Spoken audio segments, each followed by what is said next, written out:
a butterfly. I flip a switch, keep a secret, let you come inside. When I run the gamut, but I could never plan it. I keep on breathing when I land it. When I run the gamut, but I could never plan it. I keep on breathing when I land it.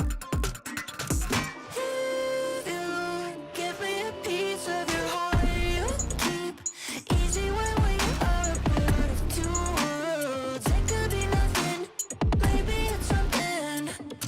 Keep your eyes on me, keep your eyes on me, keep your eyes on me, me. Keep your eyes on me, keep your eyes on me, me. Keep your eyes on me, keep your eyes on me, keep your eyes on me, keep your eyes on me. Anytime you clock a butterfly, you flip a switch, keep a secret, let me come inside. When you run the gamut, but you could never plan it. You keep on breathing when you're in it. If you give me a piece of your heart, you keep easy when we are a part of two worlds. It could be nothing, maybe it's something. Keep your eyes on me.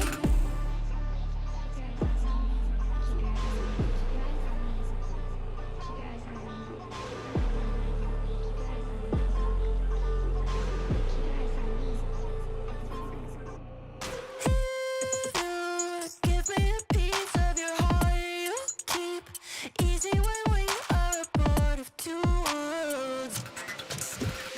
If you give me a piece of your heart, you keep easy when we are a part of two worlds. It could be nothing, maybe it's something. Keep your eyes on me, keep your eyes on me, keep your eyes on me, me. Keep your eyes on me, keep your eyes on me, me. Keep your eyes on me, keep your eyes on me, me.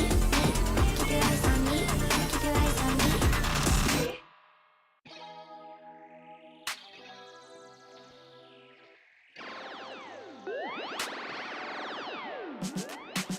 Feeling good, feeling great on my time. Won't let a hater block my shine. I'm just living my life. Too busy chasing good vibes. Chasing good vibes. Chasing good vibes. Chasing good vibes. Too busy chasing good vibes. I'm feeling good, feeling great now. A hater can't play with my day now. Get that negativity out of my face now. In my city, I'm the man of my state now. Yeah, I'm living life to the fullest. Baby girl, you're talking to the realest. Energy and joy, you can't steal it. Good vibes all around. Baby, tell me, can you feel it? I woke up, so I'm blessed. Just another chapter in the test. I know I'm doing better than the rest. Got a smile on my face, showing teeth for the crest. It's no sweat, I'm a vibe in my own right. Go time in the sun, yes, I'm gon' shine. So fine, got a baddie on my phone line. Feeling good, feeling great, chasing these good vibes. Feeling good, feeling great on my time. Won't let a hater block my shine. I'm just living my life. Too busy chasing good vibes. Chasing good vibes. Chasing good vibes. Chasing good vibes. Too busy chasing good vibes.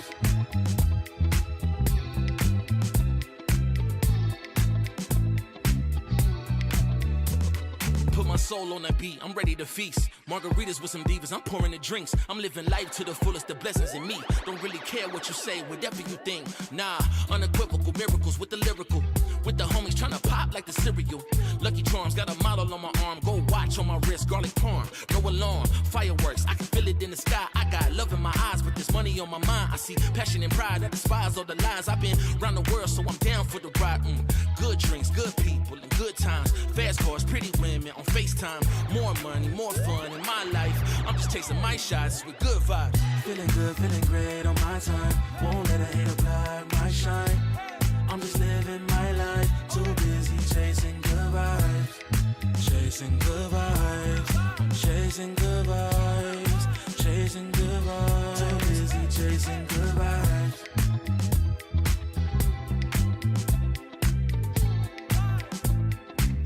Too busy chasing good vibes.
내 성공을 전부 담긴 그릇이 작아 I can't lose 점수 그건 의미 없는 숫자 내 열의 top 10 거는 식당 해골로 채운 옷장 전부 대스탁 상시주의 red dot 경고는 없어 better not 난 사방에 다 뿌리지 마치 red hot Broken and bruised, what's left to lose here on the edge of forever? If I never bleed, I'll never fight. Bleed or sacrifice, fight until the final hour. Pain is my superpower. Keep my head up high, run through rain or shine. Cannot sleep without the sour. Pain is my superpower.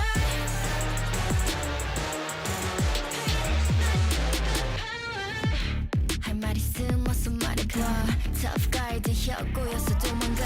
이제는 시시해 gunfight. I brought a blade. They forgot to shave. 날 주세 와 맛보게 fade. 끝이 보여 네 bandits. 끝없는 내 rampage. 이게 나니까 judge you can't change.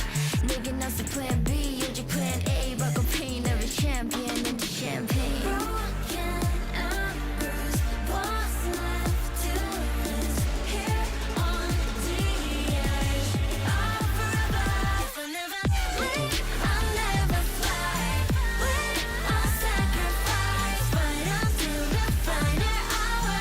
Pain is my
wake up and dance.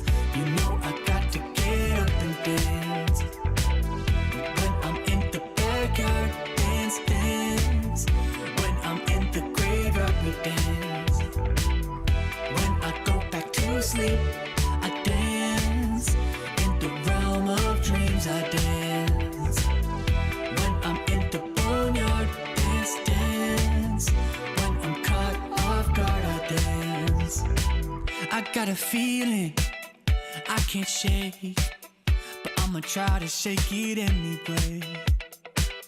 I got a move that I can't break, but I'ma break that thing anyway.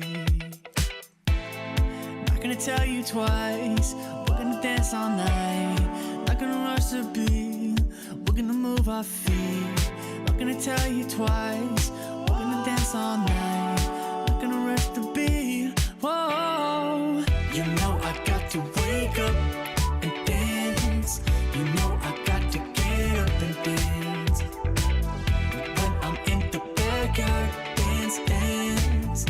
When I'm in the graveyard, we dance. When I go back to sleep, I dance. In the realm of dreams, I dance. When I'm in the boneyard, dance, dance. When I'm caught off guard, I dance. Feet on the ceiling, feeling great. Don't tell your mama we shaking, babe. Break the rules and do your thing. Bring your shoes, yeah, bring your date. Not gonna tell you twice, we're gonna dance all night. Not gonna rush the beat, we're gonna move our feet. Not gonna tell you twice, we're gonna dance all night. Not gonna rush the beat, yeah. You know I got to wake up and dance. You know I got to get up and dance.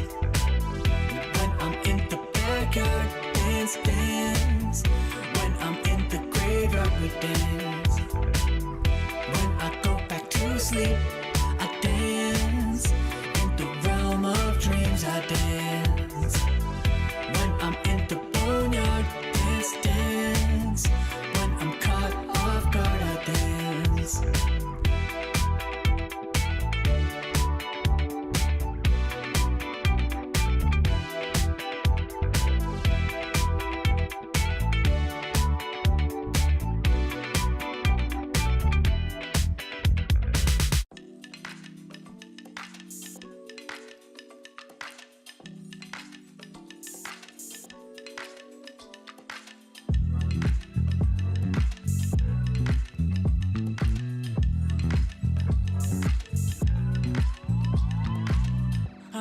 You're stressing right, you need some meditation. Don't let them ruin your vibe, no time for rumination.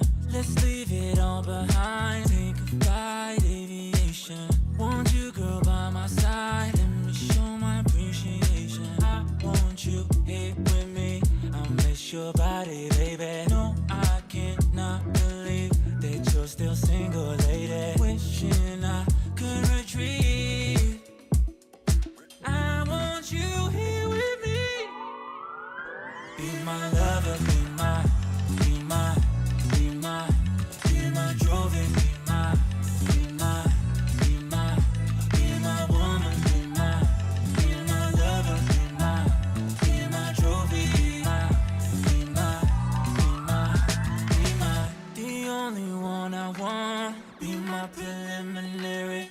Let me caress the way I think it's necessary. Monday, Tuesday, Wednesday, babe. 7 days, are you ready? I don't need to say you know it, girl, you're extraordinary. I want you here with me, I miss your body, baby. No, I cannot believe that you're still single, lady. Wishing I could retreat.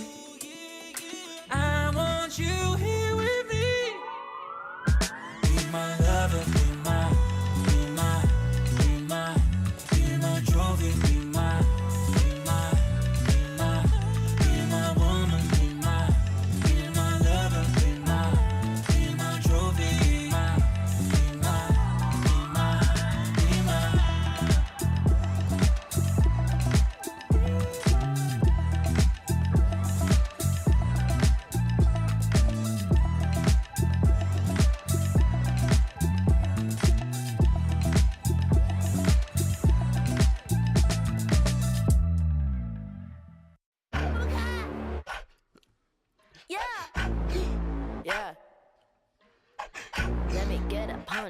Let me get a punch. Let me just feel the punch.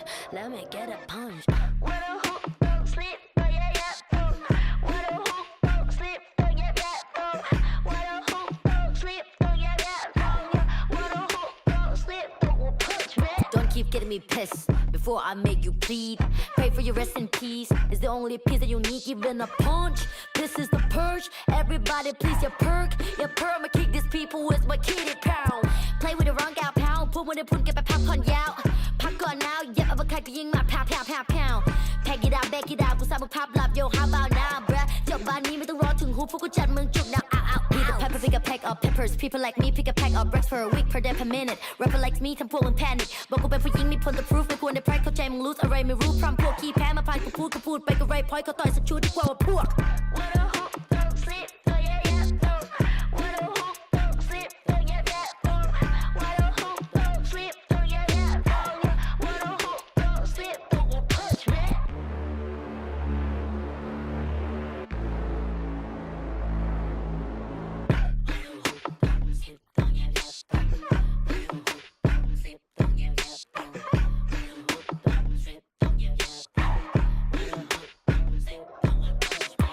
Problems are proved in one punch. All battles are beat in one punch. Put you to sleep with this one punch. ไม่สะเทือนกูสักนิดกูขอสกิด one punch. You wait ที่กูโดนมามากกว่า one punch. วันนั้นที่กูช่วยกูสักคนมา one punch. One day, one life, one dream, one punch. If you have one shot, better have one punch. Eminem said, Millie Rabbit, I'm the world short. You just catfish. Kevin said, พ่อแม่คือความจริง Separate from the competition. ผลลัพธ์คือ I'm the best, bruh. When a hook don't sleep. Your body knows. A sense of victory, seized when mind, movement, and gear ignite as one. Now, step into your zone, designed to win. Hey! Hey, Tom. Alberto was looking for you, by the way. Really? Yeah, you better get that Okay, quick. I'll go check.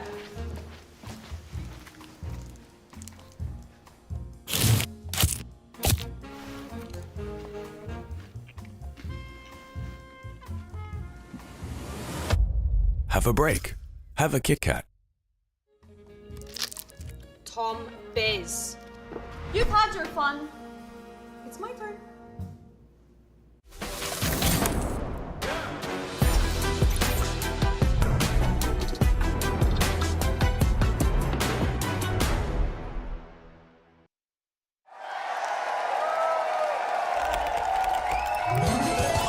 Red Bull gives you wings.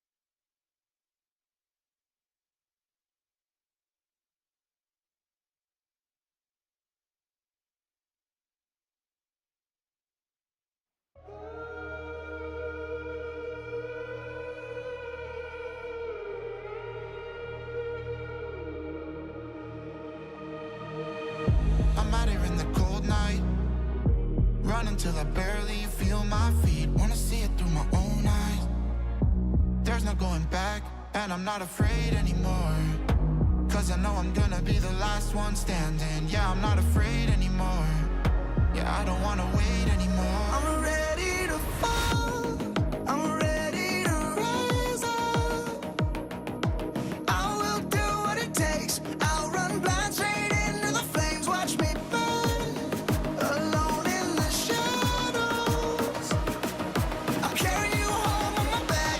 If it's you or me, then I'll take the shot. Still they say I'm the villain. I scream and nobody listens. Still they say I'm the villain. Too bad you can't take me down. See that I'm surrounded by predators. It's critical, they got me in my element. It's dirty how you trying to keep it elegant. Keep my eyes open wide when everyone around me is an enemy. See my life cross my eyes. I'm ready to fall. I'm ready to rise up. I will do what it takes. If it's you or me, then I'll take the shot.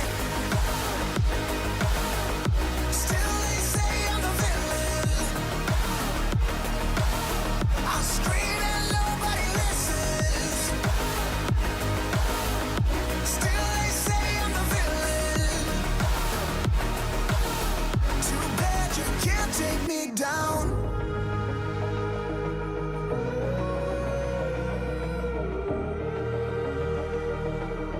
Too bad you can't take me down.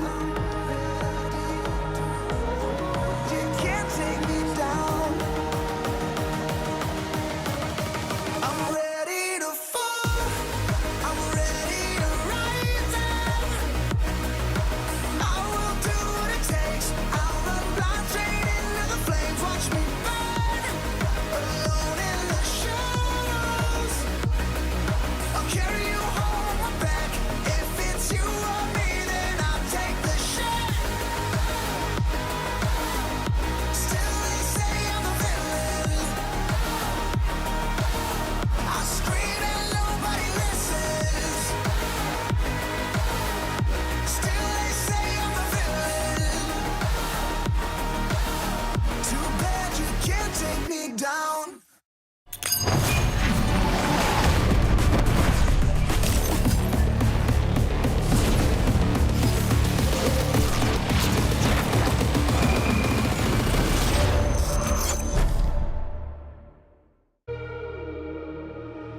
I'll take the shot. Still they say I'm the villain. I scream and nobody listens. Still they say I'm the villain. Too bad you can't take me down.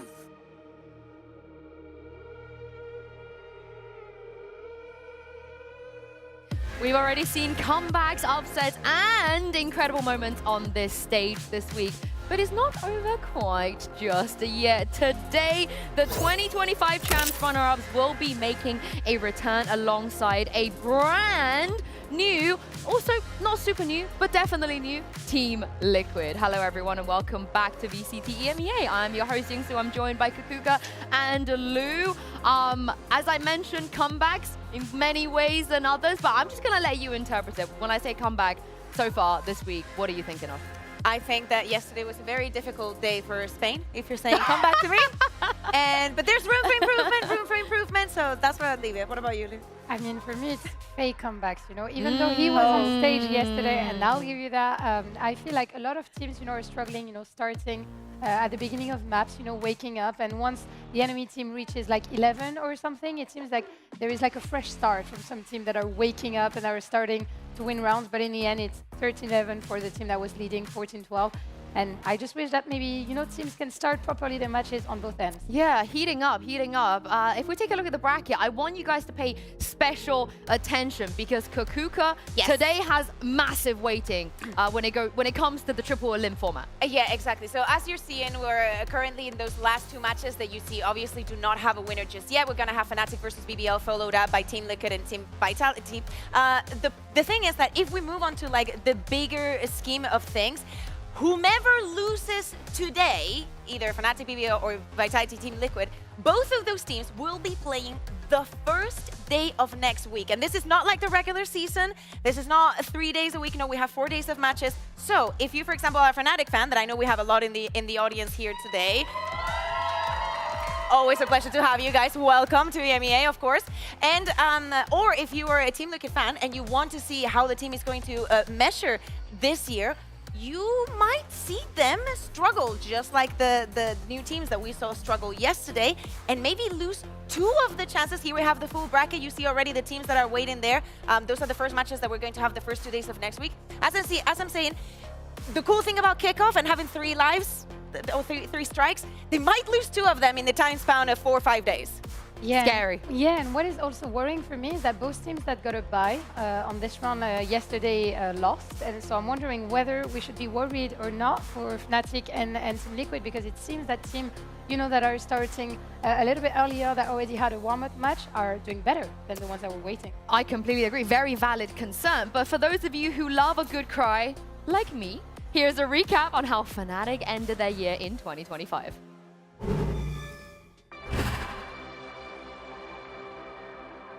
We are a different team in internationals. The longer the tournament goes, we are playing better, so I'm really confident in the team right now.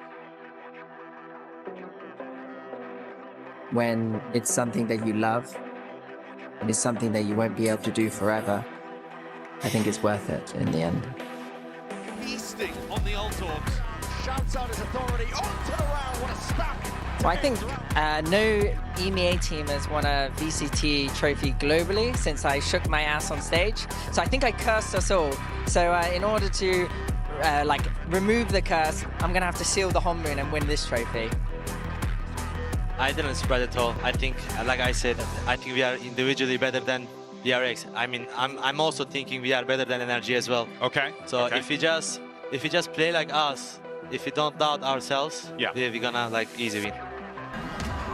No, NRG, we're coming for you, and we're gonna be ready tomorrow. The crowd is with us right now tonight, and you better be ready. When you're eating your dinner tonight, you better know that we're ready. When you're watching our VODs, you better know we're gonna be ready. And when you're in bed having nightmares about us, you know we're gonna be ready. Yeah!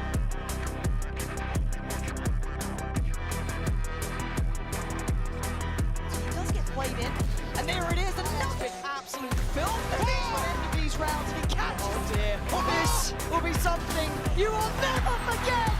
Fnatic pulling off the simply unthinkable. It's so late. They're doing it for Here he does, and on the back line, team throw. It looks like he's starting well. Good follow-up, great kill.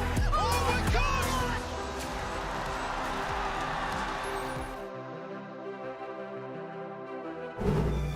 I'm just glad that I cried already today, but how are you guys feeling after that? I will say, name something more iconic than Fnatic in a grand final. I feel like they always deliver. One of the biggest moments I think we've had in EMEA, if you were in that crowd, the moment when they started bringing that third map around was ecstatic. It was one of the craziest things I've ever lived through. I have a story about this. I spent the entire map at the bottom of the ramp waiting for the energy winning interview. I was picking up my things. I was like, we're done. At 11-1, and I waited the whole map until the comeback, the overtime, and the win. And that was probably one of the best, my favorite memories ever on Valorant. Yeah, me too. For me, it's not just about like it's not just about them losing, you know, Toronto, losing EWC, losing champs. They even lost Soup. You know, the most important tournament in the world. They got 13-0 on map 5. But it wasn't there yet. Although it depends how you look at it, because they overachieved. I think so, yeah. I think that it was definitely their best performance that we've ever seen on Champs. I think that throughout all the hurdles that they have throughout the year, it's a very good placement. The problem is that nobody remembers the runner-ups, and I think that probably was in the back of their heads. I think we will remember Fnatic as runner-ups at Champs 2025 for quite a while, given the show that they put us, you know. And it's like, I remember Gambit being the runner-ups at Champs. I still haven't forgotten. But I think we have to just address the biggest roster shock in the off-season, which is Lou. Chronicle is no longer on Fnatic. And and this broke my heart, to be honest, because I still think as of today that Chronicle might be one of the best players in the world. The best player to say it. You know, if not the best. Ethan exists, but yeah, go on. That's what I was going to say. I mean, he has the Champions Trophy for him, but, you know, like Chronicle's career has just been incredible. What he was able to bring to Fnatic also. And, you know, we have to ask us the question, and I know Vikash very well because he was evolving in Challengers France League for years, wondering, you know, whether he can fit in the shoes of such a great player. But do you think he can? I think he can, but he won't do the same things that Kron was doing or bringing to the team. You mean in terms of firepower? In terms of, because I do think he is pretty flexible, right? When you're speaking about playing in the French league and playing in Valiant, we saw him playing in several duelists, which maybe is something that looking ahead, Fnatic, well, not having Alpha and Kayak, I don't think this is the case, but moving forward, we saw him get a taste of mates last year and just playing the Initiator. I feel like on the... Do you remember that 4K against Team Heretics on Corrode? No, I tend to delete. Fade backside. Yeah. Yes, I tend to delete those notes, but listen, did I not have enough yesterday? Do you want to cry again today? Do you want to cry again later? Sorry. I think Vikash, to answer your question, I think Vikash is the kind of player that will overheat a little bit more than Chronicle. We rarely see, you know, Chronicle overwhelmed or like panicking a little bit in some moments. And at the same time, I think it can be one of the strengths of Vikash because he's able to pull out insane rounds, insane clutches. But you know, when things get tense, I still want to see how he's going to react. But the track record, right, with Kayak, with Alpha, this is where if they do pick up someone who's less well known, you're not going to doubt them from the beginning. I feel like those were different. I think like those were different, that they had less time to make a decision on that one, or they didn't have someone that clear in mind to bring onto the team. Well, for more on Vikash, Lou actually managed to chat to the new Fnatic player, and this is what happened. The one and only French player in VCT 2026 just joined me for a quick interview before his game against BBL. Vikash, bienvenue déjà. Merci beaucoup. Welcome back to VCT. Of course, it's a pleasure to have you here. And I know, VCT had been your dreams for many years. You joined Gentlemates and not everything went as planned. So how was it, joining one of the most emblematic orgs in VCT EMEA and also having to replace maybe one of the best players in the world? Sounds like a lot. How did you handle all of that? Joining the best team in VCT for me, it's like a dream, not like just playing in VCT on the stage. And replace Chronicle, it's like one of the biggest talent in the world, and I'm not feeling pressure or anything. Doesn't seem like a lot for you. No. I just want to play and prove like everyone that I'm Vikash, and I just want to put my proper name. He's Vikash and he wants to live up to his name. I also wanted to ask you, when you joined Fnatic, is there one thing that you had to work on a lot, to maybe catch up with the team? And on the other side, is there something that was easier than what you thought? Yeah.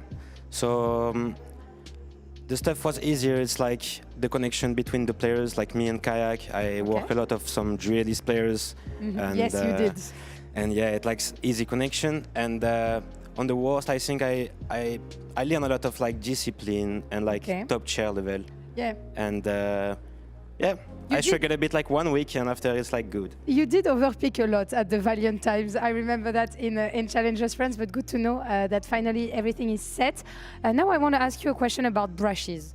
Is it really the same, like playing with two E-daters in scrims? Like, tell me about it. Yeah, this is the same. When they clutch a 2v4, 2v5, it's like always brushes, baby. It's always the same. They just date whenever they want. So, we're gonna see if they do that on stage also tonight, of course. And this is gonna make Yinsu very happy for sure. And last but not least, you're a very, very flexible player, Vikash. I've been able to cast many of your games, seeing you on many different agents. Give me something. What are we gonna see you playing this year? Please give me a hint. I cannot I can tease you something, but I can play whatever I want. And different roles? Yeah, probably different roles. How many roles? 2, 3? 4 or 5 maybe. We will see. But I'm waiting for it because I'm very curious, and I know that you can have a lot of impact on different agents, right? Yeah, of course. I can play duelist, like I can play Sentinel, I can play Initiator. I can also play Smokes. I don't mind. We're gonna see if we see Vikash duelist tonight. Thank you so much. Merci mon frère for joining me, and let's see if he can take the win against BBL in a few minutes. Has he been zestified when you spoke to him? Did he get that vibe? Not quite. No? Okay. No, not yet. Okay. This is what I would say, because he seemed to be a little He's annoyed too old of the brushes. He seemed to be a little, not annoyed, but like, yeah, they have their thing. I'm not included in it. But you know, he's got a thing with Kayak. Yes, he does. Yeah. He does? They're called there's a name. There's a name. Yeah, there's a name. The fans will, I'm sure they'll correct us. But the reality is, though, the team they're going to be facing today have already played, have already impressed, and they bring a lot of firepower. And Kukuka, they're not going to be scared. Yeah, not a lot of surprises. I mean, surprises in the fact that we got onto the third map and we had high expectations for them, but I think that their opponent gave us a surprise on the second map. I think that the show win and the expectations that we had, at least coming in from their last match in Ascension, were met. It's good to see that they adjusted completely now to the stage, and that some of the dreams that we have before the season start, not all of them are going to be destroyed. Yeah, and what I'm really curious to see also is a clash of styles. You know, we have Fnatic with like the macro perfection, almost perfection, facing, you know, the fresh blood of like young Turkish players that have insane mechanics, that, you know, walk around like each other, but at the same time are, you know, sometimes improvising things, like cooking things on the moment. So, you know, I'm wondering who's going to be victorious on this matchup. Yeah, and we're just taking a look at some of the plays that we saw the other day for Lover's Rock. We had him here on the show. You can see very, very impressive numbers. I think he ended up on the last map with a +28 or like something crazy, or 28 kills in a map that was barely short. So it's good to see that he had what it takes for a long run, that he doesn't care the opponents are on the other side, but he's going to prove it now. I love that you bring in the new and fresh Turkish players, because at some point Alpha was just that, and now we have it on the other side. Yeah, we're 5 of them on the other side, and one of them is a Cypher OTP at this point. Yeah. But what do you make of the identity of them just playing Cypher on every map? I mean, I think that for them, it kind of like makes sense to just play the style of Valorant that is more about the shooting. Let's put it like that, and just play very standard in that way. It scares me a little bit because we still have only seen 3 maps, but I want to see a little bit more versatility, maybe a Vice, because you don't know where things are going to take you. And especially in Kickoff, if you find something that a team has been doing that you say, oh my God, this would fit us so well, you need to change and adapt as soon as possible. Especially with 3 strikes, just make the goddamn decision. I think it's also about leaving Krewan on like maybe one of his comfort picks, you know, and that's where he can shine individually and, you know, be confident and stuff. So I'm not surprised to see him on the Cypher. Well, BBL, they were a bit of a bogey team for Fnatic last year, and with everything that happened or didn't happen in the offseason, this is about to be a spicy matchup. Let's bring out the players.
If you want to prove yourselves on this stage, there's no better test than seeing if you can take down Fnatic in the first week, of course, of 2026. I'm not sure if it was being shown on camera, but Kayak was really desperately trying to get Milan to 6-7. He was 6-7ing. I don't think we're ever going to see Coach Milan 6-7ing, but what we will see is, of course, they get to choose the maps, and they're still banning Pearl. Yeah, it's another year, and it's the same map ban for Fnatic. Yeah. We might say it soon. I do not think so. Surprised that BBL go back to that bind ban. But yeah, Breeze, Haven, Breeze, I think easy for BBL. It was a breeze for them last time around. And Pearl ban because Sunset is not in the map pool anymore, so Fnatic can just focus on taking Pearl away from the veto. BBL on Breeze once again, and I'm wondering, and I'm really curious about what Fnatic has focused on the map, because we saw some BBL boys playing really classic. It's a little bit bold because remember, the teams that have shown a map and then played it again, I think that the other team that was waiting on the sideline has gotten a little bit of an advantage and a very good read, in exception for the side of Heretics and Split. I think that the rest was very, very good. I'm really impressed by the way the Fnatic actually approached this veto, because BBL, we've seen what they like to ban. Girl, why are you? No, I think, well, let me finish. Okay. Because I think they've read into what BBL can and cannot play. They know that one of the maps they're going to be able to ban, they force them on this. And if you're BBL, you probably don't want to play Abyss if you can help it. Yeah. So Fnatic not picking Abyss first, leaving it to the third, knowing that they also don't want to play Corrode. There's only so many places they can go. And I got to give a lot of kudos to Milan for being able to play this back and forth. I would have liked to see the Corrode actually as a pick for them. Yeah. Something bold. But it just seems like BBL don't play it, you know? They're not a willing. Yeah, but I'm not surprised to see the Heaven though on the Fnatic side, and I'm just wondering whether Alpha is going to be on the chamber, whether we're going to get back to the ISO, which I highly doubt. And truth be told, I don't want to see the ISO anymore. I know that we have some ISO interior on the couch, but yeah. I want to see what Vakaj is doing. Yeah. I think that's the big question, right? I'd see Initiator, Viper.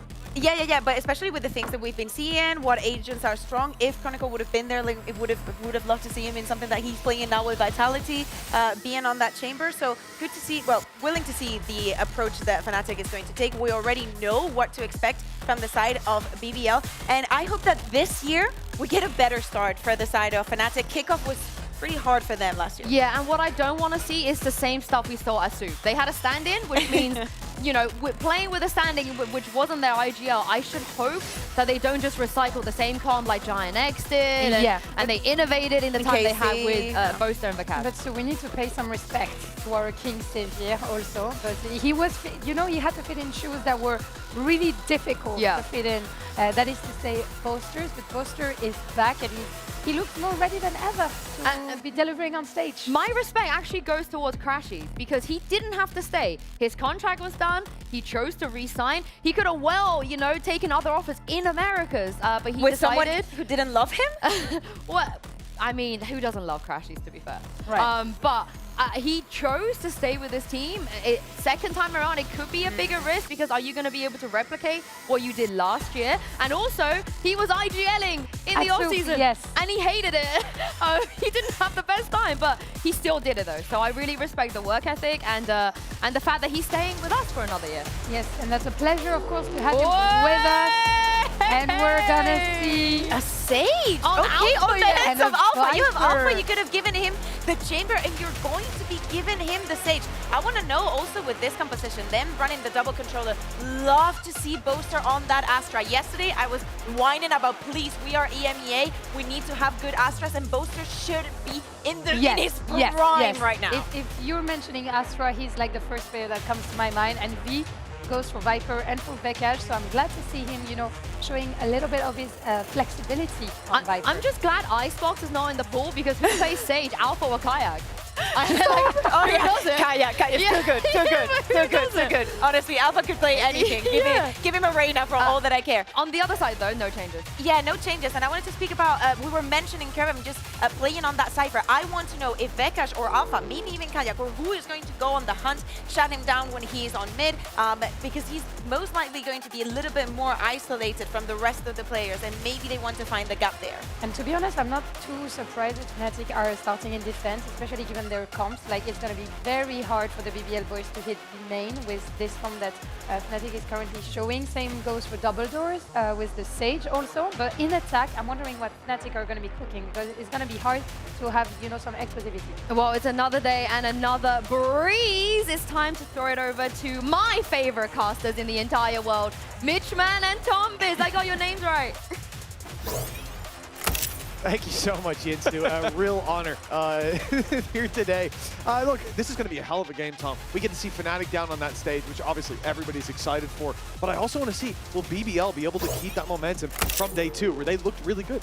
Well, will they keep the streak going of the lower seed beating the upper seed? Because so far, that has been the case in every single game we've had in the yesterday and going into today. I would say Vitality versus Liquid. There's pretty good odds that will happen again.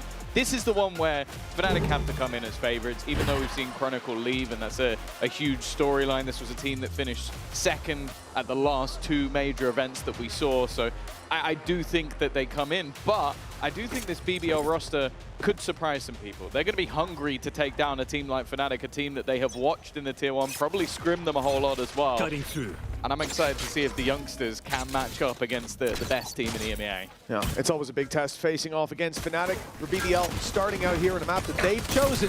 They're on the wrong foot. The Cash already in with a double. And BBL, well, they are left to try to pick up the pieces with at least a bit of control on A. Last time we didn't.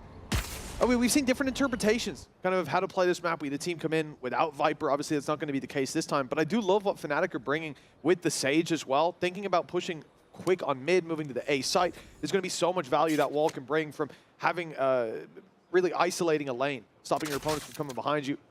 But that's more on the attack side. Here on the defense, everyone on Fnatic can hold their own.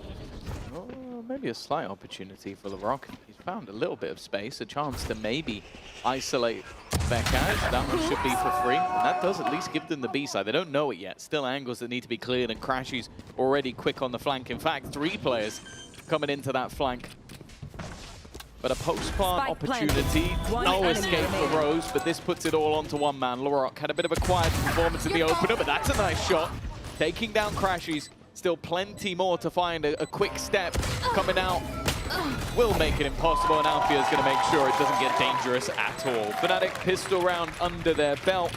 And maybe a sign of how they're going to play this map. That was quite aggressive. Yeah, right off the rip, we're seeing them getting into B main, looking to take the fight to BBL. And for that attack side, when you're playing the default like that, those first fights need to go your way. Vekash being able to take a double here. And then stun obviously helps out in the second, but Lover's Rock shot's not landing. Leaves them with a huge disadvantage. They just can't pick up the pieces for it. Well, I kind of want to chime in on what you said as well. Let's go, baby! The concept of that delay coming out from the stage, because I also feel like a lot of people are using Neon like that now. Like the stuns, we saw them quite a bit when we were watching some of the Pearl that came out, just those early stuns to sort of delay. Yeah. I think that that's going to be a big part of this, is slowing opponents down to give opportunities for those rotations. Astra also comes into the mix with that as well. For now, though, a bit of a faster-paced hit, trying to put the pressure onto Alfia. Well, there's the Bandit, already taking him down. Yeah, stealing the first kill away. Didn't get the gun. Planted. When that wall goes down, these players are in the open. It's a different ball game altogether. The rifle should have the advantage. So BBL, they get back towards main, play this post plant, snake bite and shock darts online. Potential to stop the defuse even from that far away, but the players on site need to buy time and attempt to grab the weapon, but it won't be getting anything really done as LaRock falls as well. The time not putting enough pressure on. That snake bite, those shock darts, they'll be fired through any moment. Now snake bite a little bit early, and they've spotted Kraven. I think all the advantages here slowly fading away. The shot is good though, and it will take down Vekash, but now without that vulnerable, they'll need to spam on the classics. It's so close to taking down the diffuser, to making this a nail-biter of a round, but Fnatic end up on top 2-0 nonetheless. Yeah, I think that was a lot closer than you might realize it would be. Like that was, I think, 1 or 2 extra classic bullets there. Yeah. That's round over because he would have had to let go of getting it to the whole way. So a nice attempt from BBL with what was ultimately very, very little to play with. And shit, Austin. He's like the Iron Man. So important as well for BBL to already put up blip on the radar, a chance for a round, even though there were 3 players left alive. The clock very nearly decided it. For BBL, now they get the rifles out. Yeah, and like shields on almost every single player. Huge potential. Means that this Outlaw is one-shot kill. We've already seen some pretty impressive rounds from Lover's Rock with the sniper, but not. Oh, actually, the wall. He does connect. It's just a little bit of luck, I guess, for Kayak. Does get the heal as well. The door got in the way. As you said, healed back up to 100. He's out of here. Alpha here won't have that opportunity. There's only 2 players on the other side, though. Like, this isn't a rush coming in, not full commitment to A, but they wanted to seem that way. At least it appears that like that from the start. Using the drone, taking the orb. Now do they go back? Toxin screen It looks like it. The problem is that Fnatic haven't overplayed their hand. They haven't rotated to the B side. Instead, they've gone aggressive and up on top of the wall. Lover's Rock suspects his opponent to be there, but Alpha still manages to land the kill. I think the wall saved him again.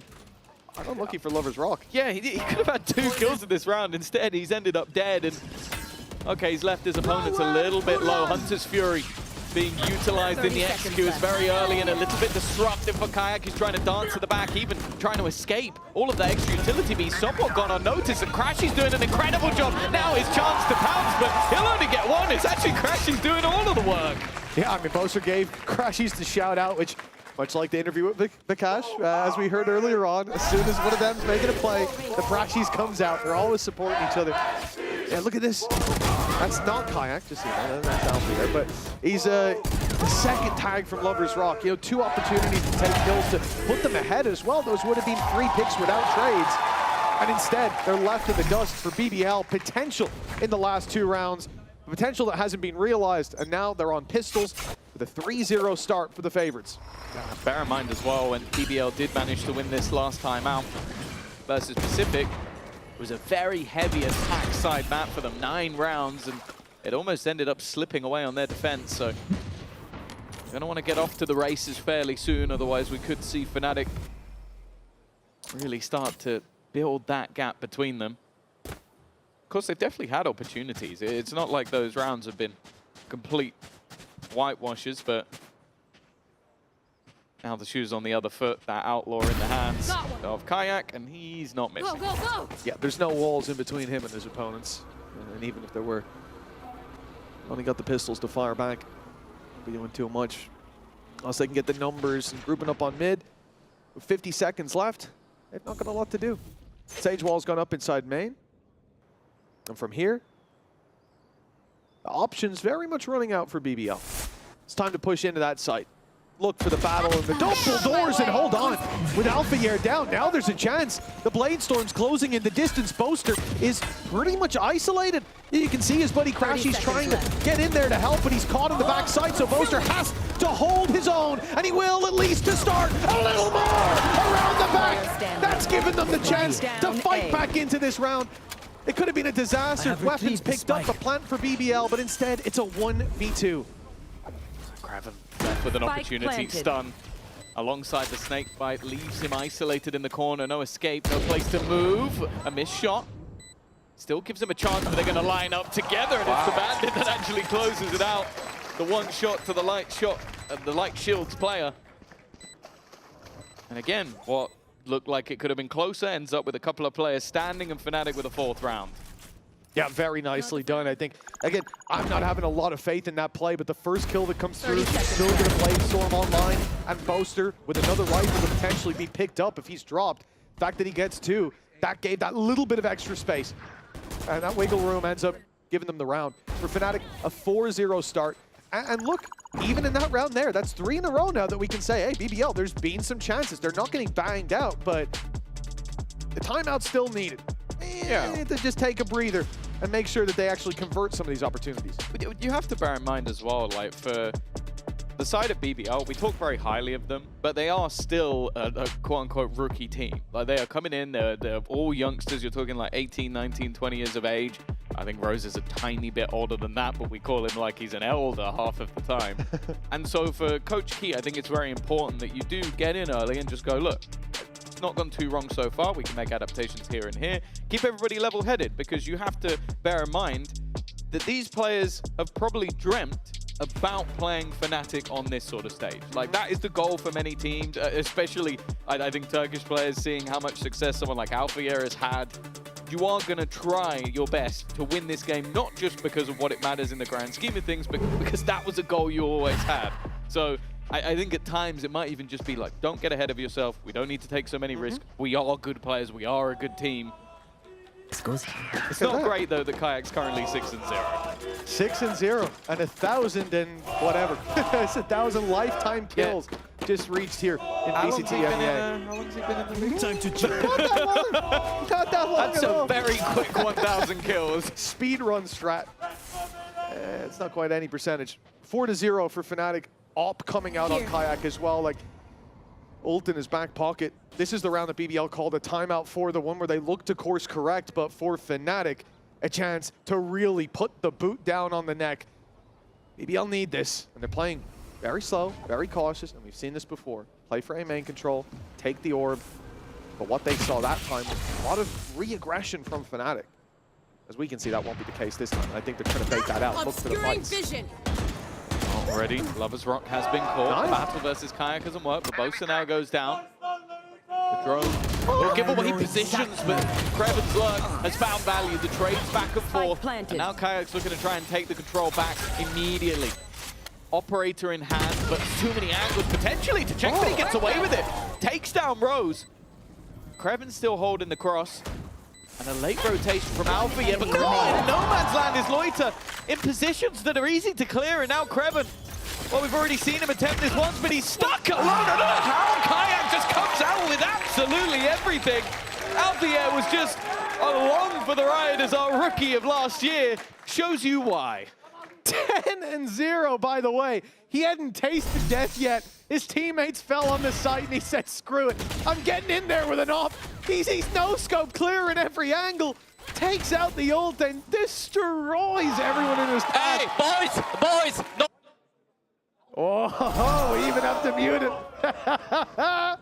Kayak's got the energy. And a 5-0 start for Fnatic. We said every other round, you know, it had been close on BBL here as well. You've got an opportunity. Yeah, but to have it Kayak consistently stolen away like that, that's going to start to get in your head. Lover's Rock as well. 0-5, brought the op out last round, immediately kicked off by Kayak, as we saw in the replay. This is a really tough start for BBL that, again, has had the promise, but at the end of the day, 0 rounds. We got to start putting something on the board. Oh, this is not looking like a good fight for them here. Loiter was almost just trying to destroy the drone, not realizing that the drone had a friend with a big gun to play with. 11-0. We can keep counting. I feel like that's going to be what this game turns into at this point if Kayak keeps doing what Kayak does. No longer a rookie. For some, that might put pressure on. For him, doesn't look like it. Looks like he's feeling pretty all right coming in as a... Do we call him a regular now? What happens when you're not a rookie? You're just a dude? Some guy. Some guy. Hell of a guy. I'll tell you that. Yeah. Dash in. Shot's not going to land. He does miss. Kayak's been counted. Oh, okay. He hasn't been counted out of the play. He's immediately got in for one. A shot missed as Kraven returns fire. It looks a little dicey for Boaster. He's able to take down Rose in the office, still covering the reinforcements. Kraven will make it to the site, but he falls immediately at the hands of Alfier. And this plant will never be coming through with Boaster on the wraparound. 6-0 for Fnatic. Was it 11-0 for Kayak as well? Keeping up the tally. A 12, pardon me. Yeah, 12-0 for Kayak. It's quite There's easy. no What you do stopping is it's 2 kills a round. Every single round. It's just it's been toning up over time. Like if he misses a round, he comes back with 4 the next. Tom, very comfortable. Two timeouts in the first 7 rounds. To be fair, before the 7th even kicks off. They took a pause, and then the next 2 rounds they got blasted. So I kind of understand this. It's like he took a pause and it got worse. If they get 0 kills the next round, it's like, Key, stop talking, Key. No, but it is one of those things where I think we've seen teams get destroyed in a situation where, you know, we're saying a lot of these rounds, it looked like BBL had a chance, and they weren't quite able to convert it. They didn't. No, not at all. But that's the thing, I think for Fnatic, they're putting on so much pressure, and it really is thanks to this guy. A surprise pop-up from Kayak with a 12-0 start. It has just been sensational. Yeah, it is. I'll be honest, those stats don't do him justice right now. Those are obviously the ones for the entirety of last year in EMEA, and they did kind of slow down a little bit towards the end until they got to champs. But yeah, realistically, he has been phenomenal. And I'm definitely sort of... I'm wondering what's going to stop them. Lovers Rock being very quiet is worrying because in the games that they won, or the maps they won versus Pacific, he was their best player, especially on Pearl. Right now, he has been silenced.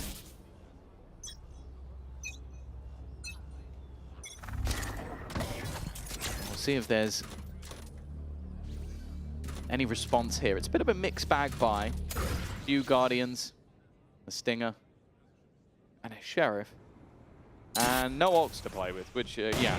I guess if they get the plant for Loiter, that would be nice, but then you've got to get there first, and that's not been going great. Oh, that good slow. That's going to completely halt the play in towards this B site. Hunter's Fury thrown through for good measure, and good damage as well. Now BBL try to fight back already, having taken their blows, and it's Kayak to fall. At long last, Lloyd has managed to deal with him for BBL. Weak weapons and trains to start it out was about as good as you could hope for, especially with a man like Kayak down. But, well, spam through the smoke will put the advantage right back firmly into the hands of Fnatic. But the A site, very open. One man standing there, but every time Boaster's been backed into a corner, he has come back swinging. Let's see if he can do it again. Oh, Kayak finally died in a round, so they decided to bring him back to life. And he didn't see at all. Dear Lord, Crashies. Well, we heard that, yeah, one of the off-season events, he had to take over the IGLing. Doesn't seem to have damaged his fragging at all. 9 and 4. Obviously not doing it right now, but it seems like he was waiting for Kayak to die to step up to the plate. Well, for BBL, if there was going to be any hope in this map, it needs to be now. You're back on a bye again. You've got a couple of ults to play with. And they don't have a res. So if you actually kill Kayak, this time he is dead. At least there's that. Alfier, oh no, he's up on top of the wall. He's taking Lover's Rock down, but he's also caught himself in the corner. He's stuck behind his own wall. He can't get out. They think he's there for someone. They just cleared him. Oh, Alpha. That's a funny play. As the pick goes down, even in the 4v2, they're giving them respect, realizing that Fnatic have been able to do so much so far. Crashies might have caught the timing, actually. Light us down. The pit's fallen. And up goes the drone. He's safe in that corner, getting so much information as Boaster wraps around to help. Good shock dart as well. Just trying to push them into the open. Let that off on the IGL. Ring through, but the shot doesn't land. Larocque still breathes in that corner, and Crashies has to bail Boaster out again. Has to give him that help as the time runs desperately low. A last-ditch attempt. The utility thrown through. They're in the open, but every shot lands for BBL. And finally, the attackers are on the board. It almost started in comedic fashion. I was worried that was going to go very badly for them with Huffy jumping up on the wall, but it turns out the only way that you get rid of them is if they put themselves in jail. A nice couple of shots from Lloyd. I love that, though, from Larocque, where he just goes... Well, he was on the wall. And he threw a slow a second ago. I've not seen him anywhere else on the site. I think he's still there. Keep up. Oh. Well, never know. Maybe next time he'll just intentionally hide there with that wall. Snake in the grass. He had a good little laugh to himself there when he went down, though. That's It's what we quite like to see easy from when Alpha. you're winning 7-1. Well, see if BBL can climb back. Many scorelines like this, especially the 7-0. 10-2? 7-1, they always seem to be able to bounce back. The 10-2, I'm not going to say they always, but more recently, sure, we've seen teams bounce back, but certainly not. Maybe I've got some reason to lie. Immediately showing that the Yoru was towards the A site, but now the TP's taken. It's going to be used up on B. This is all a ruse. Although the gate crashes into the spawn, Kayak going to catch a double as well. BBL are trying to play the mind games, and sure, they've got the plant on A. The Yoru fake They haven't yet. in that They sense. haven't yet. But what they need to do is deal with the players on Fnatic, and at least for now, Kayak Alpha down, but Boaster still to be cleared from this site. Not a man who likes to relinquish that control, but now you might have to wait for backup. Previn's caught him. I know exactly where you are. Gonna get the reveal. Just come through quick enough. The shock dart does some damage. Shot not connecting, and now Vekesh has caught another. The last player's only 5 HP. An easy cleanup in the end, as it is just a blip for the side of Fnatic. They are straight back to winning ways. Yeah, I gotta say, man, coming into today, I'm very... Okay, I'll say coming into the year, for me, this team, that guy seemed like a piece that maybe didn't fit the puzzle. Like, he performed okay regionally last year, but I was surprised to see Fnatic pick him up. And now, I mean, we're seeing some of that scouting prowess. He's been very reliable, a safe pair of hands in a lot of these moments. A guy I'll definitely have my eye on this year, because I feel like, especially because they picked him up, they see something there, right? I feel like he's a player that got a little unfortunate, I suppose. It's hard to perform with those kind of results that they had last year. Well, yeah, if they weren't choking, we might have talked about them as a fantastic team. First half, they were pretty damn good. Here goes Larocque. Looking to try and take this one into his own hands. Lovers Rock, it's been a curse game for him, but Larocque starting to show some of that skill. 2 players dead on this side of the map, though. Will he expect a third to be here? Boaster goes looking for a teammate. Larocque already digged up as they look to try and wrap on him, but he'll get out of there. Get back further. Kreven. Oh, that was almost whiff of the century. A free kill, and he's down to 5 HP for it. Boaster also maybe closer than expected, but that's lovely from Larocque. It leaves Alfia alone, and you look at this as a 1v4 turn 3, and you'd go, oh, he shouldn't be going for this. But you look how low the players are, and I don't know. I kind of want to see him try. Yeah, I mean, if he had a rifle in his hand, maybe, with the calls of damage, but with an op, not so much. Away goes the op, though. Not going to be carrying that through to the next. He got plenty of money. There we go. He's going to pick up the rifle. Very late to the party at this stage, though. That's looking for But even clearing guns damage, is worth it. right? Yeah. Nice start. But the others have already flown far, far away. Is he going to get another op? Doesn't look like it. No. End up just escaping out of there. 8-2. BBL find a response off the back of Larocque. Of course, he was definitely someone worth talking about in the off-season. We heard rumors that every team under the sun, including potentially Fnatic, were in for him. Obviously, those are rumors. Don't know how true that's going to be, but he's definitely been, of the 2 duelists, the better today. He was a bit quieter in their first match versus Pacific, but Lovers Rock so far has been utterly shut down.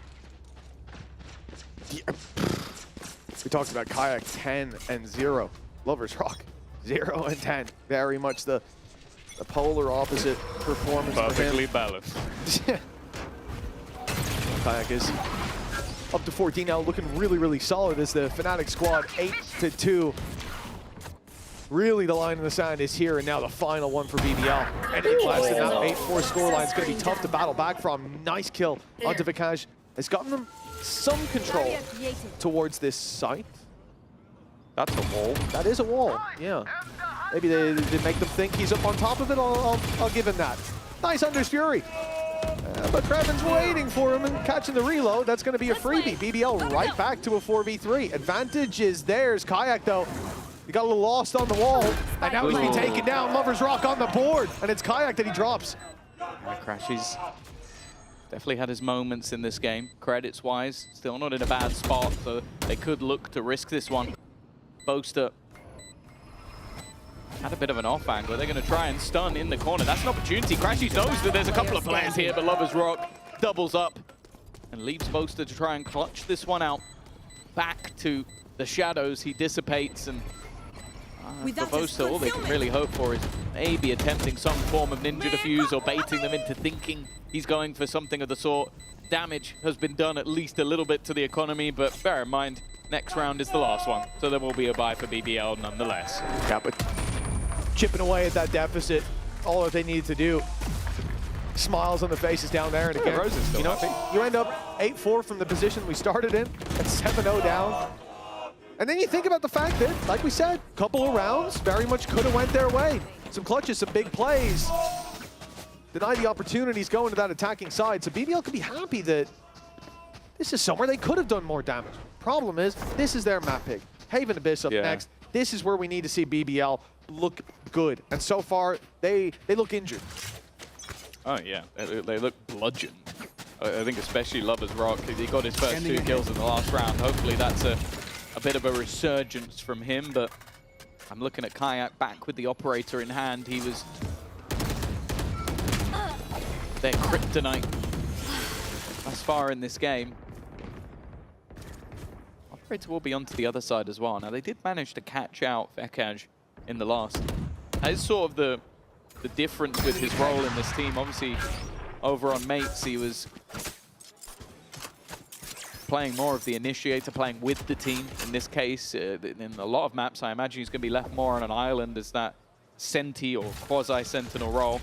Up goes the operator. That's a bold attempt at a pick, but obviously a safe space for Kayak to fall back from. No harm done. The spike creeping its way towards the B site. Crashies has a challenge on his hands, and he's isolated the first masterfully as Vikaj takes one from the side. The spike down in the open, and Kayak rallying to its position. Lover's Rock, oh, he's surrounded. Shot from all sides as LaRock, the last man standing, 1 versus 4. Plenty of ultimates in play. Alpha here having a res as well. He's not even bothering to try and use it with 15 seconds left. They know this one should just be a formality. Indeed it is. I don't think he had enough bullets to kill everyone unless he was just going for 1 taps, but a 9-3 half-4 Fnatic is about as good as it gets. They started incredibly strong, and we at least saw a little bit of fight in the BBL boys in the end, but for their map choice, this has been a pretty rough first half. Nonetheless, we will be finding out if this carries on after the break. Your body knows. A sense of victory.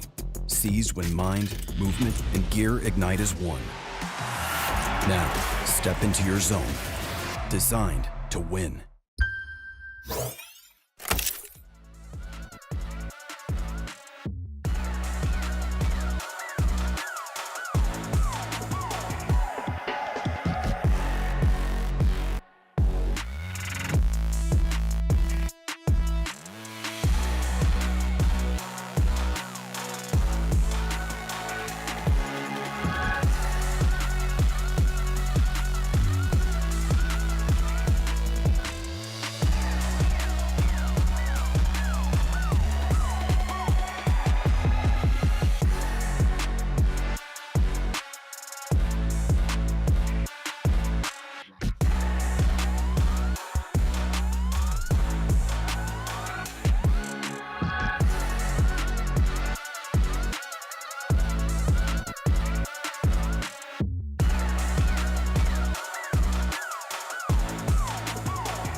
BBL's dreams of facing the best in the world, well, they're turning into a bit of a nightmare. It's gone dark down there as Fnatic are 9-3 in the lead on BBL's map pick as we get back to the second half. Fnatic about to mount that attack side. And Tom, I think it's fair to say, for most out there with Fnatic's pick up next, with it being Haven Abyss that we're finishing out on, if BBL lose this map, and if they lose it dominantly, I don't think there's going to be a lot of hope out there for the bounce back. Yeah, like I could see on Haven, maybe a chance. We haven't really seen that from them just yet. And I think that as a map, like if you've got those strong individuals, you can do some damage. Abyss, they just didn't look great. So I really don't have much faith that they'll be able to take that over the line.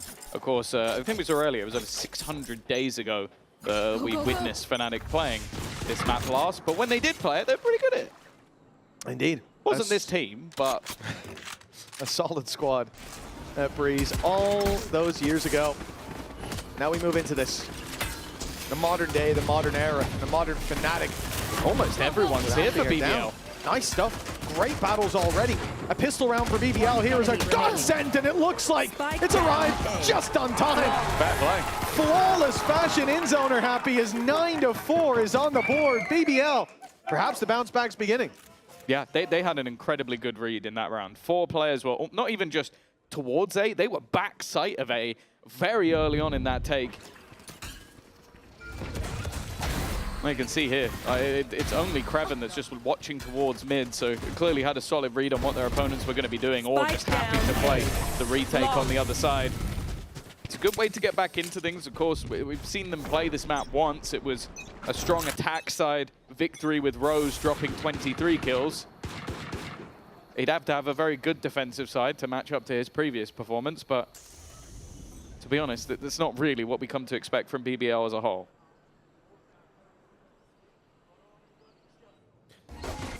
Viper's wall going up here. It's not really going to block off LaRock. He's got the angle up top to take that fight from miles and miles away. I do like what they're doing there on defense as well. That's such an annoying wall towards A main. A lot of the time you're going to see Vipers towards the B side, at least historically. This allowing you to create so many extra angles for your opponents to clear. Always going to be a headache. A minute on the clock. Expectations very low for Fnatic, but well, that's the one weapon they've got in middle. The form of the Bandit. And we know that it can do a lot of damage. Certainly got your work cut out for you pushing into this B site 3 stack with Cypher, Util. That time is starting to tick down. It seems like even just off the read their opponents have, they've had the rotation already in from Lover's Rock, and if they were to try and go back now, they wouldn't have a whole lot of time to do it, but they are going to try and run it all the way back to the other side of the map. 25 seconds left on the clock, and there is actually only one man here. Now, that one man is Loiter, and Loiter has a rifle, so I would still say that he's in a pretty good position here, but if Alfia can hit the heady, maybe there's an opportunity. That gun will take him down, especially now from this sort of range. And, well, never mind, it's going to be the classic to do it. At least the gun dropped. Of course, a lot of investment here from the side of BBL, so they couldn't really afford to lose too many weapons. And they don't. They managed to keep all of the bulldogs. The only thing that was lost was the Marshal. Yep. And one player dying in 2 rounds. If you're talking about having to make a comeback, building confidence, exactly how you do it. Big individual plays can help out. Maybe this is the round for it. Does BBL come in with weaknesses, disadvantages for certain? Well, Fnatic, on the other hand, finally get that buy up, looking for their double digits to double up the scoreline of their opposition. I wonder if there's, like, in this round, with so many weaknesses, I like aggression. I like this idea for BBL. Go walk out on mid. Send LaRock with the Guardian. The guy who can actually take that ranged fight. Not ready for that. No, not expected. And a great result in the early stages for BBL. They probably this brings us closer to even. They've already got those, you got your pistol and a lot of bulldogs. It's funny as well, because that was one of the major criticisms we had, was that BBL were doing this too much when facing off against Pacific. But I also feel like it was just maybe a bit of an off day for LaRock in general. Like, I don't think we saw the best of him. He's been fantastic, by the way. He's the top fragger in the server. We were talking at a point about how Kayak couldn't be touched by anybody. I think he was like 12-0 when he finally died. LaRock has since overtaken him, and he's going back for the fight. That's not a gun in hand, an immediate headshot. You can see why this guy was the talk of the town. An 18th kill And now, a 2-man advantage and a round that you're playing as a bonus. Loiter only with a pistol in hand. Fnatic have to make a decision and make it quick. 30 seconds. 30 Do they seconds go left. for this? Do they push into the site? Or are they going to try and just hold on to these guns? And I think even just being spotted there might be enough to just save. Yeah, at this stage, you're already going to be running into utility, but now the rotates will be through. Man who's already picked off 2, you will be close by. You know, He's 2 on Bladestorm. Definitely the time to save for Fnatic. Great resurgence from BBL. Again, confidence builders. In 3 rounds now, unless the Rock walks down and dies, they've lost 1 player. Yeah, this is a completely different half. For him, it's worth it. Even dying here is fine, because that's going to be an extra orb for him. Maybe not how many players died. That's quite a lot of casualties, but again, it's your bonus round. So you're still going to have a lot of credits. A lot of those guns you wanted to upgrade anyway. Lover's Rock immediately looks like he's going to buy into an operator. And while speaking of LaRock and how he's been performing so far, tried to be a football pro when he was younger. He is 18 years old. Like, how much younger are we talking? I feel like I need some stats here. Like, it's not like he's like 35 and it's already past it. I think one of the guys I went to school with got trials at 16, so yeah, no, 2 years is the most. You start the trials very, very young, but like when he was younger for someone who's 18 years old feels crazy. When he was younger, yeah, back in was those younger. days. Do you remember when you were? He was a Valorant pro. Yeah, I had hair. That's how long ago that was. Did they have first-person shooters back then? Yeah. Quake. No, it's not That's first person. Is it not first person? Right. Jumping around. I cast it a little bit. I'm pretty sure it is. A timeout now for Fnatic, getting back into the Valo speak. For now, this half alone in isolation, BBL look very, very strong. They've been bringing the blows. They've been dealing with Kayak in a lot of these fights. I think, you know, Lover's Rock's obviously having a really bad map, and it's funny you say, you know, we didn't really have LaRock online day 2. It's like... Yeah, we had Lover's Rock that day. He was on fire. Now, well, we're swapping it around. If we see both You can online, only have 1 rock at a time. oh, no. Yeah, someone's got to go for the name change. LaRock, the water, maybe. I don't know. But right. For BBL, this is a great sign. The resurgence, the return to form. They are certainly heating up here as we go into round number 16. Oh, this makes me nervous. This makes me nervous, but he has got away with it. Normally he escapes at this moment, and there you go. I was thinking maybe he's sticking around a little bit too long, but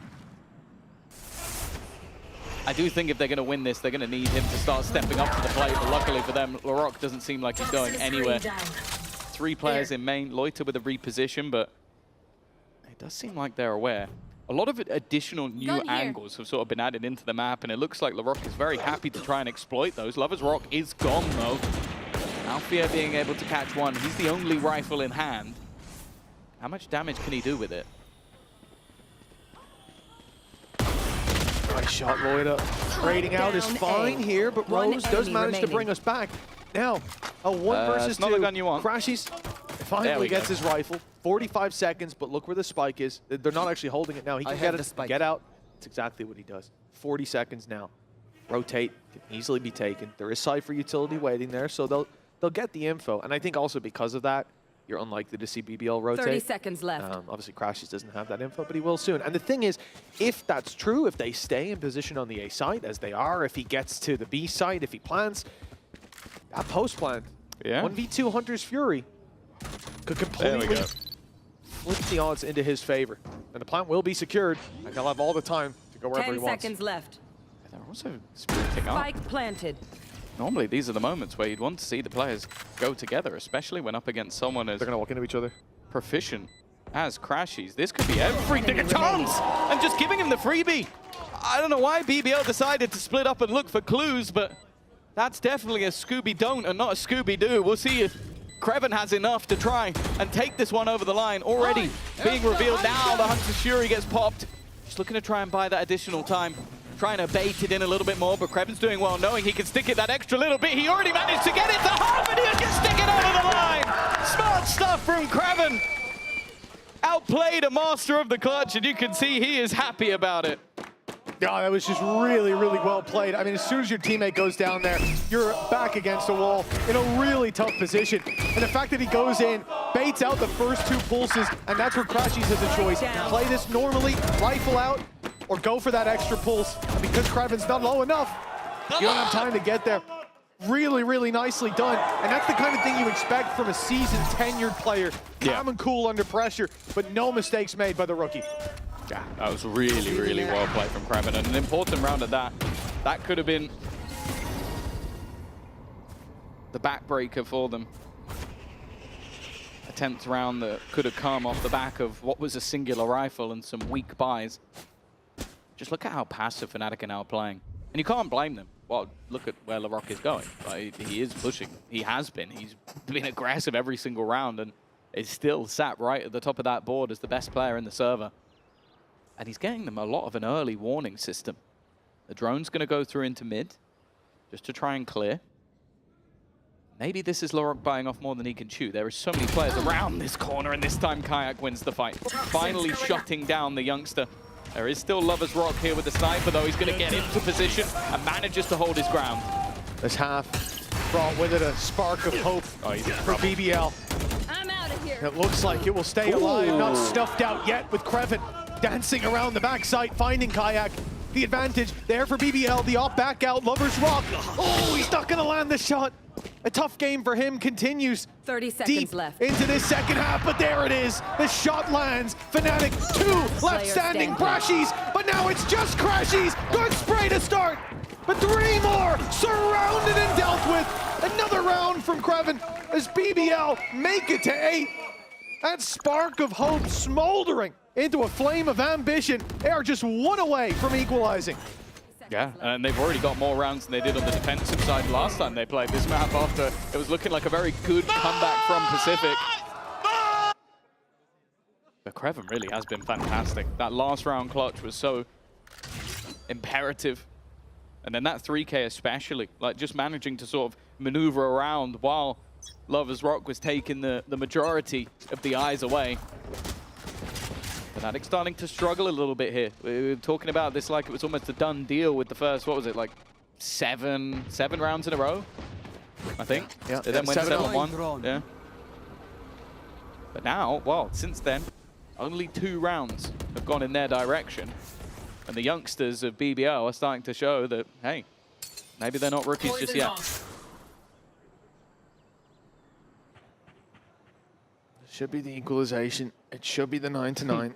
I thought that in the last low buy. Yeah, the res online for Alpha 2. There are ways for Fnatic to get back into this. Looking to the B side, though. It means you're pushing in to Kreven. Man who's had back-to-back solid rounds. Rose by his side. Oh, this is going to be a lot of info. And Lover's Rock with all the information. 1 spot. Only 1, but I mean, they assume the others. They've heard them as well. Now it's Kreven's time. Yet again. Pistols all around him. 2 picked up. Solid work. Still pressure on Rose. He's got to deliver on that site. And if they lose a player or 2, that res then becomes 30 seconds much left. higher value, but instead the flanks come in. There's not really a safe spot to try and plant anymore, and LaRock's not being silly about it either.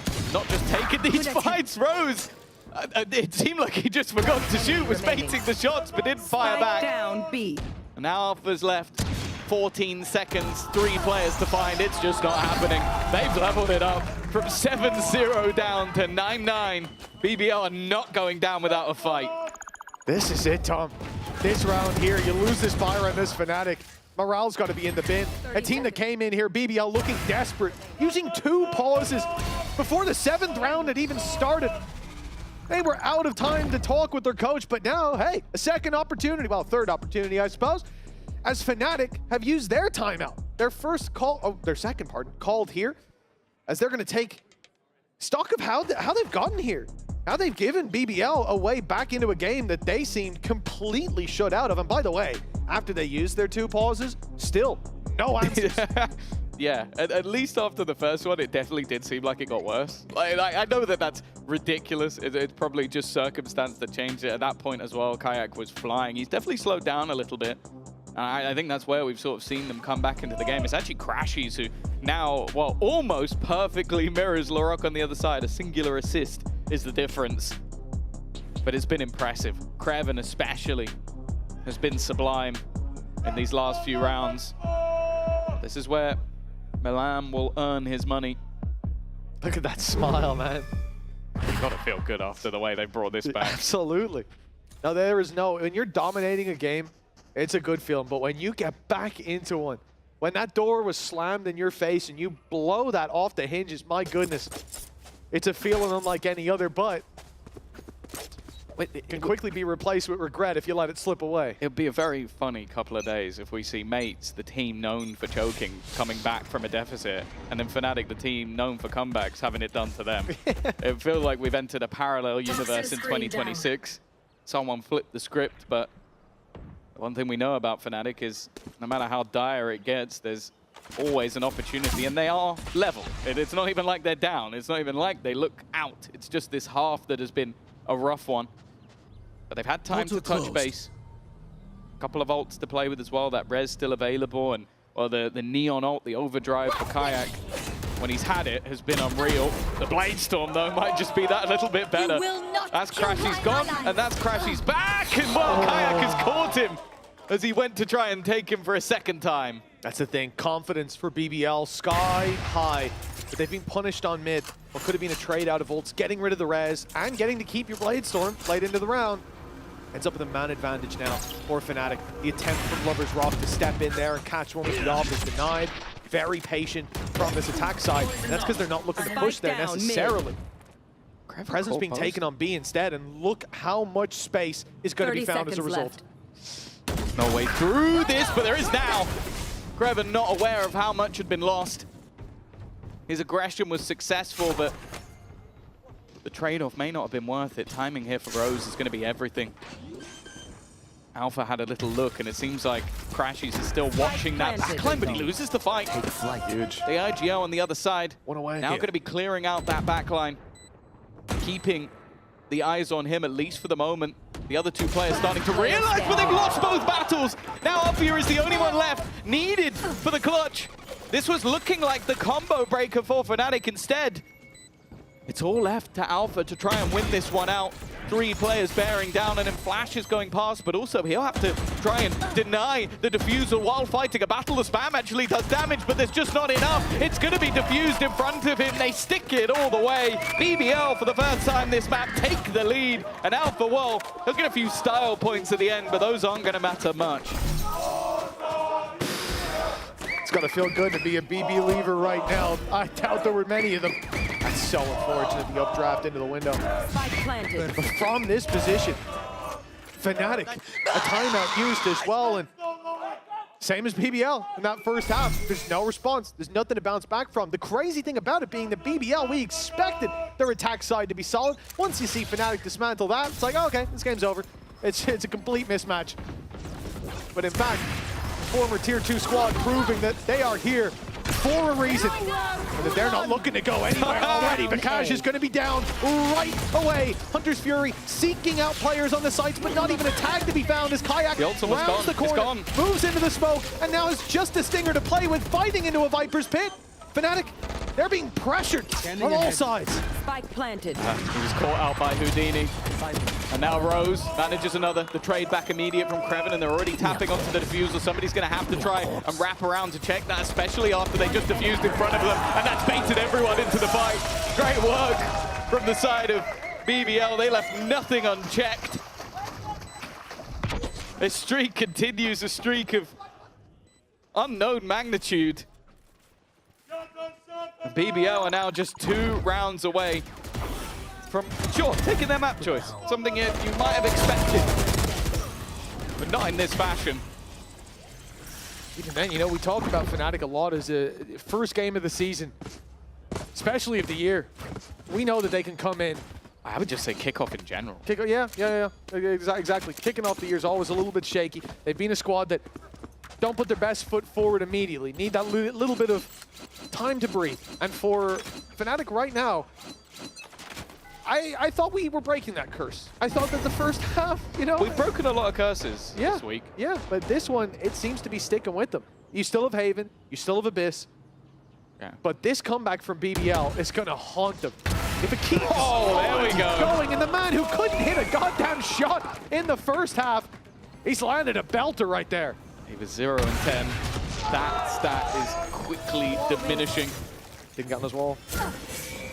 Well, that just leads into Lover's Rock. He can only be quiet for so long, and now he starts to become the menace we've known him to be so far in Tier 1. 2 players standing. Crashies and Boaster. But just look at where the rock is. Like, you're not going to be checking that. Down, even though Crashies face that way, the spike is down, Boaster's nearby, and VALORANT's going to win that fight all day long, and in zone flawless. 12-9. We saw a flawless half as the final half yesterday.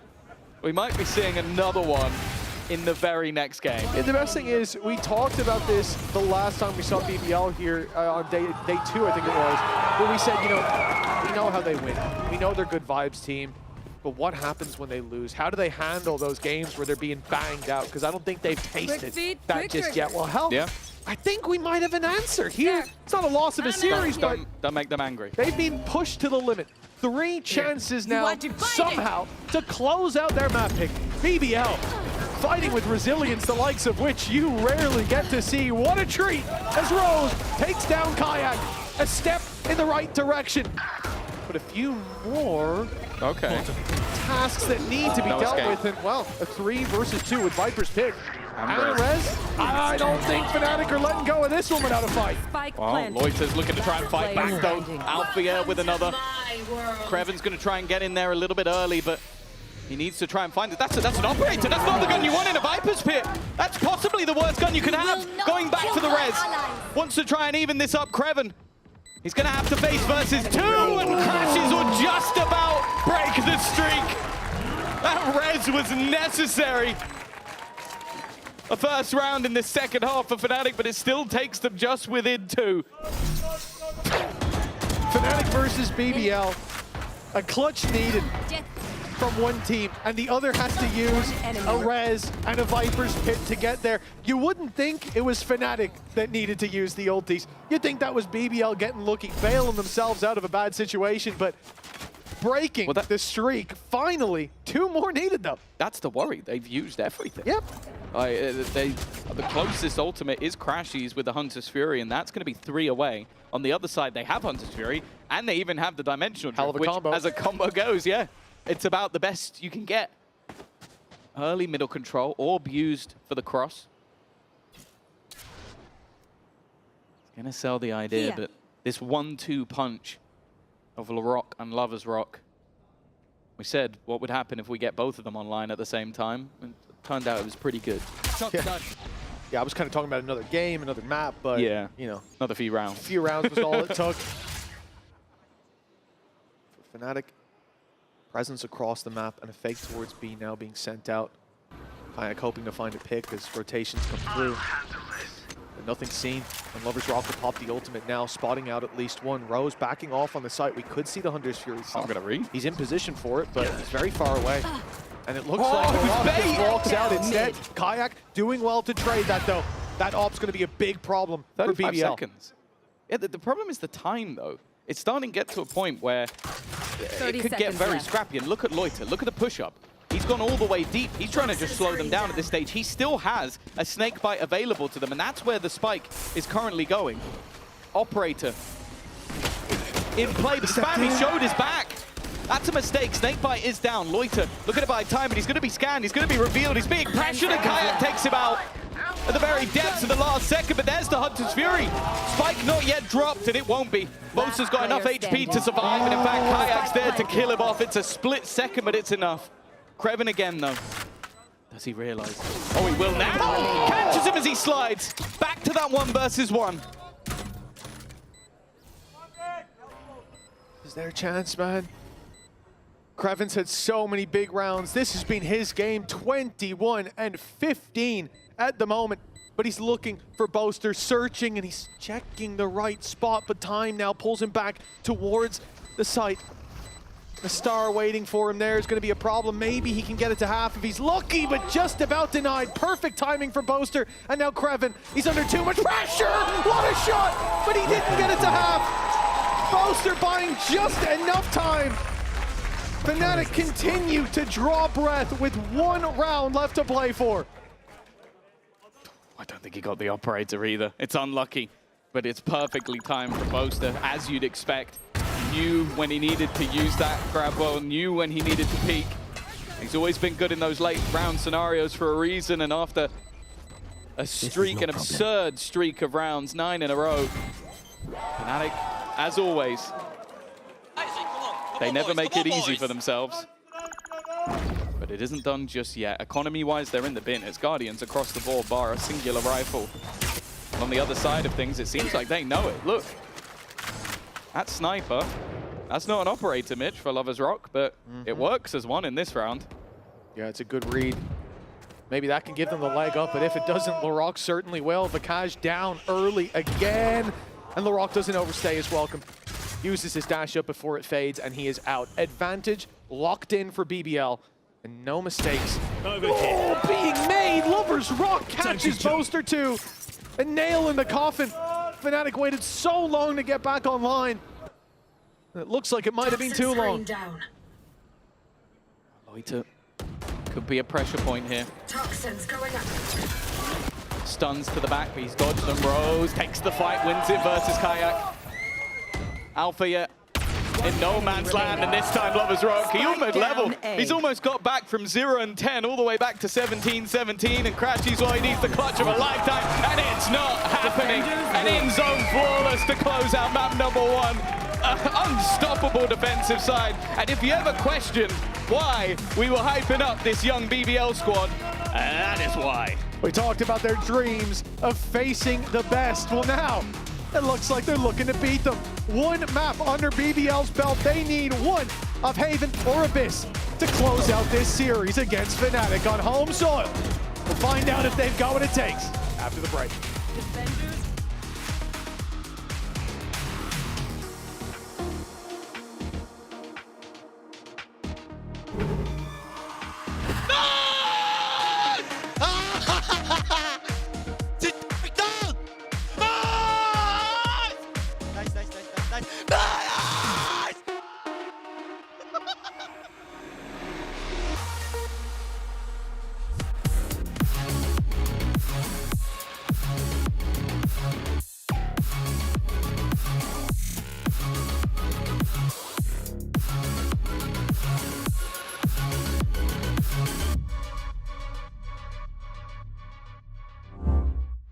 Your body knows.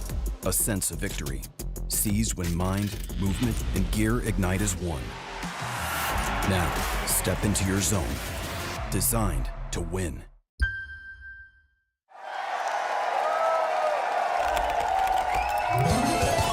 Red Bull gives you wings.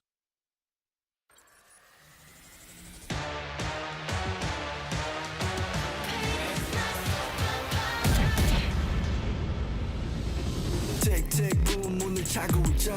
이건 데ja vu 이미 와본 걸까. 내 성공을 전부 담긴 그릇이 작아. I can't lose 점수 그건 의미 없는 숫자. 내 열의 top 10 gonna shake that. 해골로 채운 옷장 전부 that stock. 상시줄이 red dot. 경고는 없어 better not. 난 사방에 다 뿌리지 마치 red hot.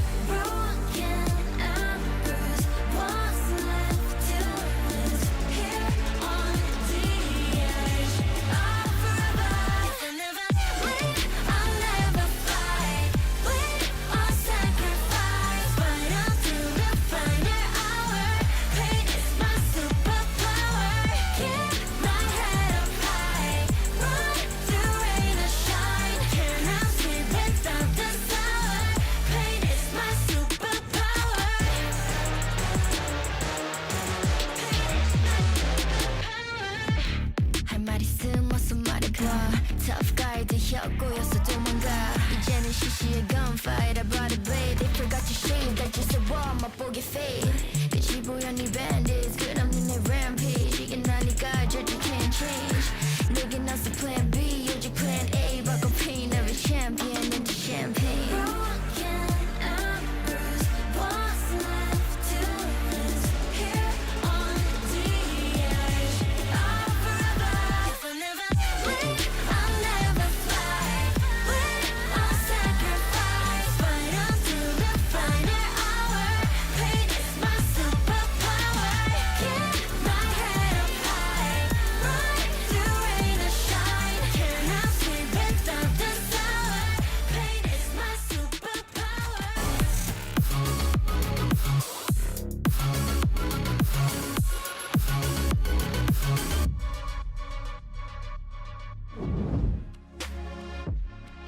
not many teams can pull off a comeback against Fnatic. How did you guys manage to do it? We know what they do. We are in their mind. We really read them like a book, especially in defensive side. That's all. Belief is everything. With my guys. I mean, you gotta give it to them. They played like they were in their minds. We are back here once again. I'm joined by Lou and Hero. Thank you for coming in on your day off. How are you doing? Thank you, I'm doing good. All I'm gonna say is I've never seen so many Fnatic players backstage. Hero is here. Clutch your pearls, hold on to something if you're standing up. Leo is also backstage. We did walk past him on the way here. I heard a lot of whoas in the crowd just now. Appropriate reaction. But that is probably not the scoreline we expected after the first half, Lou. Was it as simple as the key was in Milan's mind? I mean, in general, when you see 9-3 and Fnatic are down 3, you're like, yeah, they're gonna come back. But when Fnatic is winning 9-3, in general, it doesn't go this way and they don't lose the map. So I was actually, wondering. I was wondering if it was gonna be one of those fake comebacks that we've seen, throughout the weeks where a team wake up when they're being led. But this time it was a real one. And Hero, who do you think made the difference, actually? I think it was like mostly like all of them, but this like 1v1 with Karon, like it made a huge difference to like them being able to come back, or like if it would end the map, I would say. Let's talk about these 2 rounds because there were the turning points. They were massive, pretty much within the first 30 seconds. Fnatic were 2 players down. Hero, are you a bit disappointed they didn't adapt to this defense aggression that we were seeing over and over and over again? I mean, a little bit. Like I was seeing some of the Fnatic players get picked off at times, but like in general, I think the over-aggression from BBL, like they didn't really expect it, I feel like. I mean, it might be a bit obvious what I'm going to say, but of course, we want to give like credits and MVP to Labrock, but I also want to give him, the MVP in terms of vibes, because he was carrying his team, step by step after the 9-3, 9-4, 9-5, and you were seeing him, standing up, waving, yelling, and at the same time, top fragging, picking these double doors. One time it was Vekaj, one time it was Alphager that was getting picked in these double doors, and it seemed like Fnatic couldn't find a solution to those early picks from the Turkish side. You can tell that they chose that map for a reason, right? I mean, who would have thought that 5 exceptional aimers weren't going to play well on Breeze? I definitely thought that was going to happen. But let's look forward to Haven, because this is where, once again, if you do have that aggressive defense style, it is going to benefit you if your opponent are not expecting it. And also, I don't know what Alpha's going to play here, because if they do somehow have, a turret or some sort of utility that can at least watch what's going on behind them, maybe that would help. I mean, Alpha was playing Chamber on Haven even when it wasn't meta. Now it's back in the meta, so I want to say, are we going to see Alpha Chamber? What are you buying, Hero? What do you want to see? Me personally, I don't think the Chamber is coming out, but it would be nice to see. I think it would be cool to see. I think. Yeah, I want to give some kudos to Crashies too, right? He was hard carrying that map. My goodness, doing his utter best. I know that clutch was a little bit unfortunate, but definitely night and day performance of the first kickoff we saw from last year. But the rest of his boys, I think they need to help him out a little bit. I know Kayak was trying too, because on the other side, just the raw firepower is ridiculous. Especially like the changing in temperature. Your Kayak is starting the map 12-0 and then you end up losing. Like, how does that work, in your mind? You're already seeing yourself winning. Everyone is like carrying, you're winning the clutches, you're winning the opens and stuff, and it doesn't turn on in the end for you. You know what? I hope the coaches have a resolution, because it's time to hear from Milan and Coach Desmo. We know you're capable of bouncing back. How do you plan to deal with BBL's defense aggression on the remaining maps? I think we just have to, play slow, identify where they are, and then try to come up with like an adequate solution. I think on that map we didn't really deal with it at all. We didn't really identify it much. So going into the rest of the series, I think that's the first step that we kind of have to take. Fantastic answer, honestly, from Milan. And do you agree? Is playing slow really the way, especially looking at Abyss and Haven? I mean, that's what worked historically for Fnatic, but when you have players that are, trying to get aggressive in defense and stuff, if you were playing slow, you need to punish them. And I think that's what, maybe Fnatic was lacking on Breeze. Yeah, I mean, like Fnatic is known for playing slow, and like they're very used to it, and like I think they need to just play their like style and like sort of bring BBL to that ground where they think they can beat them. like put BBL on the same pace as Fnatic, right? Yeah, Yeah. It's not easy. It's right. Really, that's what I was gonna really say. not easy. Like I said, we will be going to Haven, and there's definitely some compositions that we can expect. I think some teams still love the Genji stuff. You know, the Viper. I know Fnatic, they were sort of moving in and out of whether to put Kayak on Yoru or Neon here. But what would you guys like to see if it was up to you? You're a Killjoy boy. We know that. I would say the Killjoy, but you're Cypher though. if I would have to choose, I think I would honestly say the double duels with the ISO. I think that comp. Yeah. What? I like seeing that comp. I love that. Do you know what? I said this yesterday, so I really like that from you, Hero. What about for BBL? For BBL, I think we're gonna go classic. Breach, Neon. I hope we're gonna see the Neon, to be honest, because it's a map where double duelist is pretty hard to run, at least in my mind. So I want to see a double initiator like the classic OG Breach Silva. Yeah, what it looks like, we're not going to get a Breach, but we will get that Killjoy as well out of Alpha. Do we like it? Vakaj is Viper jailed? Yeah, I like it. I think it's nice.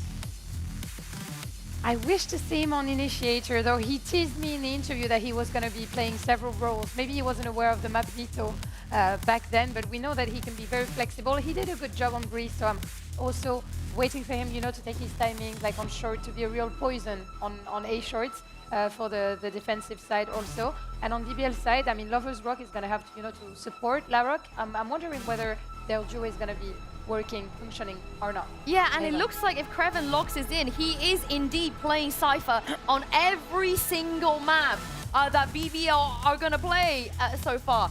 And that's not something that you see in 2026.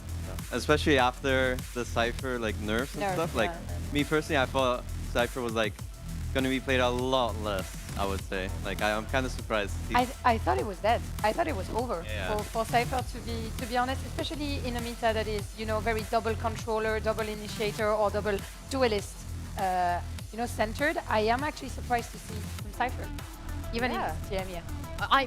Well, I'm surprised to see on every single map, you Right, know? from them, It's been a long time since then. But Hero, before I let you go, do you want to predict who you think is going to win? Haven? I think both sides are looking very strong, but I would have to give it to like the boys of Fnatic, I would say. Of course he does, of course he sweet does. I mean, boy. surely they don't lose in front of Leo. Let's toss this back to our casters. Minch and Tom, take it away. Thank you very much, Yinsu. It's time to kick off map number 2. What a belter the first one was, Tom. A 13-11, and one that never looked like it was going to be close. A 7-0 start for Fnatic, but yeah, a team has managed to make a comeback against Fnatic. Map 1. Oof. Let's see how the second goes. Yeah, Larok was incredible in that map. No doubt the best map that we've seen from him so far, well, since being in Tier 1, which is only, what? That was his, what, 4th map? So it's not like a crazy pool of maps, but doing it versus Fnatic, as I said, the rumors were that there was a team that wanted him, wanted to try and sign him away, and he decided to stick with this BBL core, stick with the boys that he made it through Ascension with, and hey, so far, so good. The question is, can they now continue that on going into both Fnatic's map pick, but also potentially the next one where they struggled on just a couple of days ago? To start things off, aggression from BBL. They've sent a lot of players to look for this fight in A main. And rotating back is going to take a long time. Easier to go forward. Push is coming to shove. Fnatic, they've seen one player pushed up A. They expect there could be some aggression, but they don't know quite how much. Great paranoia. It forces 2 players back. LaRock chases them around that corner. The Cash is being spotted. Alpha's being dropped, but that trade back, it's kept it doable. A 2 versus 3 now. The Cash and Boaster, Spike's still under their control, but they're looking to trade out those fights, to catch a straggler towards A main, but BBL have backed off. Well, yeah, this is the value of Kreven.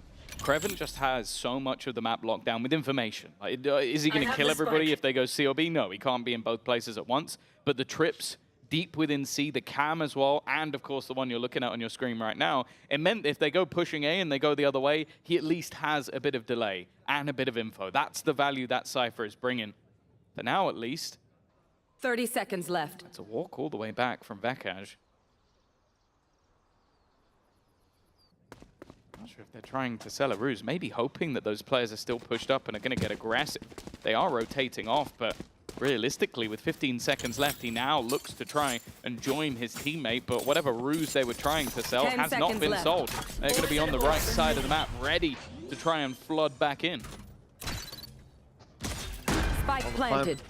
I'll be denied. They're quickly on him. That guy's stuck behind that box. As you said, no escape. Boaster has a paranoia, will catch one, but the spat through is perfect. And BBL take the pistol round to start Haven. The map pick of Fnatic, Tom, I think we have to come in with higher expectations. Maybe not for the first half, but overall. This should be Fnatic's take, but BBL, they're looking hot to the touch coming into this. Yeah, you can see the confidence that LaRock is running with and the rest of the team sort of following alongside. But then I do feel like it is almost that yin and yang. You have the hyper-aggression of LaRock and Lovers Rock, and then you have Kreven as your safe pair of hands on the other side of the map, just being that sort of smart, integral turret that they need. And they even knew that he hadn't pushed to the backside because that trip never got broken. So it just gave so much information to where that player was. I think he got hit by a cam and then a reveal. There was no escape for Vakaj. It's just smart stuff towards the end. Maybe not what you would expect from a young rookie team. He keeps going. Of course he does. Ace crash in his back pocket. 1 kill for Lovers Rock already. He's clearing the window. They've seen him. They have dealt with him. It was a bold play. And that's the risk for BBL. Burned up. Everyone else is to play this one tight, but the problem is for Fnatic, you think about look at any part of the map right now. If they go as a group, if they push it down as 4, there's a real chance for them to come out on top in that fight, especially now that they've got a Marshall to work with too.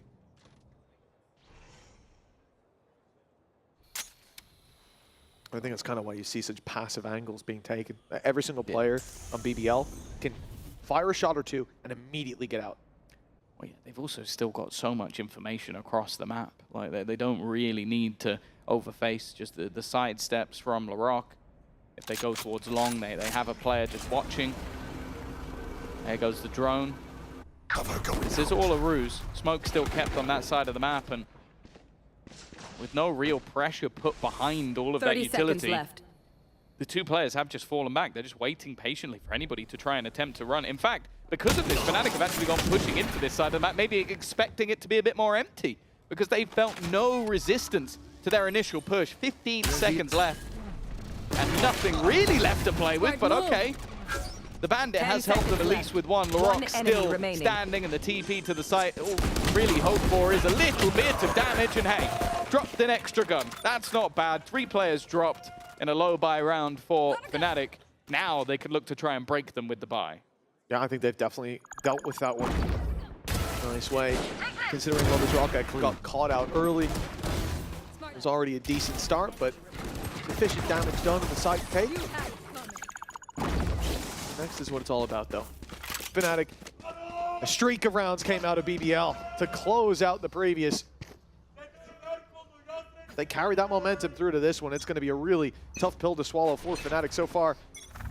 There hasn't been a lot to report back about. Good start to the map for Vakaj. This is where they need to really make a dent in that BBL defense. There's so many weaknesses. You've got 2 pistols being brought into this round, 2 Bulldogs, the main hope being Lovers Rock can land a couple of tags, yet already BBL have the opening pick, and it's Kayak that they've dropped. That's not the start you were looking for. He was a superstar in the early rounds of the last map. Loiter, though, has been dropped through the smoke. Bekash has been doing well so far. His 5th kill already. Lovers Rock holding a tight angle, but it seems like they're aware of the danger. He's not breaking his step. Eventually, that pressure will be put on, forcing him out, but a lot of time has been bought. 50 seconds on the clock as they now look to potentially redirect. That was all just to make sure there wasn't too much information available, and that B site did have that initial opening. It seems like that's where they'll go. Smoke and reveal, heard and seen. Kreven decides not to swing back in and look to catch him crossing. Walls blocked him out anyways. Now LaRock goes through on a wall of his own, and they've made it to the back site. Decoy sent through Garage, trying to draw some eyes so they can get that early re-clear of that control. But the problem is here now the time ticking away. Paranoia, utility still there for Fnatic. A shock dart to work with. A nano that hasn't been thrown. BBL need to take the fight to them. They need to go pushing, and Fnatic are waiting for it. Beckoning them into these fights, but with Boaster down, that's a thorn in the side. Still, players towards the window, and the defuse denied! The Cash! Unleashing an ace on them! Fnatic have got their round, and we said a good start to this map. Look at the kill. Bloody stellar one there. So, on the entire scoreboard, Fnatic currently have 10 kills. Yes, 9. Yeah, Becca just 9. It really is. That is ridiculous. Maybe that's what they saw. Maybe this is what he was doing. That's what I'm saying, man. Whoever scout knows a lot more than I do, and also about getting this out of him. Where was that guy last year? I haven't seen him. That was the first half. Oh, French fans on this. They're fine now, though. Their team's doing great. Even still, the immediate shutdown. LAROC's gone, Kayak's gone. Hey, I would call that even. Alfie has done well. Back on his trusty companion of Killjoy, allows him to almost play his own game at times. After losing your duelist early, you're gonna have to do a little bit more here together. Drone through. Cage triggered. Lineup being thrown as well. Swarm grenade. For the Nano. But there is still this operator. Glass cannon one as well. No shields behind it, but Lover's Rocket's confident. He's so back. From a 0 and 10 start to the previous map. Inverse Kayak. Cutting through. Look at him go. The confidence to come in here with the glass cannon. Plays the TP on his side. They've got to be worried about him. But BBL have got to worry about Boaster. What was that? A double, and with a pit up as well, and up on the retake without shields. Even with them, not sure it's going to make a difference. This one's done. There's no way you get away with that. They don't have shocks, but they've got a snakebite still to work with. Kraven, though, he's got a gap inside that. If they throw the snakebite through, they'll assume that he's left this because he'd be dead to the pit. He'll just about get it to half. It's a small margin, but that could get them across the line. The problem is the spams. The decay is going to be in play. Kraven as well to land the first, but Boaster finishes his dinner. Eats them alive inside that pit. And we're back to 2-2, back to level footing. It's a little bit nervous. Well, when I saw that gap, I started to feel a little bit shaky. But Boaster, well aware of the spam angle, going to make sure that nothing more can come of it. He now moves up the board. Puts them 2-2, but more importantly, resets the economy of BBL. Now, I'm looking at LAROC having the overdrive. That's one ult we've already seen enough impact from Kayak alone. See what ideas he has with it. Doesn't seem to matter. Kayak's on the board. Rose gone within a second. I think he was just attempting to try and support LAROC's early push, but he's the one that bites the bullet.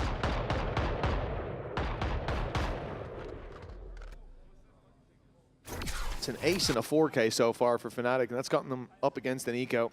Targets destroyed. Great way to get back through into the game. Trades out on mid are perfect. From this point, the only question is damage is where we have to look. There is an AWP in play here. Taking down a couple of players could be valuable, depending on where those bodies fall.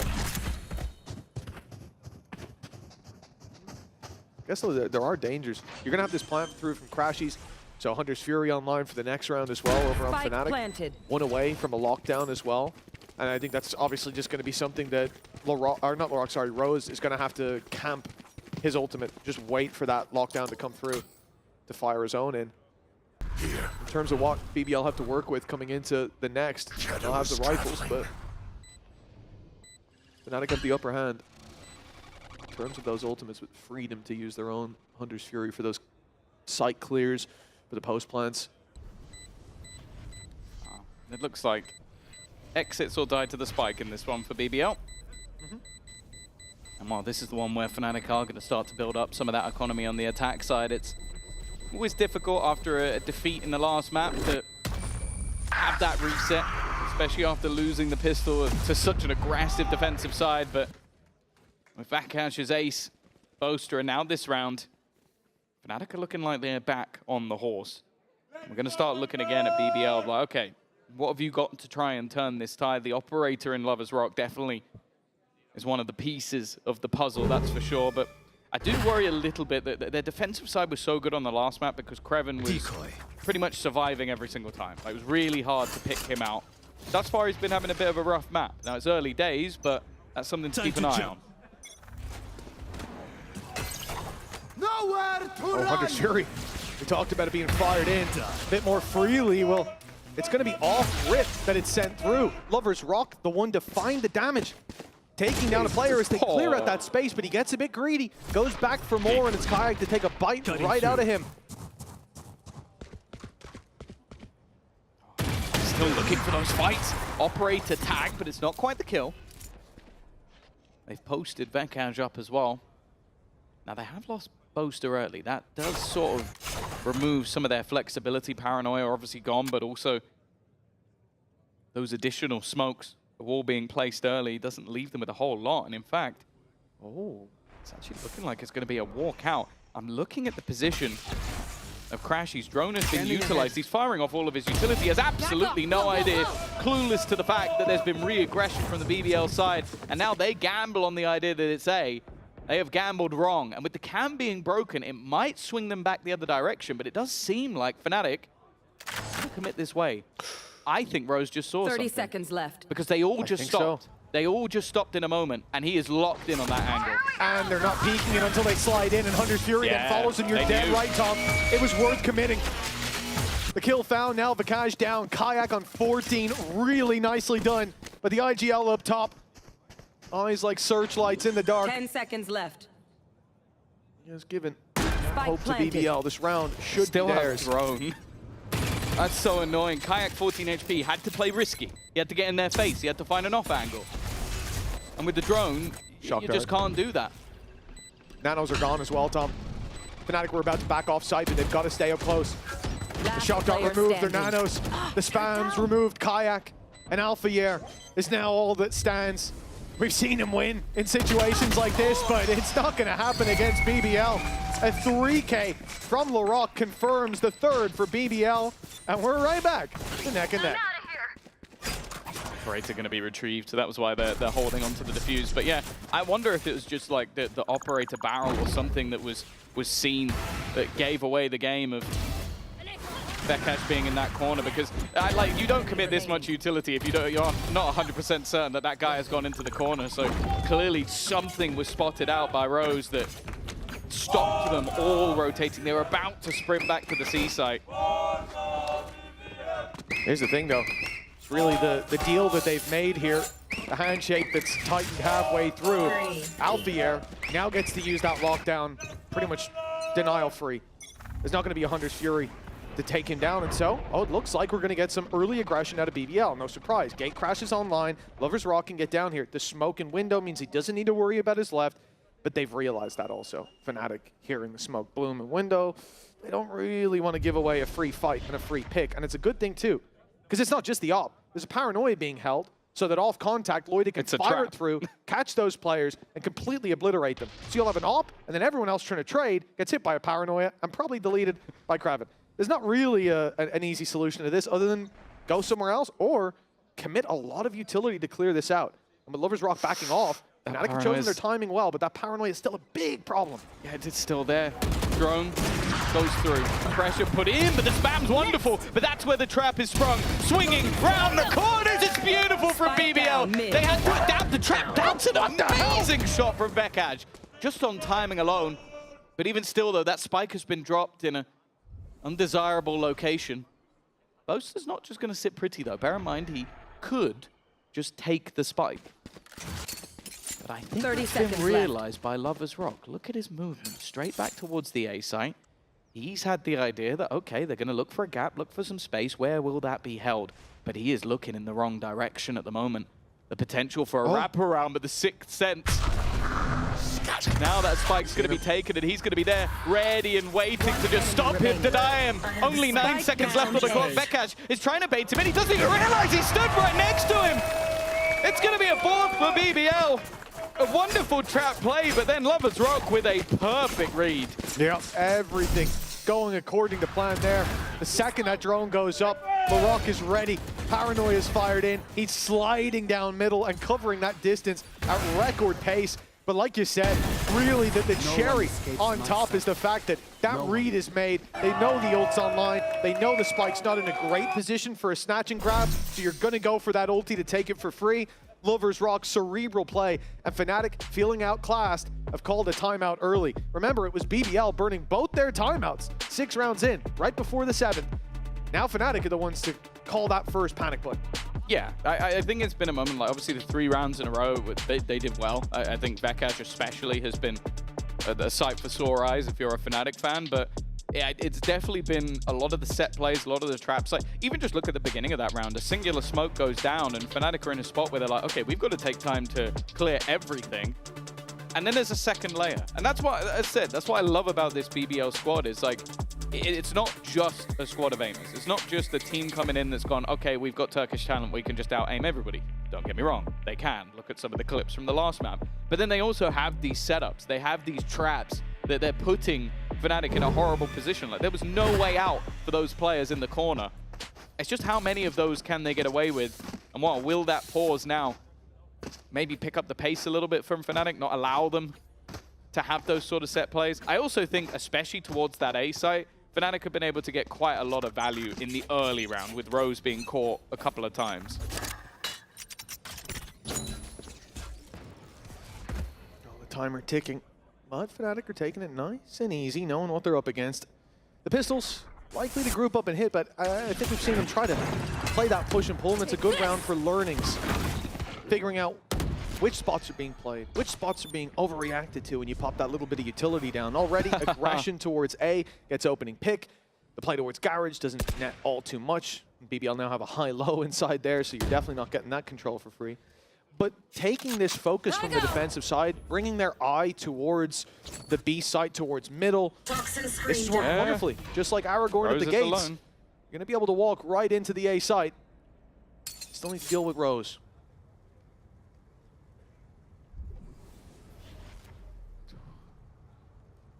He's left completely alone, but the rotation just in time. As the drone comes through, he is going to get spotted. Oh dear. Luckily, it's a fake, taking damage from the shot dart, and I don't think a single bullet has connected for him so far. In fact, LaRock's been lost elsewhere, now jumping in, but luckily, what a step, what a shot from Kayak, but it's only damage. The round is still going to go the way of BBL as they extend their lead a little further. I do feel like Rose was maybe firing quite a lot of warning shots there. This is your 24th warning. It is insane to think that, you know, there was a point where we were talking about, you know, the spark of hope for BBL to maybe, I mean, even build up momentum for the second map was kind of the idea. They did that, you know, a bit better than expected, even in the dream scenario. Yes, this should do. And now we're looking at this point where there's some messy, some chaotic scenarios that they're coming out on top of as well. Like, they look to be beating Fnatic at every facet of the game in a lot of these rounds. That spark of hope, man, it's bloomed into a raging inferno. BBL taking full advantage of the momentum they've been gifted, but Kraven, he's got to be dead in this corner, surely. Paranoia just a second too late. Luckily, that Paranoia was so good that LaRock got about 6 attempts to kill Althea, which normally you don't get. Sight has been lost in the meantime, though. They've given up this side of the map. Ultimates, not really the ones you'd want online. A couple of kills would be needed for either LaRock or Lovers Rock. Both of them are about to come under pressure, and he does manage to win that fight. Vekash, though, does. Trade almost immediate. It keeps that control, but do they know there's a second player coming in from behind? Rose is going to watch, keep them in the corner. Flash is being expended, almost keep the idea that there's nobody there, and then Kayak is dropped as well. 2 standing, one of them being Crashies to take that first contact, wins the first fight, second as well.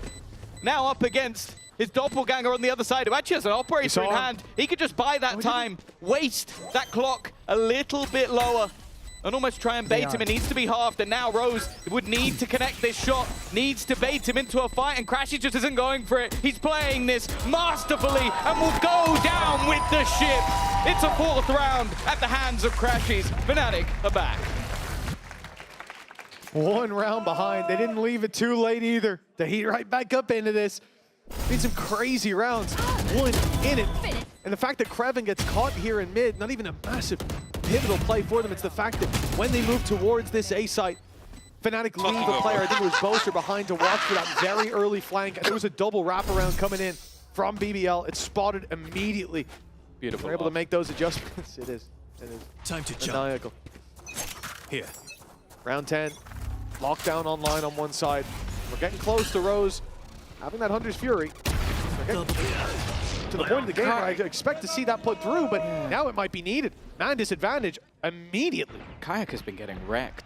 Like, it seems like every play he's attempted to make, every push, he's been shut down. We started about his early start on the last map being dominant, and well, currently 3-9.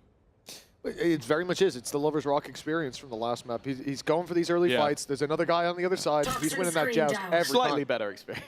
Slightly, yeah, he's got 3 kills. 0 and 10. That's good. But, you know, in terms of effect, about the same. I think it's a little more forgivable as well here on this attack side.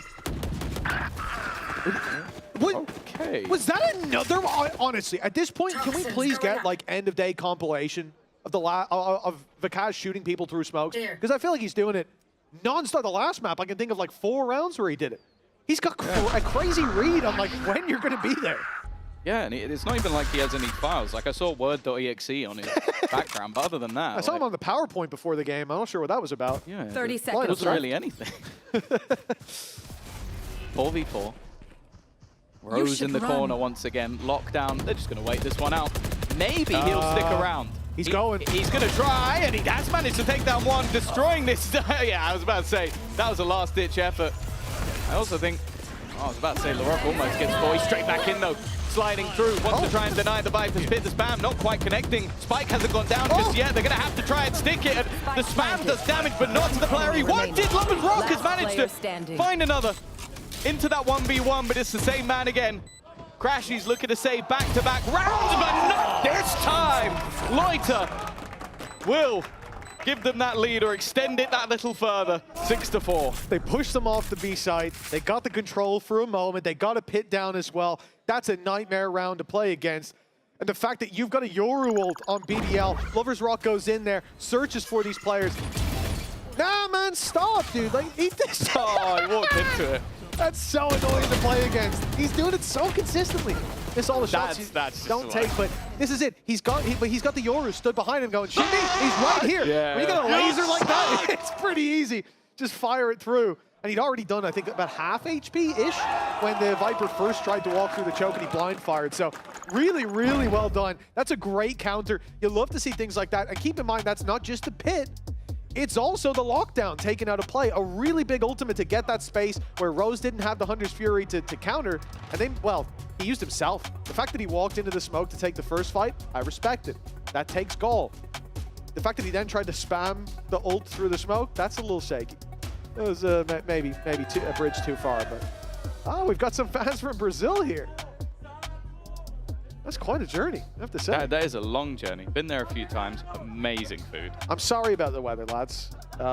It's tough. It's cold out here. I doubt it gets as cold in Brazil. No, I don't think it does. I almost cried on the way in today, man. Weirdly as well, slightly better beaches in Brazil as well, if you want to just name Only obvious slightly, things. though. Come on now. Have you been to the lake? You can skate on it right now. But yeah, we obviously have a little bit of a technical break coming in here. League officials investigating down on that stage. I'm sure they'll have us back into the swing of things in no time. But with 2 rounds left to play for, BBL still holding that mantle, holding the baton. It's been really impressive to see them because, again, one of the big conversations that we'll talk about behind the scenes and indeed on air, we'll hear it from the desk. There it is, baby. There it is. It looks so good in red. But one of the things we talk about is stage experience. And for these guys, like, sure, they got to play on that stage, Ascension, yada, yada. But being here at VCT EMEA, facing off against some legends sitting opposite you, even just getting used to, like, the temperature in the studio, the tables, the monitors, it's a complete, and the PCs as well. It's a different setup than what you're used to. You expect to see teething issues here. Anything but. It really has looked like BBL entering their second home. And it's good to see them so comfortable already, because it just makes me think, how high is that ceiling going to go by the time we hit stage 2? Well, yeah, as said, there was a reason that a lot of teams, and maybe even most of the teams, were trying to pick up at least one member of this squad from last year. Like, they were the Ascension team of 2025 and the Ascension team of 2024. In fact, the man that stopped them is on the other team in the form of Kayak. Like, we know how well he played that year when he won Ascension, and a lot of it was, maybe this is a bit of a grudge match, but I think that when you talk to anybody at BBL, the grudge match isn't really about beating any specific team. It's about being the best. That's why they stuck together. That's why they stayed as a group. It's not because of, oh, I don't want to join this org, or I don't want to be a part of this squad. It's, oh, I think we can win. I think that if we go together into the tier 1, we can beat these teams. And I feel like, sure, a lot of that is just confidence in yourself. The other part of it is, everybody scrimmed this team, so they know they could beat some of these teams. I spoke to Rose, and I think they were scrimming the top 4 at Champs, and he was like, yeah, we were beating them. So we feel pretty good about Ascension because we were beating the Champs team. Bear in mind, who was one of the last 4 at Champs? Fnatic. So they come in with confidence because they go, I've actually beaten these lads before all the time in scrims, and sure, scrims don't mean everything, but when you're a young player, it means something. Let me really rack my brain. What was it, top 2 Fnatic? I think all year, actually. Not kickoff. Not kickoff, sorry. No, shaky start there. They don't know. But what was the other? Yeah, for BBL, one of the things I really enjoy about them is the fact that they, like you said, had offers from many different teams, and no doubt one player could have taken the cash, right? And left. Went to the promised land of a stacked roster instead of these tier 2 guys you're playing with. But they stuck with their buddies. They stuck together. Shame Fnatic didn't do the same. But anyways, for BBL, looking for that 7th round here on the defensive side. Outlaw in play for Lovers Rock. A few ultis to work with, and Fnatic already showing a lot of presence towards C Long. They've lost a player there in the form of Alfier, but it doesn't look like they're going to be committing straight through for the fights. Fortunately, their fallback will be spotted. This is a round where you don't expect too much. Take flight. Oh, Rose, they're going to know he's pushed up, and he's going to know that they're there. A lot of the danger dissipating. Wow. It's just grinding to a halt, waiting to see if anybody makes a mistake. I like that we see both Lovers Rock and Loiter do that. The constant jump peaks with the TP to escape, so that they can get information with very, very small amounts of risk. For Lovers Rock, he's gone straight back to the right place at the right time.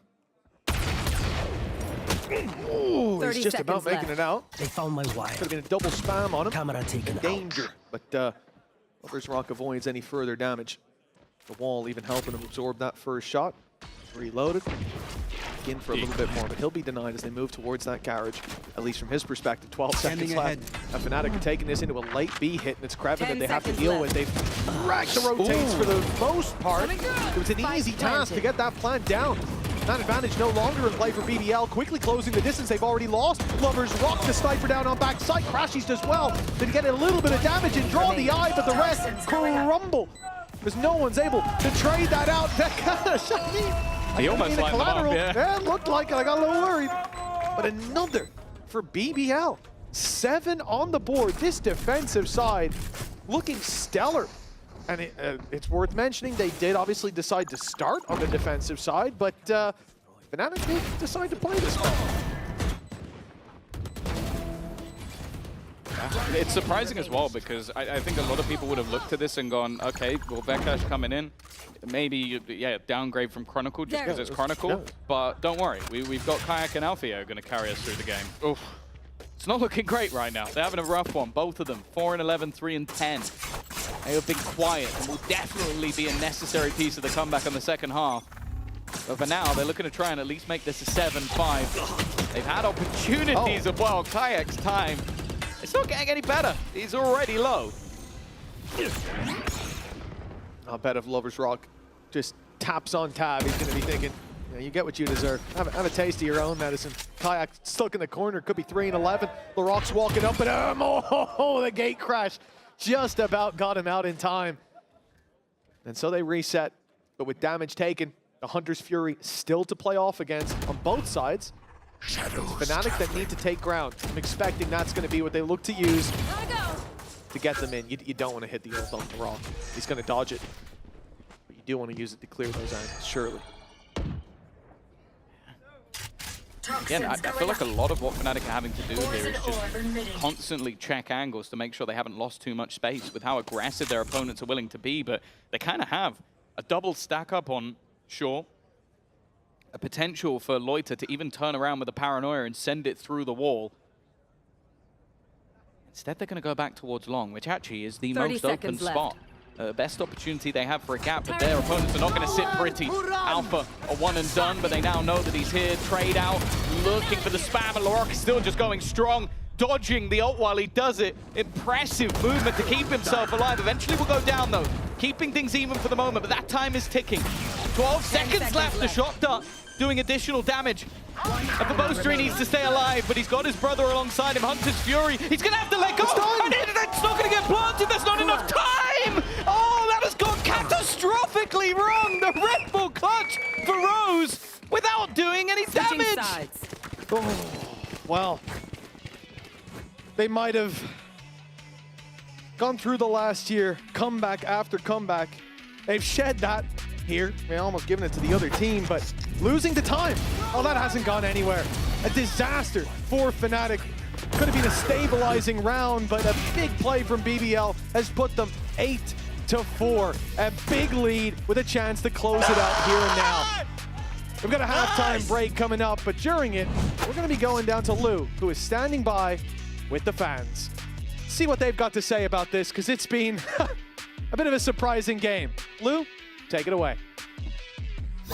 Thank you, Mitch. And it's a clash of Turkish demons versus EMEA superstars, and the fans are here to witness it in person. I am now joined with Esat and Rave, two big fans, both of BBL and Fnatic. I know it's your birthday today, Esat, and you decided to spend it here at the Red Games Arena to support the BBL boys. But if you had to choose one of them, you know, your superstar in your heart, who would you pick? Who do you trust the most? I think it has to be Loiter Utku for me. Like, he's really young, he's really confident. I think he can go a really good long way. Yeah. I really trust him. He's going to be some of the greatest players in the history. Some of the greatest players in the making, will see that. I'm now turning to you. Rave, you've been supporting Fnatic, and you know they lost the first map. Now they're down 4-8, so I want to know, why do you think over the years they're remaining maybe one of the best teams in EMEA? How are they so resilient, according to you? I honestly think it's based on Boaster. Boaster is like the core of Fnatic as a team, and he's like holding everyone together. Also the other players, of course, but we always build up team energy and we can always come back, and we all know our comebacks, and we can come back this time again. And we will see if you manage to do it. A good team synergy and a great captain. We'll see who takes the win between BBL and Fnatic in a few minutes during the halftime. Thank you, Lou. Yes, what a game this has been. BBL leading 8-4, leading 1-0 in maps, and now it's their chance to not just beat Fnatic, but to best them in every single way. At 2-0, a clean sheet against this squad. That's an accolade that many teams would be more than happy to have. Yeah, for sure. We know that this is a stage of 3 strikes and you're out, so it's not too dangerous for either side if they were to lose, but the further along you get, the further you drop down. It's a little bit of a bonus. Pacing on the Alfia, well, if you thought he was having a bad start in the first half, it's not got any better. He's dead within the first 10 seconds. That's the thing. You buy the Bandit, you play up close like that. Laroc's managed to make it all the way through because of the mistake. Because the utility going down, he's wrapped around to the C site. He can make it late around through the spawn, but the spike is down. Fnatic might swap places with the attackers. This could be a big problem, but with Crash, he's down. Now the world could be their oyster. Vakash in the window, misses the shots in the cross. His wall will get him out. He's going to be able to reset, but now Vakash is down. He's being caught as he walks right into Lover's Rock, unaware of the space taken by BBL. It's a messy pistol. Lloyd and Larocque desperately low. It's still anyone's game. Oh, it was. It really was. He's now back to the C site. Kayak has the right read. 2 players, 1 bullet down, and then Lover's Rock is the only healthy one. He's been spotted on the other side, but they're planting for the spawn. The spam's not quite reaching. Close, but no cigar. Needs to be his first shot. If he gets rid of Lover's Rock, this really is winnable, but it's It's questioning where all those other players have gone. It's questioning if they sit in these corners tight around his angles. So many places left to check. Noises going off around him that is going to add further confusion to what is ultimately players just standing completely still. And now that one-way smoke in play is only going to make it more difficult. A time ticking away, and he didn't even get past hurdle number 1. That's Lovers Rock. 4 kills in the pistol. And after what was, as said, a devastating start to map number 1, he is having a fantastic map number 2. And just as an individual look at an individual case, I suppose, of what we talked about, how does this team lose? How do you deal with coming up against a player who's hailed as the duelist, the rookie of the year? And not necessarily this year, but you know, as close as can be. And he demolishes you. Has one of the best starts to a map we've seen. You have one of the worst we've seen from you. And not only did he reset in that map, he then comes into this looking sublime as well. For BBL, they are ticking all the boxes, man, as we're watching them. And, you know, I suppose that's one of the things we talk about comfort on the stage they'll need to grow into. They skip a lot of the problems that a lot of orgs who've been here for a long time have. You know, teams like GX don't, teams like Fnatic to the most part don't. Where they've already been together, they've got that chemistry. They don't have to figure each other out. Figure out the other teams. Nice shot by Lovers Rock. Did he get out? He didn't even use the gate crash and he was free. Yeah, I guess didn't want to risk giving them that second or so of window.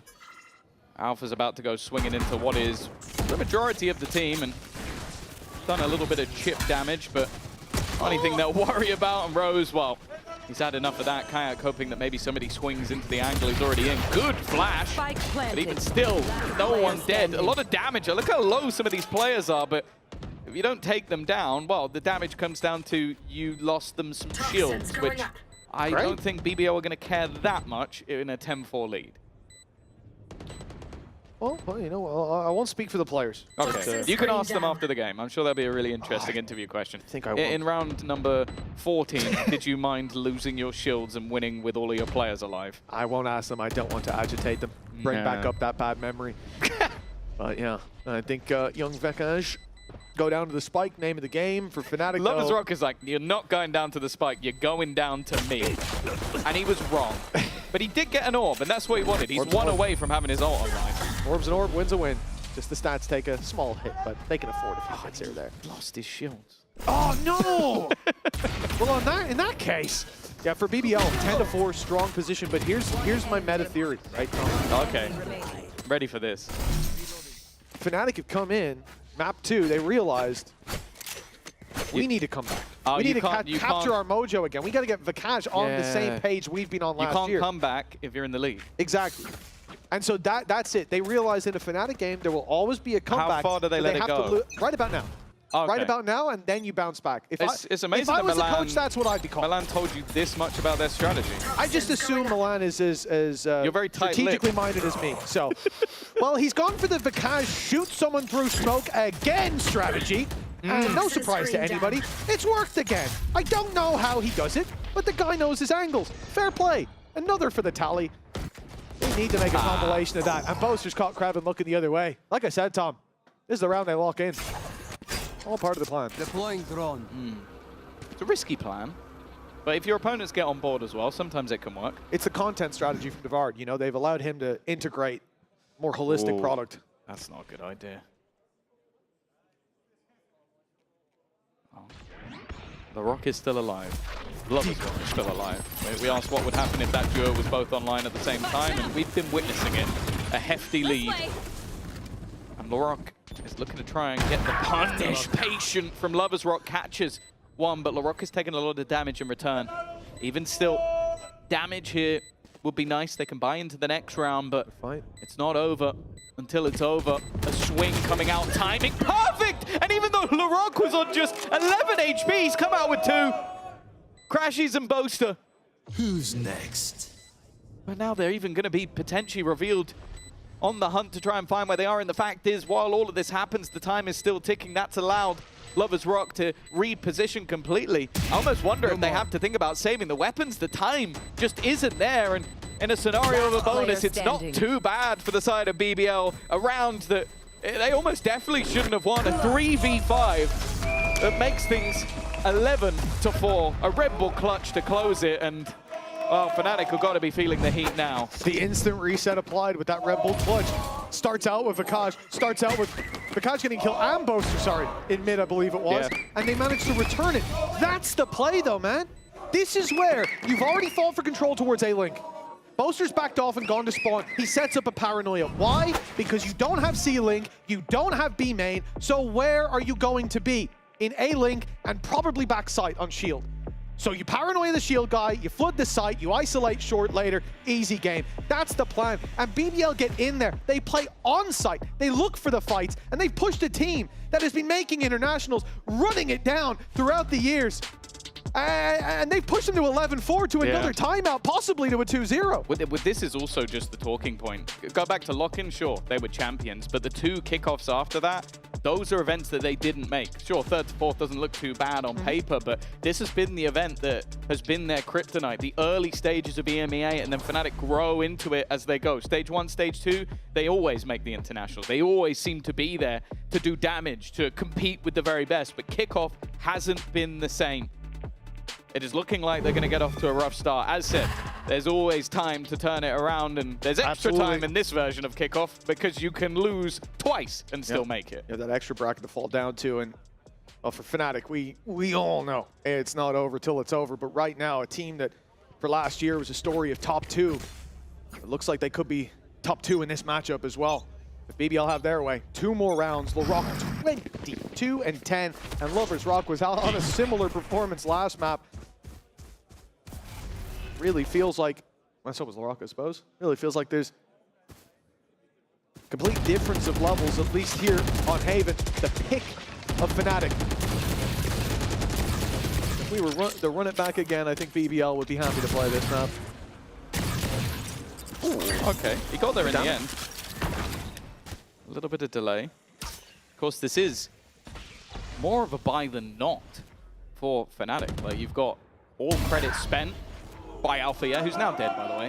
What was that? Should I name another player? All credit spent by Kayak. Okay, it didn't work twice.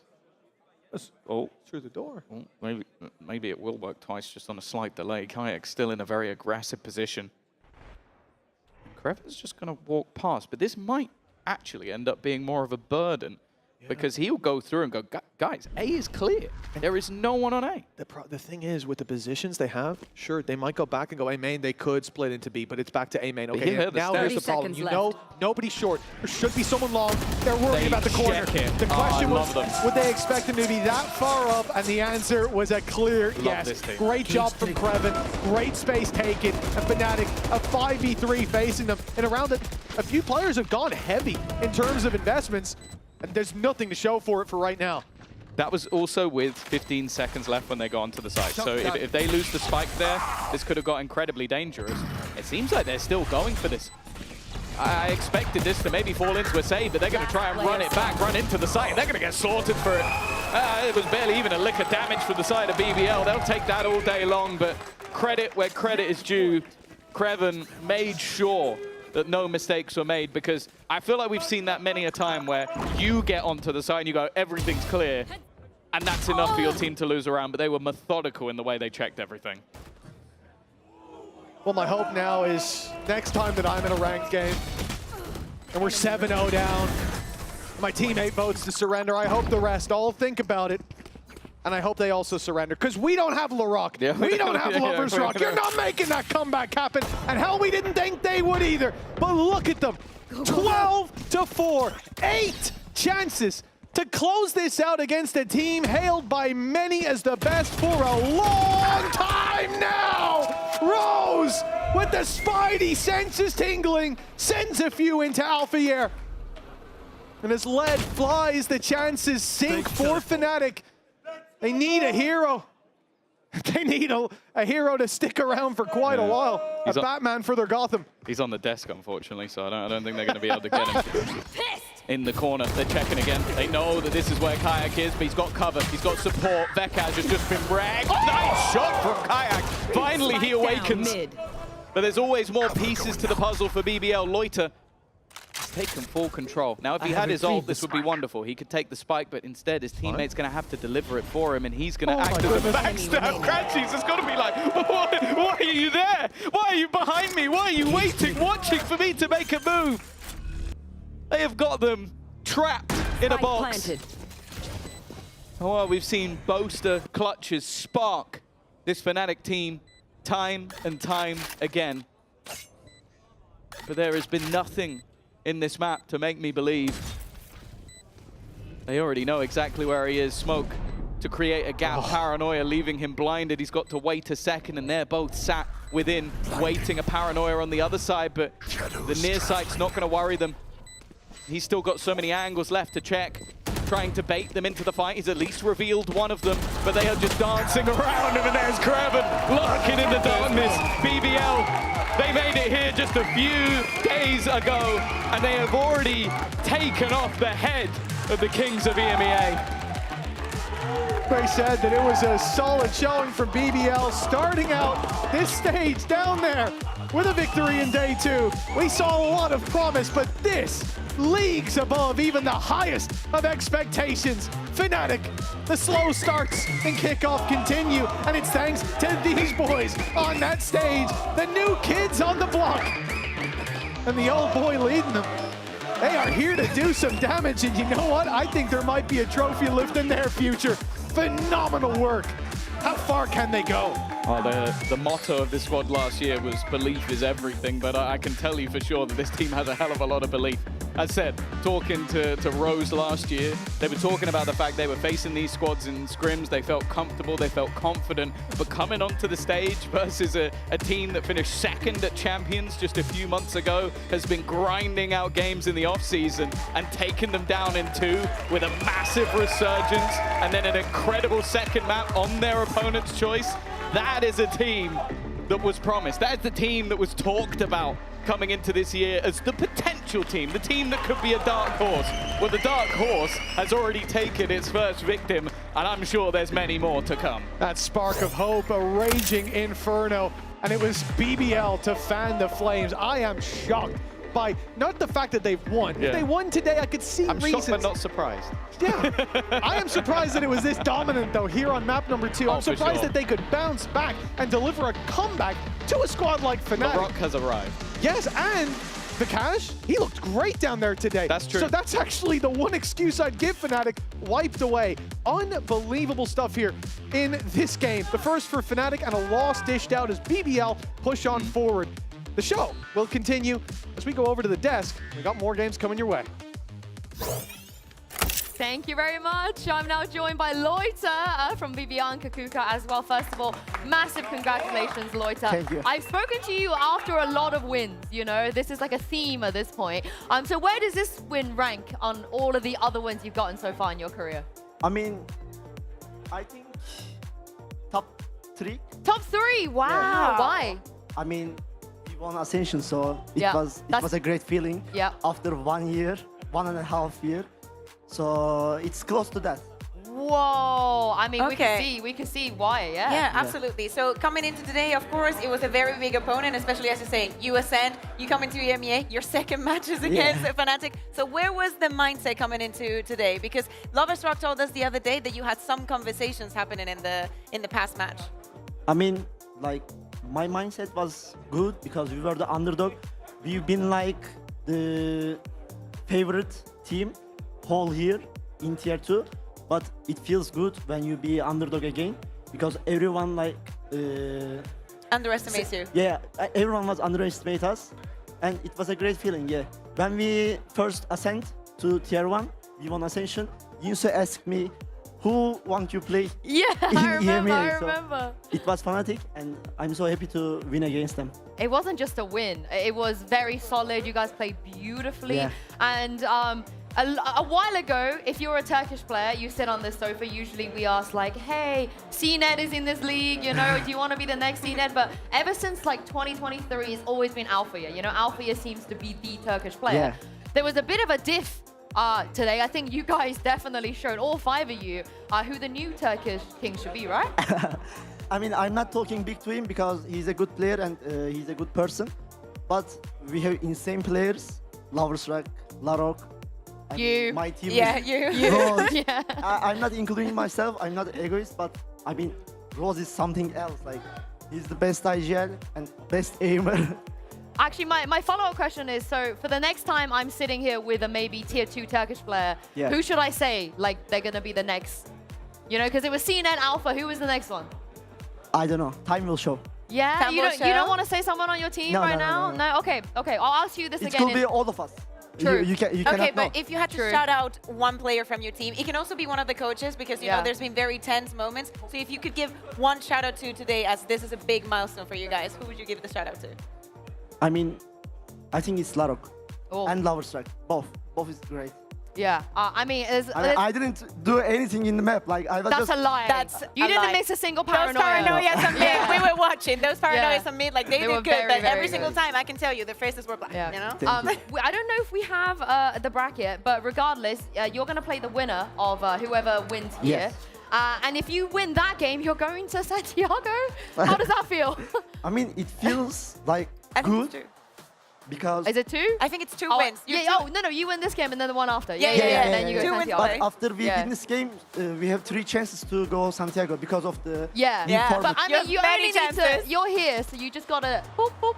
Yeah, I think it's not impossible. Like we did it first, then we came to tier 2. Like firstly, like everyone was underestimate us, and we won like playoffs very easy. Like this, we won our first match and second match, and it was very impossible too because it was Fireflies and it was like very hard in that time. Yeah, I think it feels good. Very quickly, who's winning? Liquid or Vitality? I think Vitality, but I don't know. Like both has subs, but I don't know who to say. I'm cheering for Yampi. Ah, okay. Well, that's very nice. You're cheering for Yumpy. I hope Yumpy heard that. But thank you very much, Loita, for joining us. Congratulations once Thank again. you. We're going to a quick break. On the other side of this, like we said, Liquid will be taking on Team Vitality. Do not go anywhere. You suck! Nice! No! Let's go! Nice!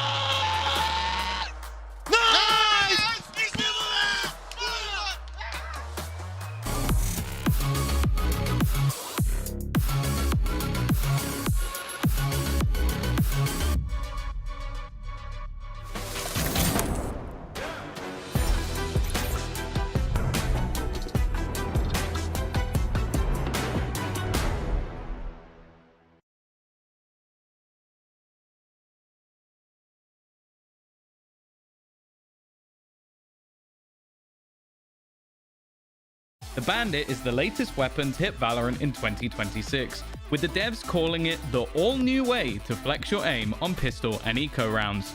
The mid to short range weapon looks to be placed as an option between the Sheriff and the Ghost. It's better than them both. With its price being between the two, but also, if you look at the stats, so is its damage.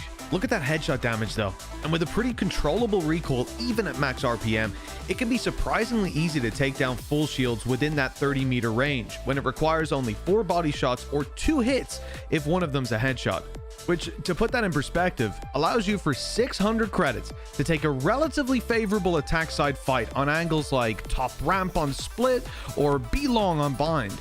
The question we look to answer in this video is, will it truly be as broken as some people think it is? Yeah, it will, but I can tell you're not convinced, Tom, so let's get into the nitty-gritty. Will the Bandit take over the pistol rounds?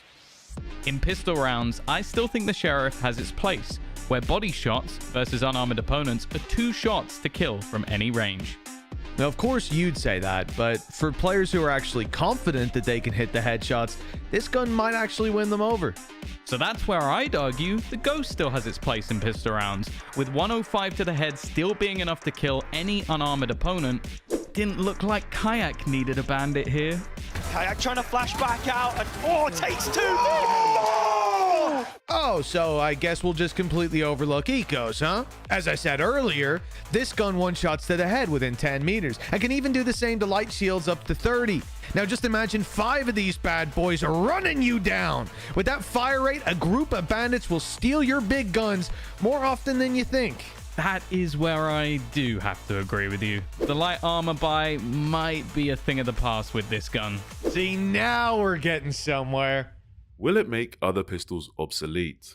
Personally, I think it will have a fairly inflated pick rate early on, with Ghost and Sheriff users being the most likely to switch.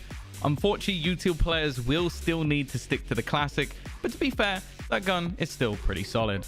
Sitting in the sweet spot between cost and impact, it's not hard to imagine the Bandit being the most popular choice outside of those pistol rounds. It's set to be the most bought weapon on ecos, as the age of Bookie FC is truly over. The time of the Bandit has come. What maps will it be overpowered on? Abyss, Breeze, Bind, Haven, Pearl, Split, Corrode. Whoa. Corrode? Seriously, Tom? I mean, the Bandit is clearly overpowered on Corrode. Think of defense and all the close range fights that you can force. I mean, A side is practically a close quarters battleground, and even mid isn't safe. With a few smokes, the whole map turns into a Bandit's paradise. With so many positions to fall back to, avoiding util dumps is easier than ever, and anti-ecos will be like clearing minefields. And don't even get me started on the— Alright, that's enough. Oof. What teams will benefit the most? The teams that will likely benefit from this weapon are the ones with the most firepower. Teams like Heretics, Vitality, or the Masters of last year, BBL.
It's my 5th year in Valorant.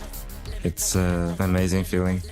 I hope I'm gonna keep doing that as long as I can, perform on that level.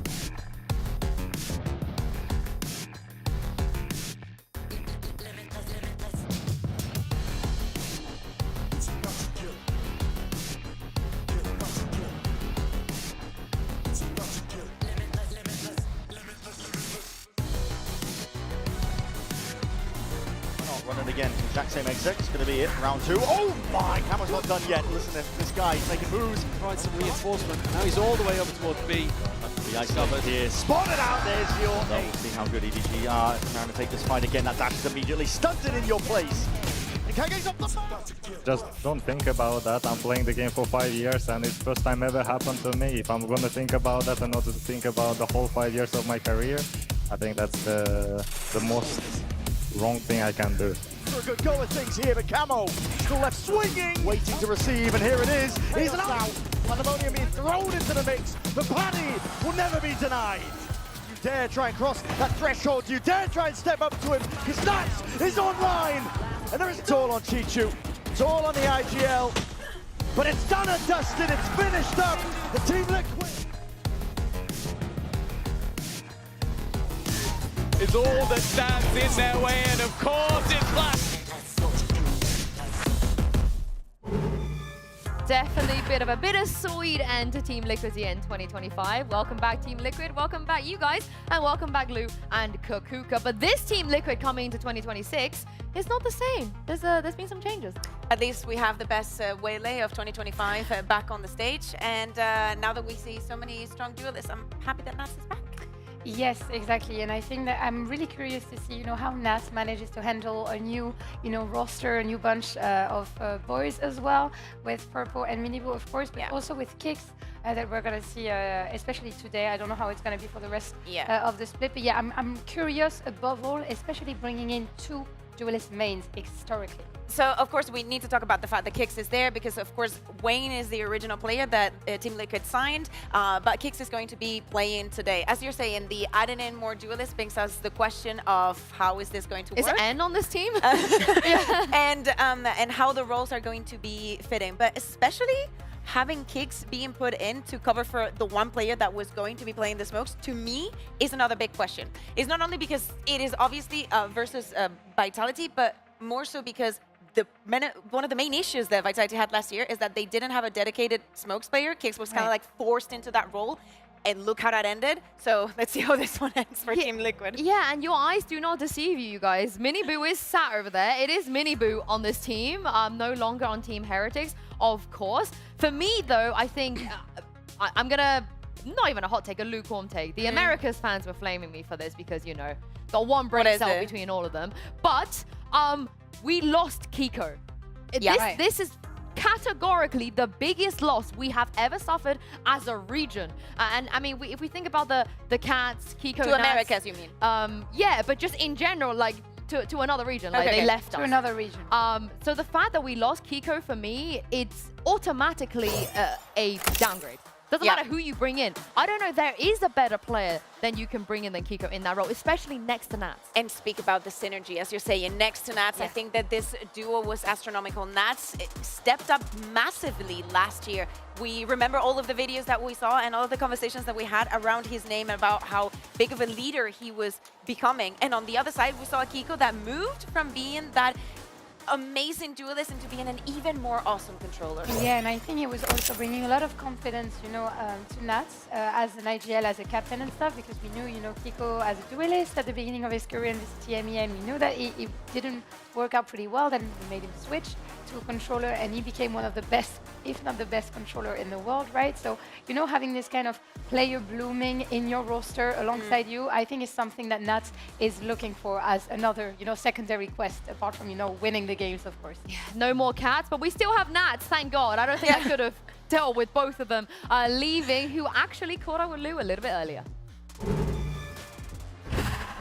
Sentinel IGL Masters winner. He can do anything, and he's with me today for his debut with Team Liquid in 2026. Hi, Nats. Welcome. Hello, hello. Back to VCT EMEA. It's, of course, a pleasure to have you with me already, and everyone should watch out because you could already be flanking them in less than 2 hours. I wanted to know, having this fresh start with Liquid, Kiko left, and I know how much of a friend and also a teammate he was to you. So how did you handle, letting him go to NA and building up a fresh start with new teammates?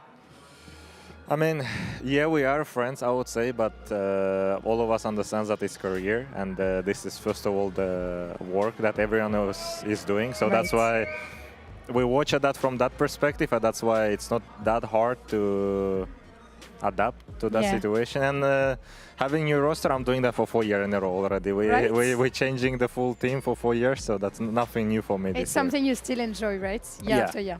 I mean, I would like already to play once, 2 years the same team. With the same team. Yeah, but let's see how it will be. Let's see how it will be. I'll take those words from you, Nets. And you know, you're playing Sentinel, you've been playing Sentinel, Viper, etc. for so long, for years now.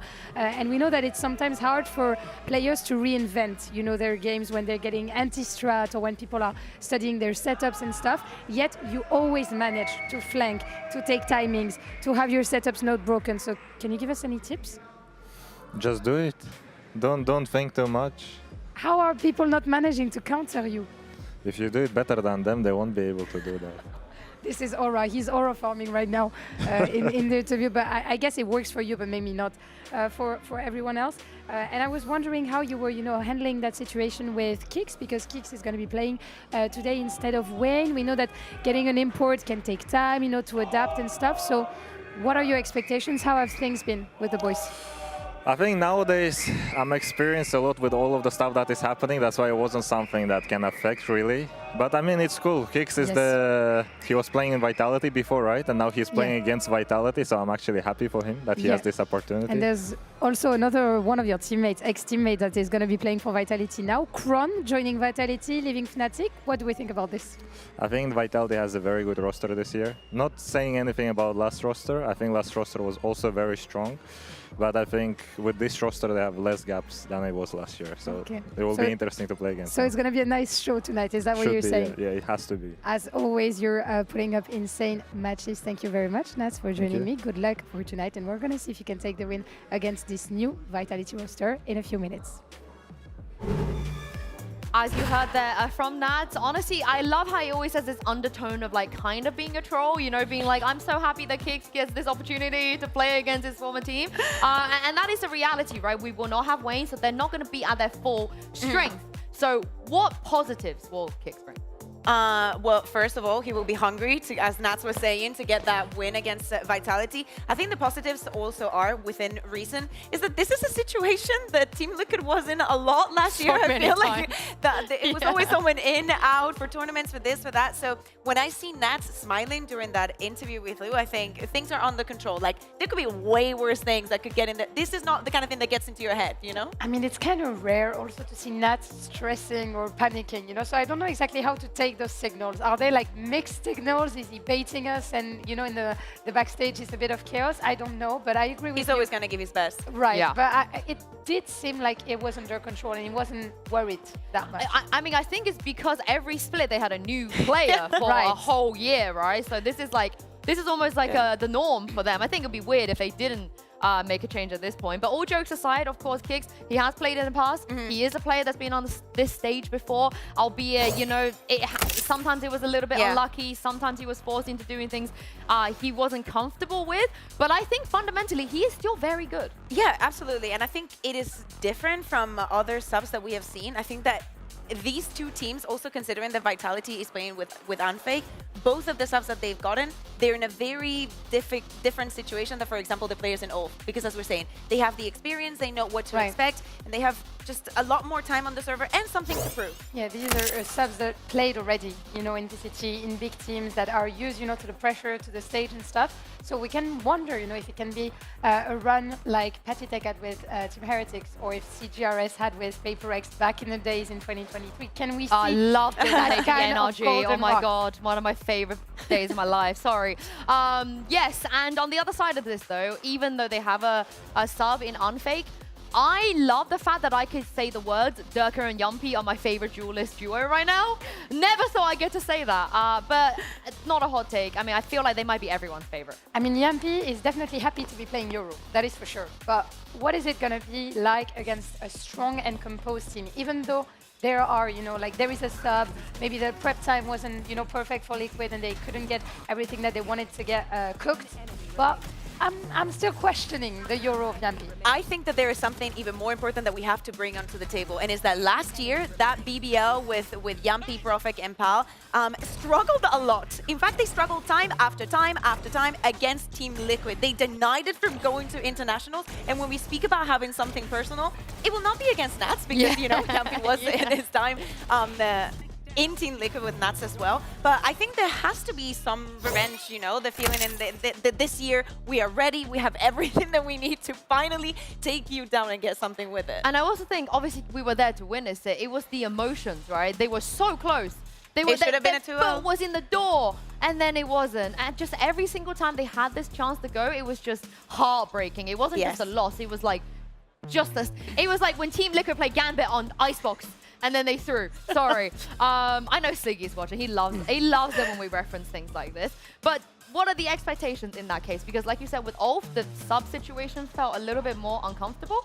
But will Liquid have a better chance? I think watch out for the warm-up, because so far none of the teams that got the bye got actually a win. So watch out for that, and this is probably the match that I'm looking forward to the most in this entire week. Yeah, I'm really looking forward to seeing like a very strong Vitality. I think they could be, at the end of this week, the strongest looking team in EMEA if they manage to take Liquid down 2-0, and I see that happening. But what if it's a 2-1?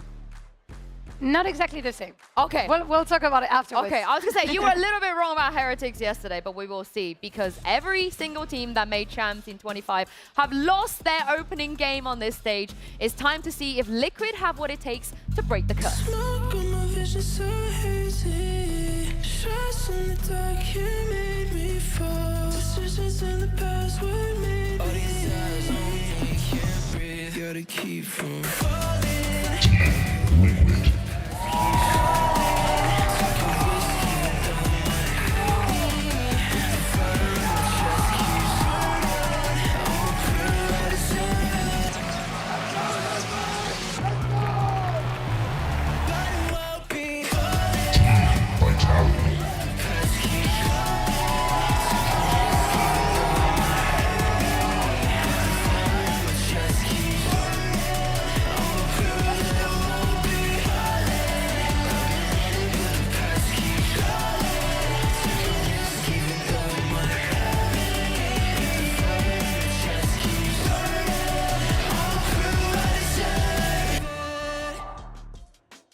Team Vitality didn't break a sweat the last time we saw them on this stage, but Liquid are a different beast. The biggest question is, of course, they're the highest seed. They get to pick if they start Team A with Team B in the map metros. Who on earth is playing Duelist today? In fact, who's not playing Duelist today? Yeah, I think that might be the easier right question here. But looking at the maps, Breeze, Pearl, and Corrode, this makes me even more interested in Kicks, because does he play Smokes on these three maps I mean, he kind of has to, right? Yeah, He well, came in with all we the don't know. consequences I of feel it. like we don't know. I don't know. If Nats also going to be playing on the Duelist, it surprises me as well. It's like, do you know this conversation that we've been having about the first maps that you show and you have the tell? Vitality is not scared about showing exactly what they showed the other day. They're happy to go into Breeze. And I think that is something that we learned from the first match with BBL, and is that if you have a good Breeze, apparently just lock it. Yeah, I'm also wondering on the side of the Duelist, actually, what Liquid are going to show on Breeze, especially if we're going to see, you know, the Yoru Jet, if you're going to see Yoru Neon, if we're going to see maybe a Sage, as was showed, you know, earlier by Fnatic. So yeah, I'm wondering. If anyone other than Miniboo plays Neon on this team, this is any point this year, I'm going to get mad. Yeah, I'm leaving. Yes. I was going to say on the Neon chat, I think that yesterday with Combat, like not playing Neon in some of the maps, it sparked the light in me. Yeah. And I hope that for Team Liquid it is the same, as like really super important for Kickoff. Understand the tools that you have in your team and just think outside of the box. Don't overcomplicate. Don't overcomplicate. But things. with the things you have, yeah. Can you just play off the strength of your players? Yeah, no, like I mean, picks. apparently not when it comes to Kicks. However, what I'm very interested in when it comes to Breeze, of course, Kicks in his entire career has only ever played Cypher, Sky, Sova, or KO on this map. Nothing else. Just these 4 agents. So it feels like the game is to get everyone comfortable but him, because somebody has to suffer at this point. But I think that was the story last year in Vitality. That's what I'm saying. That's why with you guys saying, like, don't overcomplicate things. Don't think out of the box. He's a Calaro damage. Yeah. It's inevitable, right? Yeah. They don't have a choice. But they do. In my opinion, they do have a choice. I think that, like I said, the Cypher, Sova, KO, Sky, let him do one of these things. Yes, let him play initiator. Yeah. That's what I was going to say. Let him cook on a KO, let Nats on the Viper duty, because, you know, he does that better than anyone. And don't overcook things. And on the side of Vitality, I think you know, they're running up favorites, at least in my opinion, you know, in this matchup, especially on Breeze. So yeah, and Durkin time, I had a look at him backstage, and it did felt like he woke up, felt like it was Durkin time, and he might Durkin over them. Did you ask him how many ranked games he lost yesterday? I didn't, but also have. like Kron and Leo were in a really deep combo, and I didn't wanna interrupt. So just let them get on with it. But I do, like I said, like the fact that this is a reality we live in, that Durka Yumpy is a duo on the Duelist who are That's incredible. crazy when we think Did you of guys it. know that they went to the same school? Yeah, not in the same year. Not in the same year. We are going to head to Agent Select now and see who's not playing Duelist on the side of Team Liquid. And it is Camo that Camo is is doing playing Sova. He's doing the Kiko, I guess. What? I mean, someone had to. Let me Are you, recover. like- Let me recover quickly. Camo, Sova? I mean, someone has to move away, so they go for the double controller, double initiator. Sova is an absolute must, and we're going to see almost a mirror with the difference of the Omen and the Astra. Of course, for Kicks, this is going to be new, but I think that there is a very clear strength to having the Astra and what you can do. What? Yeah, You hear me that face? Yeah, it feels like the double controller has become mandatory on Breeze. It's EMEA, we kind of love. Yeah, double we controller. love, you know, double controller, playing slow, having many smokes, hiding in them, having them for clutches. But at the same time, who are you buying most? It's probably Astra or Omen? It's Astra. I think in this scenario, it is a little bit harder to first time Astra on stage. Right. Yeah, I do think that's a tough task. Yeah. For sure. It's the first time he plays Astra on Breeze in his career, right? In official. He's never played Astra full stop. Yeah. This is his first timing Astra here with his team. I'm very surprised. I'm not surprised, but like you said, somebody had to not play Duelist. But I would have assumed maybe it would be Purple that had to flex a little bit more.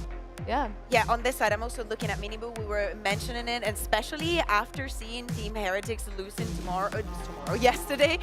He has something to prove, okay? He has something to prove. We know that, of course, he's not going to be playing with his brother anymore, but seeing that flexibility, seeing him become also a very good Euro that fits into a different system, which he had in the past, is the new frontier for him. I do believe Boo is here, though, right? Boo and Papa Boo. I mean, we just saw him in the interview. Yeah, I do believe they're here to support him, so that's really, really nice. We'll catch up with them. And what is also nice is, of course, jumping into the game. So we're going to stop yapping and let these two yap even more. Over to you, Pansy and Hypok. We'll do our best to keep the yapping on going. And yeah, it is yap hour indeed, but it's quite interesting, right? Seeing some of these players in different jerseys. Miniboo in a Liquid jersey just didn't sit right in my head yet. I'm looking at it, I'm like, Who's that then? But, okay, let's kind of roll our minds to what we know. One, Vitality looked great when we first saw them. Was it a mismatch of opponent with Ulf? Yes, so you got to call it what it is. Top end up against one of the brand new teams.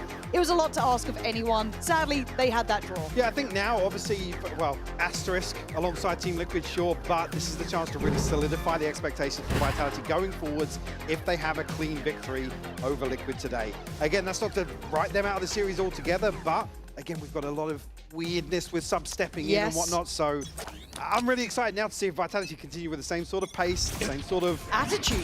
Yes, attitude in general to the game. Obviously for Miniboo, as we have on screen here, a chance to really make a name for himself once more in a new jersey. Maybe silence some of the doubters. Yeah, and well, that's a fantastic start. Take away the man who was the headliner of that first series. So Durka gone. We've got the player to the good for the Liquid side. In we go. Prophet well positioned though. Expecting the dive forward, but a good trade as well. So this is excellent for Liquid. This is a different caliber of team, right? Let's call it what it is. Liquid, even as the broken form they're in, with the stand-in coming in, new roster changes, just pound for pound, they are. Yeah, exactly. So this is going to be a very different affair. Nat's still alive, doing what Nat does. Wrapping on the site. Can he close it? No. So on fake, left with it all to do, can't achieve it. Team Liquid get things started off with a bang. Camo down to 20 HP, almost an opportunity to clutch out the pistol here, but it's Liquid to convert. Going hunting here, shut down very early on. Screen down. One enemy remaining. Just talking about Miniboo, the opportunity here today. With the way Durka performed previous series, certainly going to have a target on his back. You see, well, Durka's going to throw in scope at least here. Here. Actually, fairly well-rounded purchase from Liquid on the other side. Only one pistol in the hands of Camo.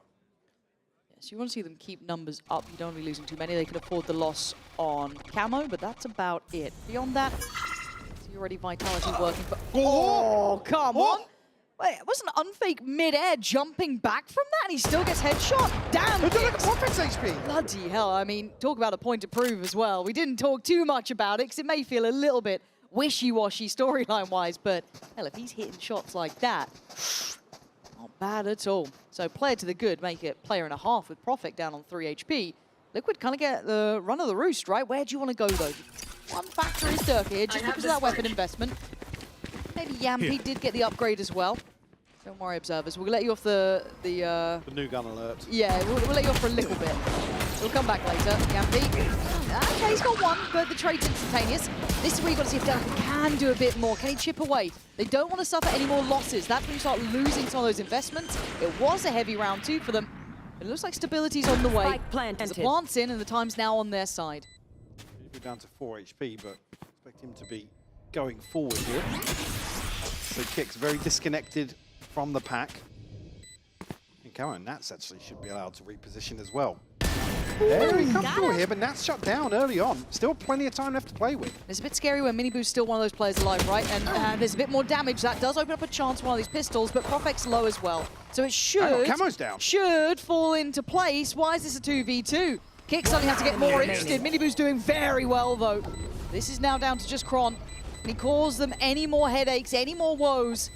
It's going to fall as well. This is a very costly round 2. The win, highly impossible at this point. However, talking about silver linings, Vitality will be pleased with that. You saw there as well, Rifle actually unable to be retrieved. And what Kicks had the Guardian to start things off there. By the way, just ridiculous opener from Kicks to do some damage. Enemy remaining.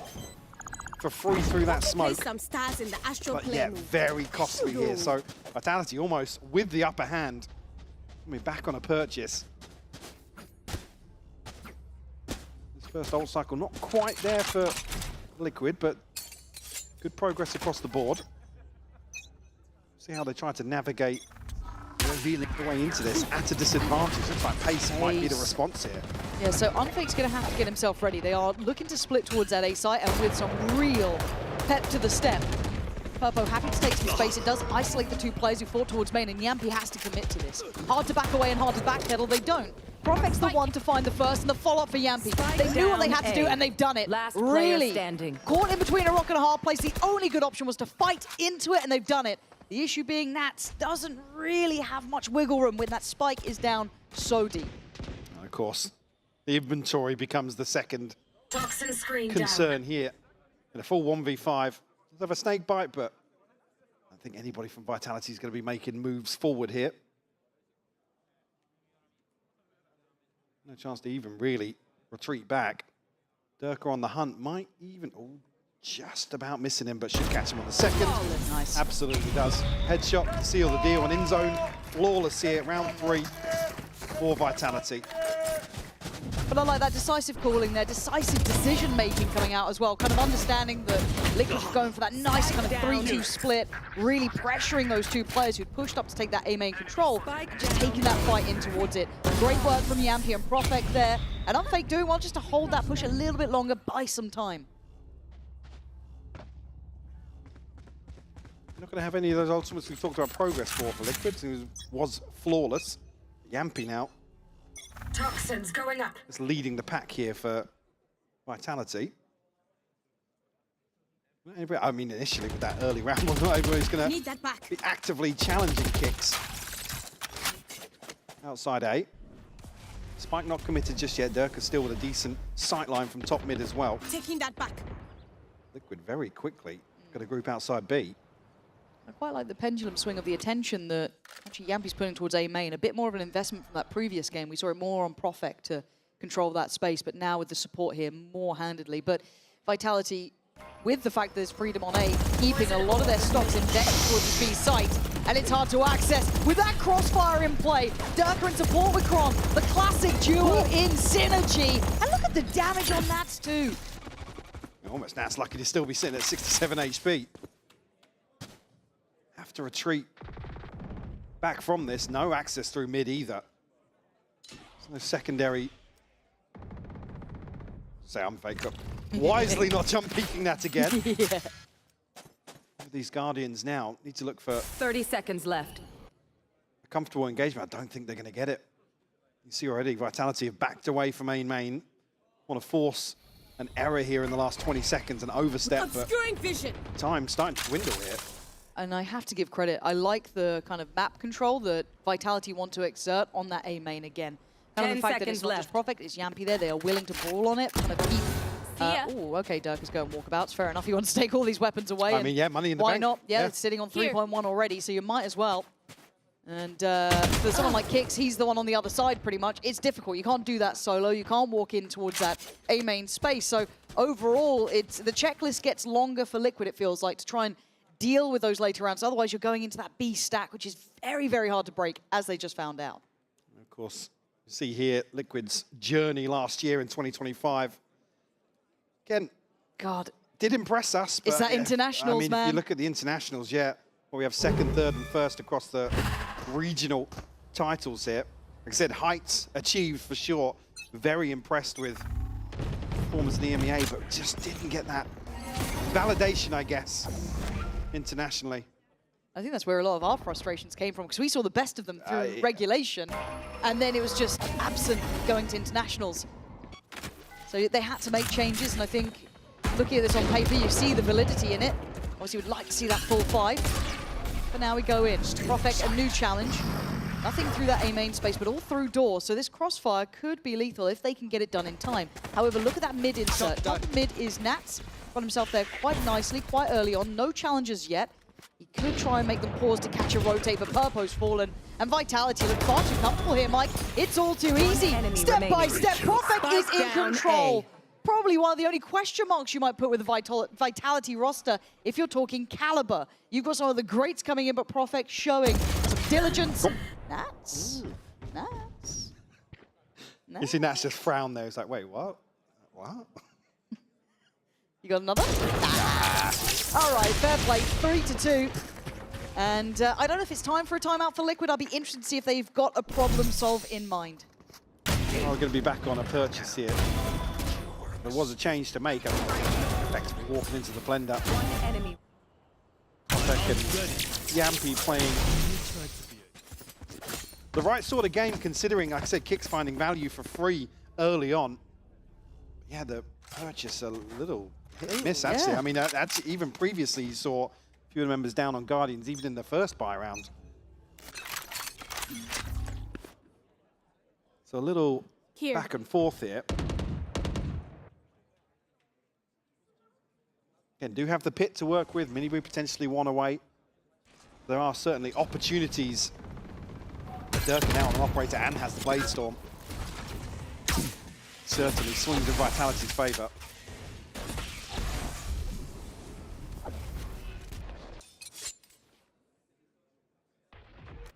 Maybe that little look towards middle, bit of presence shown, trying to draw one of the two aspects away from the crossfire that was really hard to handle. That's a great trade for Purple, Brilliant actually. trade, yeah. That could open up a chance here. That's the first time they've traded somewhat effectively, it feels like.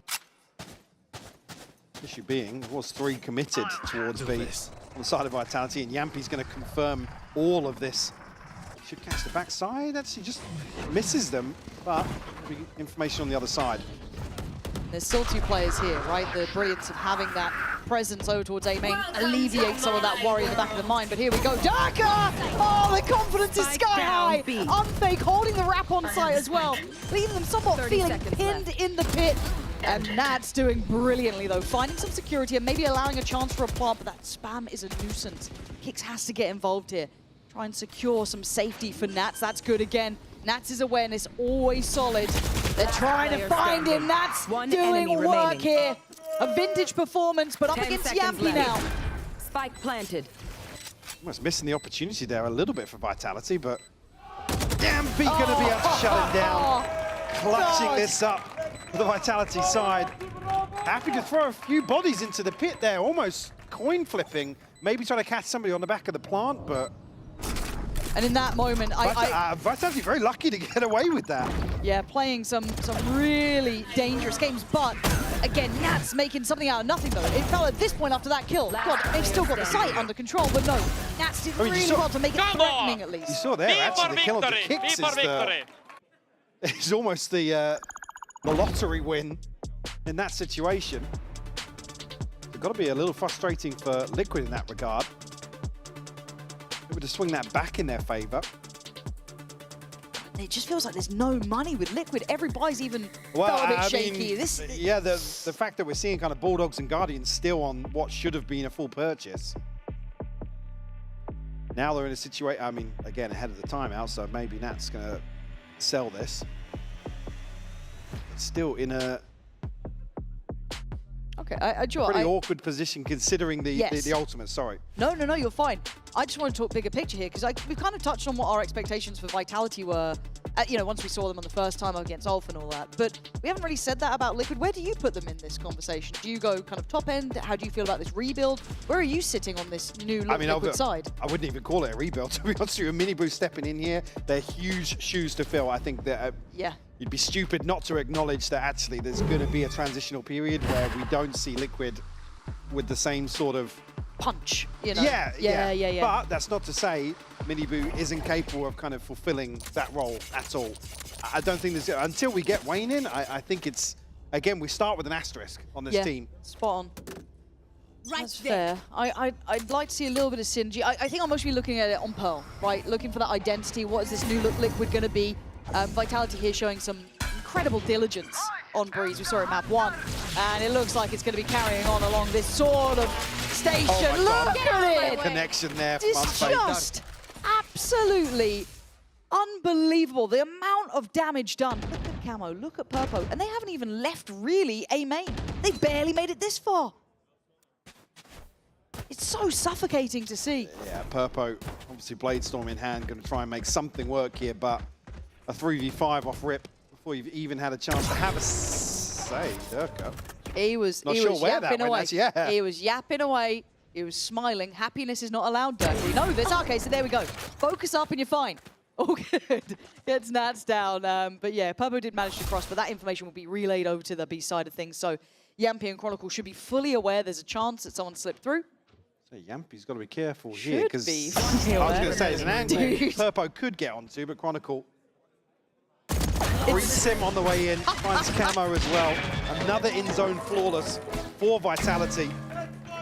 Starting to stretch their legs a little bit and starting to look a little more comfortable in terms of these set pieces. Is Kron just after the no access to site title? Like, it's the same spot as well. That's the brutality of it, and it's just feeling unbreakable at the moment. I'd love to see if Mini Boo can maybe get some backline pressure on B, but... Good info, bro. Well, I mean, next time they hit B, there just needs to be somebody to break this line of sight. Has to. Is it TP to close pillar, a flash in, or...? Otherwise, it's shut out. It's not been tested yet. So, of course, I'm going to see Chronicle just continue. But it enables Vitality to lean heavily towards mid. And obviously reinforce this A site hold. Mini Boo going to try and figure something out inside. Does Prophet get to live? He's been tagged up once. Trying to go for the expectation on the TP there. I quite like the idea, but doesn't quite get the reward. But look who's on the back lines. It's been heard, and Nats is fully in control of that. Liquid showing some damage, some ability on this side take. It took a lot of ults, or at least one big ult to kind of go for it, but that's fine. You'll take that every day of the week just to get around. Here. But it's Kron and Durka. Purple's in a lovely position, should be rewarded, and is. Liquid not going down without a fight. Able to scale up perfectly on this Hunter's Fury, and that was win Vitality effectively. Like I said, with Chronicle's position, were in a situation that did fall towards this side of the map. Yampy a little overzealous, but still Nats on the other side. You know he's going to be late. Tucked in somewhere. Remaining. Nice! A beautiful conversion here for Liquid to find a third, and now, hopefully, everybody on a rifle. No Guardians.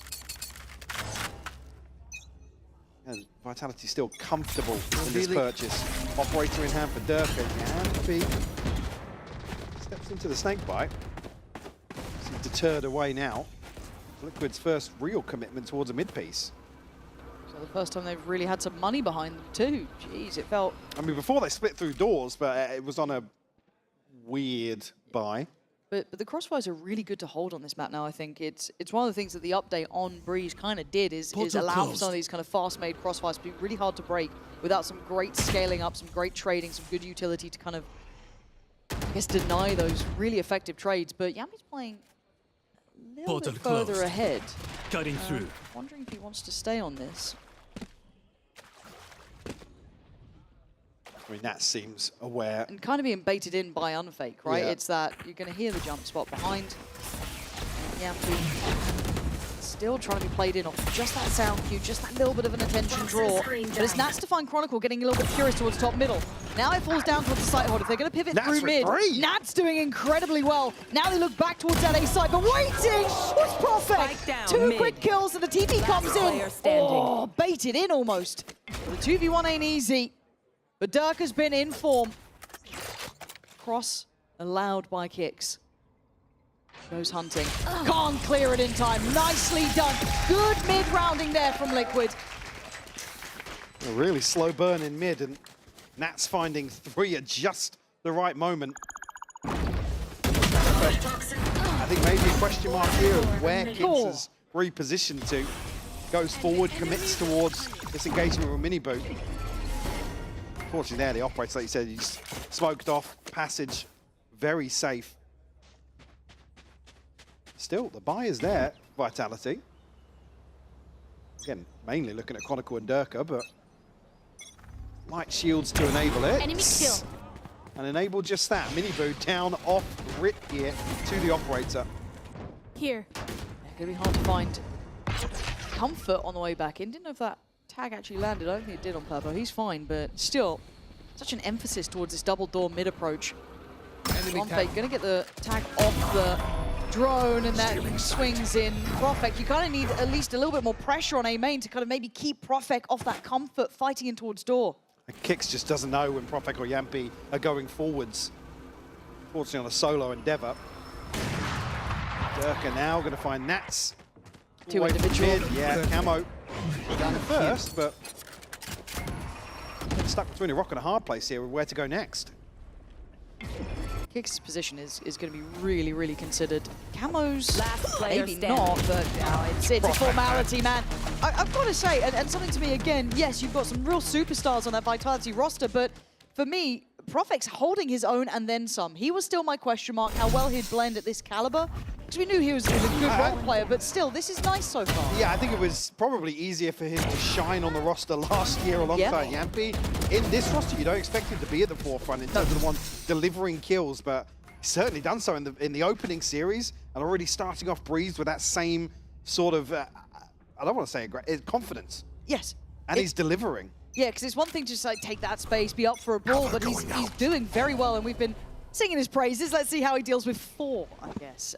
This time Yampi's not on this side. We said early on he'd started with a heavy supporting role towards that A kind of main pressure. This time it's going to be more Unfake alongside, but you can see the amount of utility being forced their way, so now they're in a bit of a pickle. Oh, come on, they win that fight. Unfake swings and manages to take down Nats. It's traded into, but rotations are in. Yampi's made it back in time, but it is a 3v3 and the plant could be on the cards. A little bit of safety with those smokes still in play. Flank coming through as well. Durka's here so quickly. Kicks just about looking for the start. Durka's knocked out. Oh my God. He's got the gun back out for now at least, but the damage has been done. 8 HP, but I guess with the operator, still a chance. Kicks is cycling utility. You can see the panic on that, but Kron and Yampi, where's the pressure? It looked a little bit out of sorts from Kron there. Very individual attempt, and Yampi's just behind this. He needs someone to draw some eyes. Maybe he doesn't. Individual, and still doing well. Though a 1v2, the positions are good here from Liquid. This could be 5. Okay, it could be 5. He's popped the blades. He's going for this one. And it was Kicks who had the tussle at the start, but he's got to get going on this. Know where he is. He's tapped the spike. He's drawn the eyes. He's looked for the attention. For the time, it's too little, too late. Team Liquid bringing back this score. I'm a little surprised, Mike. We haven't seen a timeout yet from Vitality. I think in this situation, there is a window of opportunity for the other 2 members of Vitality to get something. 1 enemy remaining. rolling towards site, but I don't know if it's maybe they didn't note Miniboo's reposition. Felt very hesitant to kind of pounce on the fact that Kicks has shown he is lurking back towards main. They have potentially a 2v1 on one of these situations on site. I think Vitality maybe just feeling as if they're comfortable with the scoreline, know what the expectations are going into this map. So I'll handle this. obviously in a, well, you can hear both ults being traded off here between Yampy and Miniboo. Who's going to be the victors in terms of this information game? Nats has found Durka in the meantime, though. Yampy's committed. Yeah, Yampy's got him somewhat boxed in, but there is a flank on this, and it is going to be Nats, so they know it's still going to be here. So Prophet trying to backfill that space. Camo going to get cleared. Yampy's being a problem, being a nuisance. Nats answers back. It's a back-and-forth trade between these guys. Some real heavy hitters in the server today. Yampy trying to herd them forward. Unfake, does he get anything from to work off? Miniboo, great space taking. Takes away the burden on the site, leaving just Chron alive. The 1v3 is not easy to figure out on this site. The angle's good, the shot's there. Team Liquid, after that timeout, find footing, tied up. Switching sides. Really impressive half from Liquid overall. Maybe some question marks early on, but Vitality certainly made them sweat. Get to the situation here a few times. Just, I don't want to say not anticipating, but Kicks and Nats really dominating some of these lurk situations. Yeah, nice close half. We'll be back in just a second to see how this closes. Out of charges. Your body knows. A sense of victory. Seized when mind, movement, and gear ignite as one. Now, step into your zone. Designed to win.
At 6 apiece, we saw the turnaround from Liquid there. They started off well, they won the pistol, got the second, great. Then Vitality doing Vitality things. However, they fought back here. And I've got to say, Nats to me was instrumental in that, Mike. I mean, not a surprise to Liquid fans that Nats is good at the game, but still, lovely impact from him. Absolutely. I mean, these arguably two of the heaviest hitters in the server right now. Household names in the region. Big Chronicle wearing new colors here, but former teammates a long time ago. Certainly very familiar in terms of competing at the top of this region, but also alongside each other.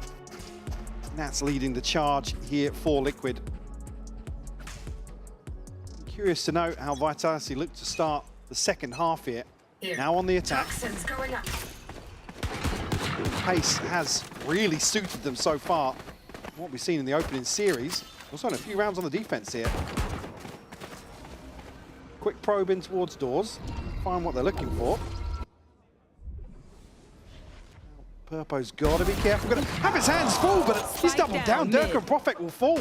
He was probably one of the pieces that hadn't really come online to the same extent, but if he gets off to a great start here, it's a whole different look inside. Nats wants a little bit of the action too. It's looking brilliant for Team Liquid. Pistol rounds, both going their ways now. The start you dream of. There's your new gun clip for the week. Purpo, the one to finally deliver it. Fantastic opener from him. And the timing really aligns for him here. Miniboo obviously falling alongside that, but 30 kills right now, okay? That's, yeah, looking very happy with that one. Setting the bar at 30 kills. Well, okay. On for the 30. Yeah, only 23 left to go. Easy, easy, light work. That's an eco. Absolutely niche coming through. Purple's got an outlaw. Anyone who's come up from like tier 2 recently, I feel as soon as they pick up an outlaw, I'm like, all right, we're going farming. I mean, a chance certainly to do this here. Does have Nats to support. Vitality again, maybe not seeing something to act upon. Now conscious of somebody making progress elsewhere. Yampi back to the drawing board here with 60 seconds left on the clock. They might shift their attention towards Miniboo and kicks over towards B.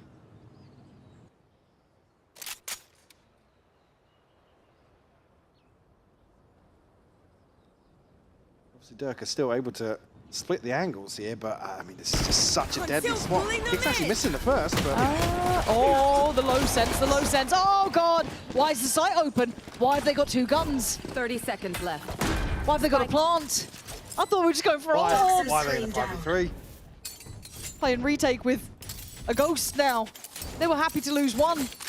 And Camo's still But alive. they've got the better guns out of this purchase. Oh, no. Come on, Liquid. Don't let it slip now. You had such a good opportunity. They've had a look. That's good, though, from Purpo. Taking away Yampi, but it gives up for a trade. Nat's now closing in. Surely he's the one to keep this safe. I'm so scared for Purpo. Confidence aplenty after that start. The time's ticking, Blake. Michael, I think this is... Oh, it's an absolute tragedy in motion. Vitality couldn't be happier, but for Liquid, that is a slap in the face. And they were set up so well to even just do damage on the way in here, but Dirk are happy to just run and gun.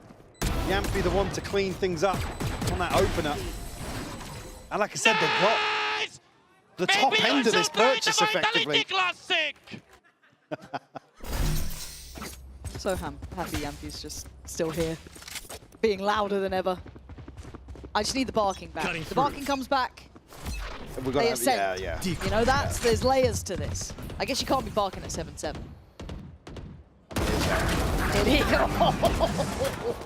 Unfake. Scanning down this triple walk into the back lines here. Hey, it's 2 a fault. Yeah.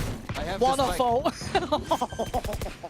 Like, these ults are going to be cycled up so quick. Dirk has done like a little bit of work there, obviously. Yampi not too far away. Purpo, Blade Storm as well.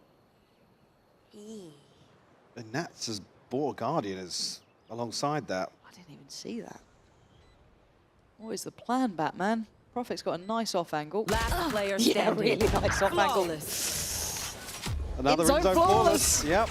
Are they sponsored by InZone? I mean, because they might as well be at this point. Getting their money's worth today for sure. Kit Kat's seething. No breaks. What's going on? Someone pull a cable. Bloody hell. This roster scares me, though, doesn't it? Because, again, even the weakest links, there really isn't No, there isn't. No. Again, Unfake's the stand-in, so you don't put them under the same level of scrutiny. But everyone's scary. Chronicle's the bottom fragger. Just in case you were curious, Nats has set the bar at something Purpo's never done. That's... This production. Vote of confidence from the office. You just wait. You wait to see what he does now. After that Blade Storm. Operator in hand. My ult is ready. That's foul business from production. Crazy they're like that. It's probably that Alberto guy. Yeah.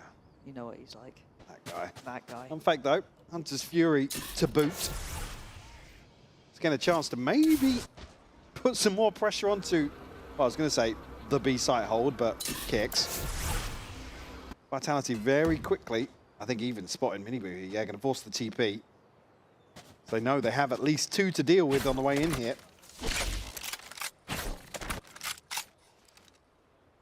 Trade-off here, Durka to pick up the scope.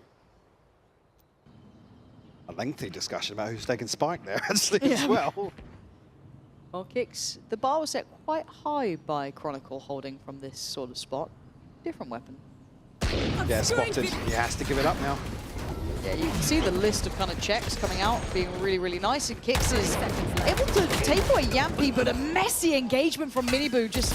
Oh, Kicks just eating that nowhere to shot, go. man. There's nowhere to go on that. That's a horrible feeling. Just staring at it, 30 HP. I mean, operator, you got to save. Wrap it up. Nats and Camo forced to tuck their tails. This will be number 9 on the board for Vitality, and barely breaking a sweat on the way in there.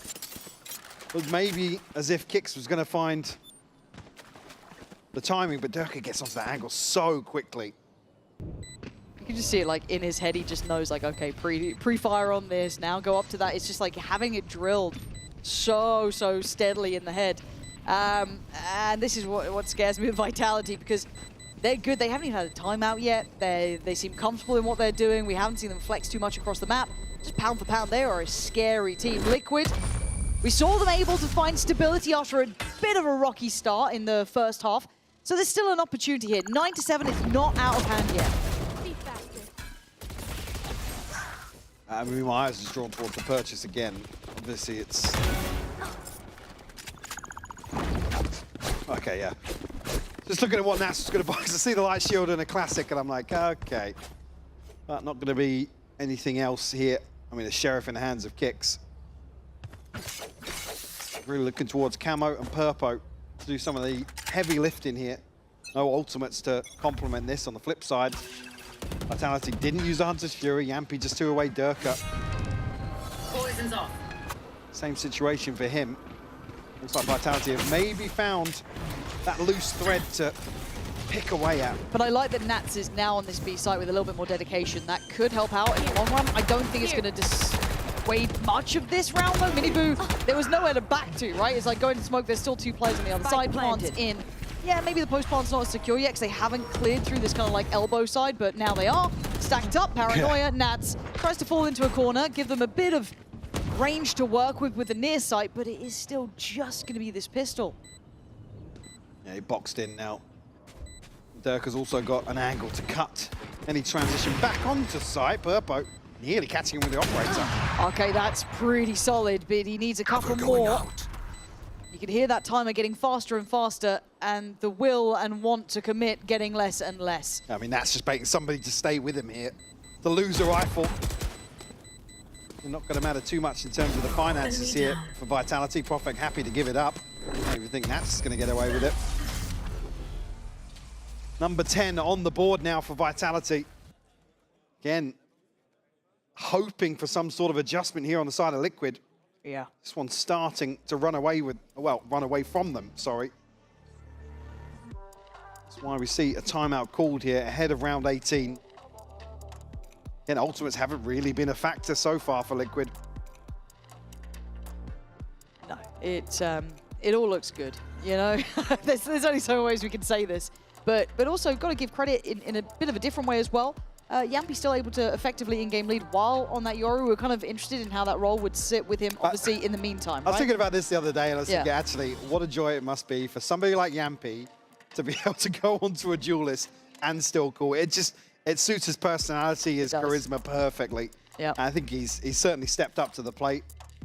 Maybe making an argument for himself going forwards. I don't know.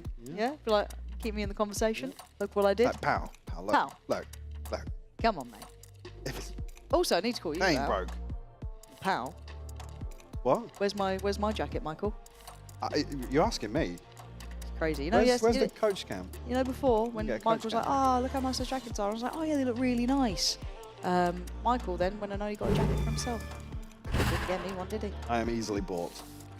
He's on the payroll. Yeah. Not quite a co-streamer, but close I'm working enough. my way up to Yeah, you. yeah. But Pal did change his shoes today, by the way. I clocked those. Well, which is funny because he said to me Yeah. the brown winkle pickers were coming back out. Gives you the jacket, then lies to you. Jeez, unbelievable. However, Liquid out of the timeout. Let's see how we look. Purpo getting a bit more interested early on, setting maybe a bar of expectation. But you're not going to stick around on that too long. It is a heavy presence towards that A site from the defending side of Team Liquid. And a big piece of information to give away early on. Doesn't net a kill, but operator noted now. So Vitality with the upper hand in terms of this first wave of decision making. Durka wasn't spotted here. So no confirmation of exactly what was behind that early B main presence. Purpo going to have his hands for it. He's got two! Yappy and Durka caught off guard here. Gets the discount, 2 for 1. Vitality with a massive deficit now. 3 players remaining. And no big chance to trade in at all. If that's what the timeout was for, I mean, it's worked well for Purpo. These 3, very few options to play with now. I think effectively roll the dice, try and find the engagement here. To get into A, already given away info in terms of the steps. Still 2 players dedicated, 1 floating alongside Kicks. Still here 30 for support. seconds left. No. How is Kron winning that, dude? It's just madness. The tap on the spike, no one takes the bait. Kicks is still nearby, but Kron's down low, so it's a little bit harder to be as, I guess, confident in the engagement. The timing's great. If they unravel this, I will be beyond impressed. It's reposition. He's got the drop on Kicks here. If he decides to walk the smoke, surely he doesn't go in blind here. Dart forward, he's cleared him. Nice from Kicks. Got some safety back on the site, and it's a deep position from Unfake. That ult is coming in now. Sends him away. Kron is waiting. Fragile, can't go too early. And a blind send, don't think he got the tag at the end there. Now there has to be a check on this. He's gone down. And timing, the defuse is there. Team Liquid still in this game. Up to 8 rounds. Composure here. Camo and Kicks working in unison to find that first piece of the puzzle. I mean, that's what Purpo sees from his POV. Oh, that's what he saw. The TP is just immediate death. Great work from Liquid. Time to jump. First response found here after 4 rounds. Here. On the board for Vitality, I think. Right back to what they felt was working, which is being Minibu now for the one with the operator in hand. He's picked out, as revealed. Yampy has found Purpo. Yeah, I mean, from 0 to 0 pretty much, right? Last round, Core got 2 for 1. Again, just a little bit of hesitation here. It's like in a position to almost jump peek that. I don't know if they're second guessing the call or caught off guard by the fact that there's some utility coming their way. It's Purpo who pays the price. Nice timing on that drone, though. Gonna catch a bit of info on the cross. They're still going to commit the rotation of Minibu, or at least keep Minibu on this side of the map. Leaving Just Do to try and deal with this wave of Vitality coming to their side. Kicks, trying to buy some time here. He is on the chopping block. TP, everything being thrown at him. Allows Durka, allows Yampy. Backside on the swing. Takes some space. Allows for the plant to come through. Camo, good, but not good enough. Can't double down. And the numbers sit so heavily for Vitality. There's so few options. Tag comes in. Man, the utility is so oppressive. Yeah. Very frugal on the approach here, meaning they have plenty of tools available in this post plant. Durka on the hunt now, Bladestorm in hand. Only purchased the Stinger, so he can absolutely afford to do so. And he would love to get his hands on this operator. Minibu reveals his position here. He's on the hunt. Definitely. I mean, they've got the money to do so. Minibu playing a survival game now. Oh, this is a toughie. Oh, you know, look, instantly turns around. He's like, nah, this is bait. This is a horrible feeling. There's nowhere to run, nowhere to hide. Does he get the operator? He does. Durka gets what he wanted. Perfect upgrade, and now Vitality up on 11. Great conversion here. Again, initially, Liquid look as if they're going to withstand this first kind of layer or wave of pressure coming their way, but I think Camo maybe gets stuck inside a smoke. He doesn't feel confident. There's nothing coming from double doors, and due to obviously losing Purpo so early on, Vitality have basically full rule of the map. As silence descends upon the arena. That's looking as confused as I am. It can't be another Liquid timeout. And I don't think Vitality... Hey, little tech break. It's time. Look, KitKat got on the phone. They're like, look, guys. In zone. In zone's really taking all the space here. Can you just pull a cable? They have.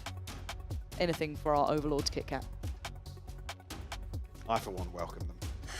Hey! Oh, I love the golf clap. Thank you, guys. Thanks for being here with us. Appreciate you. When do we get to just hand out Kit Kats now? Oh, Yampy. Eyes on Yampy, please, audience. Play along.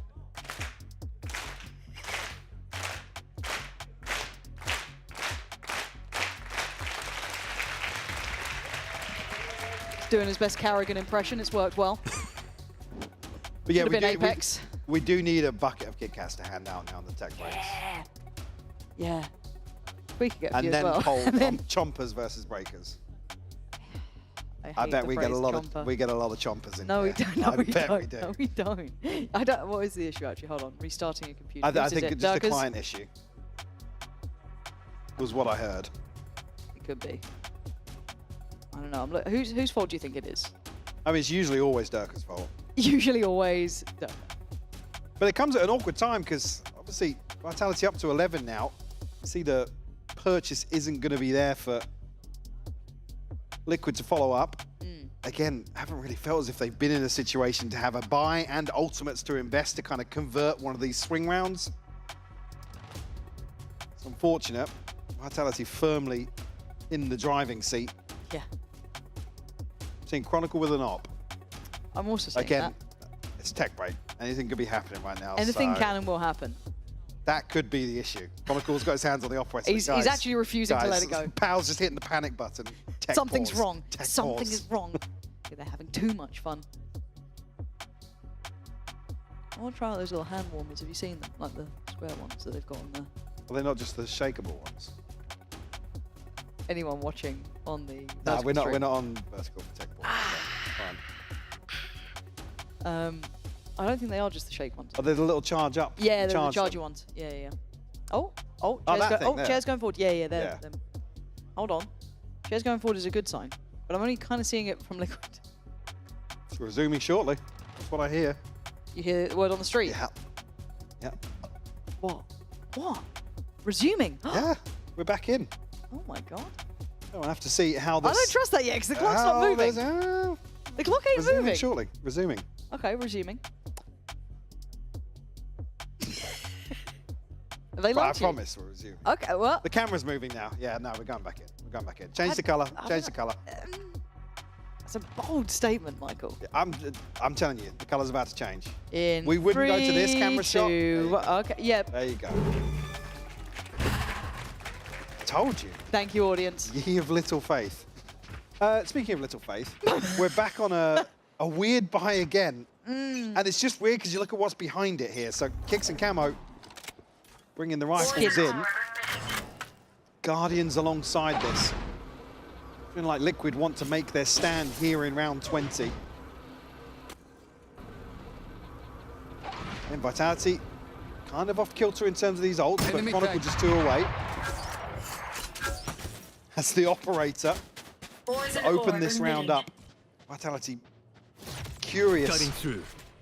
setup here, maybe just to greet some aggression on the side of Liquid, but seeing these weapons, unlikely. Kron's still got the operator. Yeah, he's looking for a freebie.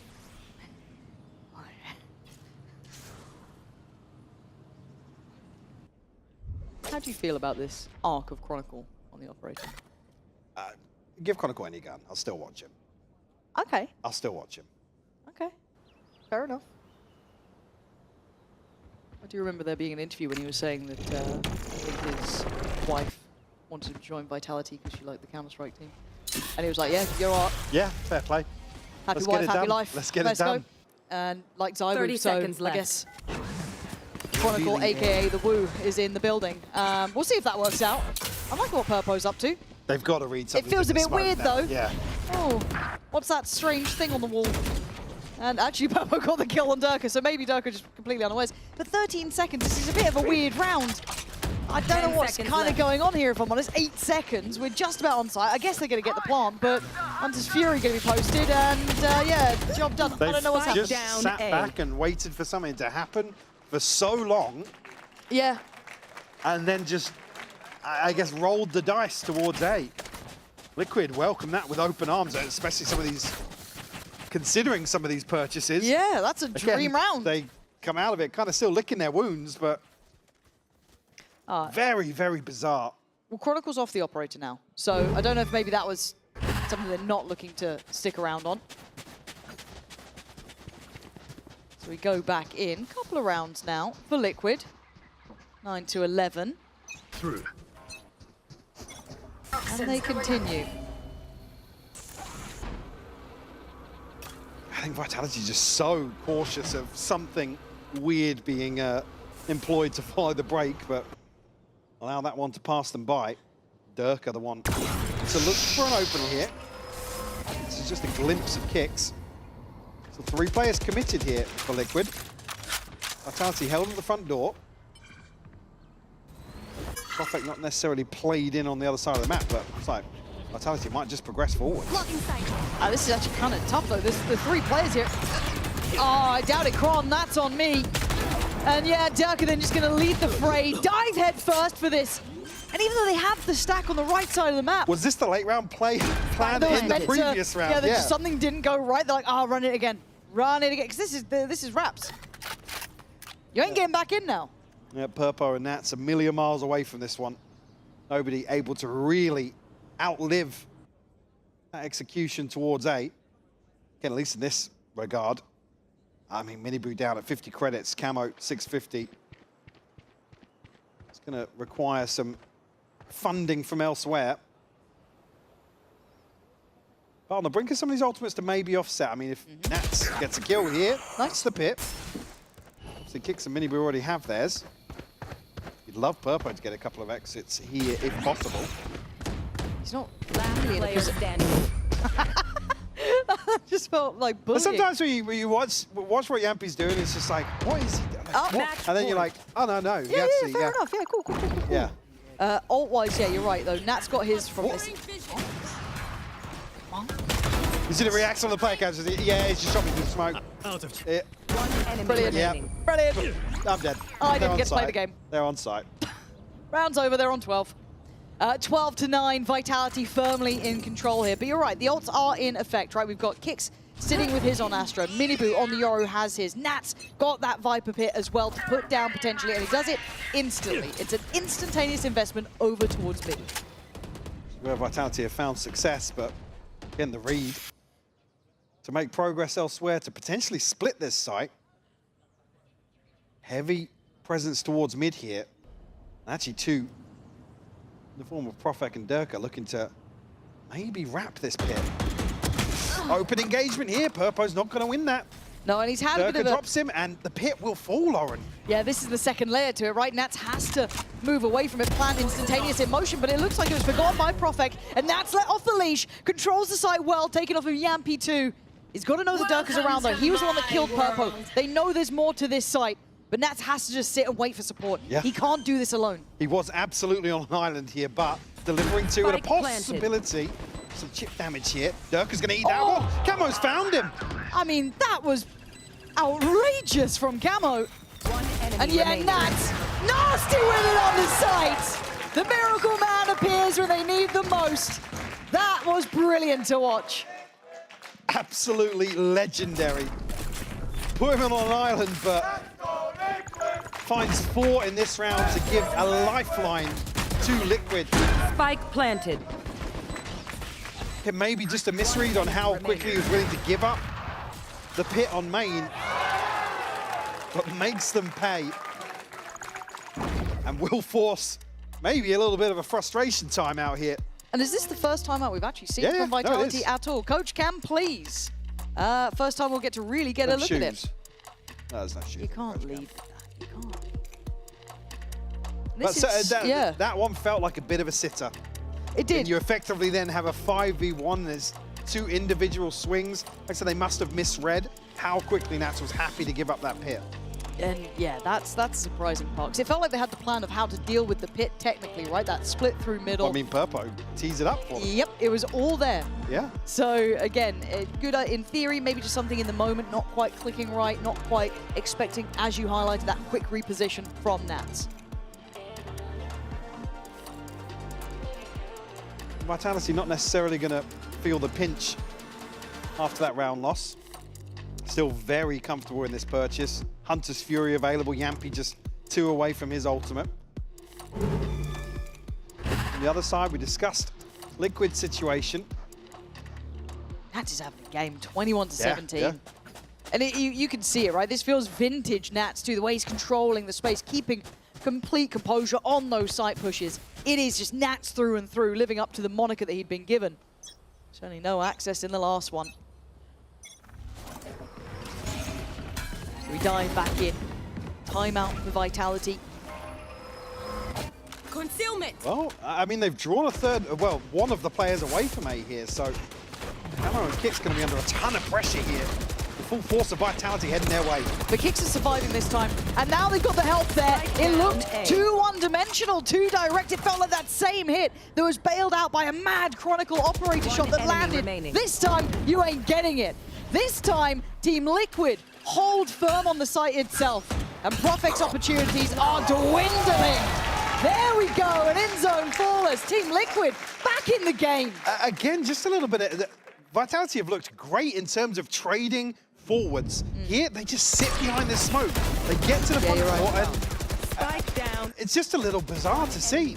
I mean, the spacing of this smoke is perfect for Liquid to play behind, but just a little bit of hesitation there once they get outside, and Camo absolutely feasts on that situation. That's great from Camo. I was kind of mostly looking at Kicks because I thought it was all going to be kind of coming down towards him, but yeah, Camo, great positioning just to back and forth it on that little crossfire, back of sight. So we go back in. Money's still in play, so they're not suffering too much, but Purpo at least gets the operator now. Should have a shot on Yampy here if he does go for this window look. Conscious of how he died last time. Oh, yeah. The timing on this, man, it feels gruesome. Nats on this side of the map has been integral to the hold. Yampy will get his ult here, though, off the sword. Time to jump. I can tell them exactly what's going on here. Nowhere to run. Hunter's Fury. Blocking him in. Yeah, brilliant. There it is. Nowhere to run. This time, he gets Purpo too. Now the backline. Camo, Kicks, and Miniboo trying to catch on the cross. Miniboo does a bit of damage, but nowhere enough. Doesn't deny the plant. Time now on Vitality's side. Oh, great from Camo though. Downtown the shock dart lands, and Miniboo needs this. Gets it! Liquid clearing through the site. 3v3, all even. But around the world, does Chronicle go? Don't forget about Chron, as now just down to Kicks. Can he buy the time? Can he take them to OT? So late on this lurk. I think he's going to have an opportunity now to catch them by surprise. Oh, this is difficult. It's impossible. Vitality pushed further, challenged in new ways, but still coming out on top here in map 1. Liquid certainly made a go of things here. Is it right down to the wire? Vitality's just able to squeeze through. A few of these rounds, Dirk are having a lights-out game here. Nats also on the other side of things. We'll have to see right after the break what happens in map 2.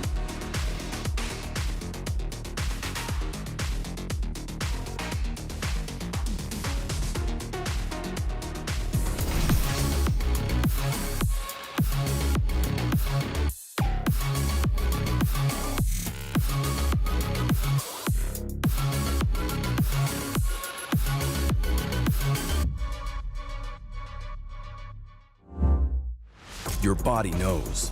A sense of victory. Seized when mind, movement, and gear ignite as one.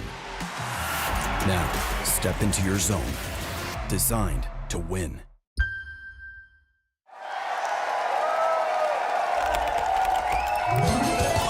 Red Bull gives you wings.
Map 1 was a close affair, but it does go to the way of Team Liquid. No, Team Vitality even. I am your host, so I'm trying to beat the bias out of you, okay? I'm joined by Kakuka and Lou. It nearly could have gone to Liquid if it had gone to overtime, but it didn't. Why do you think Vitality were able to close out in the end? Can I say fake comeback again? Oh, can I say it? Yeah. The narrative's still there. Yes, it feels like, you know, we're in a loop. It's like teams are starting to wake up once the enemy team gets 12.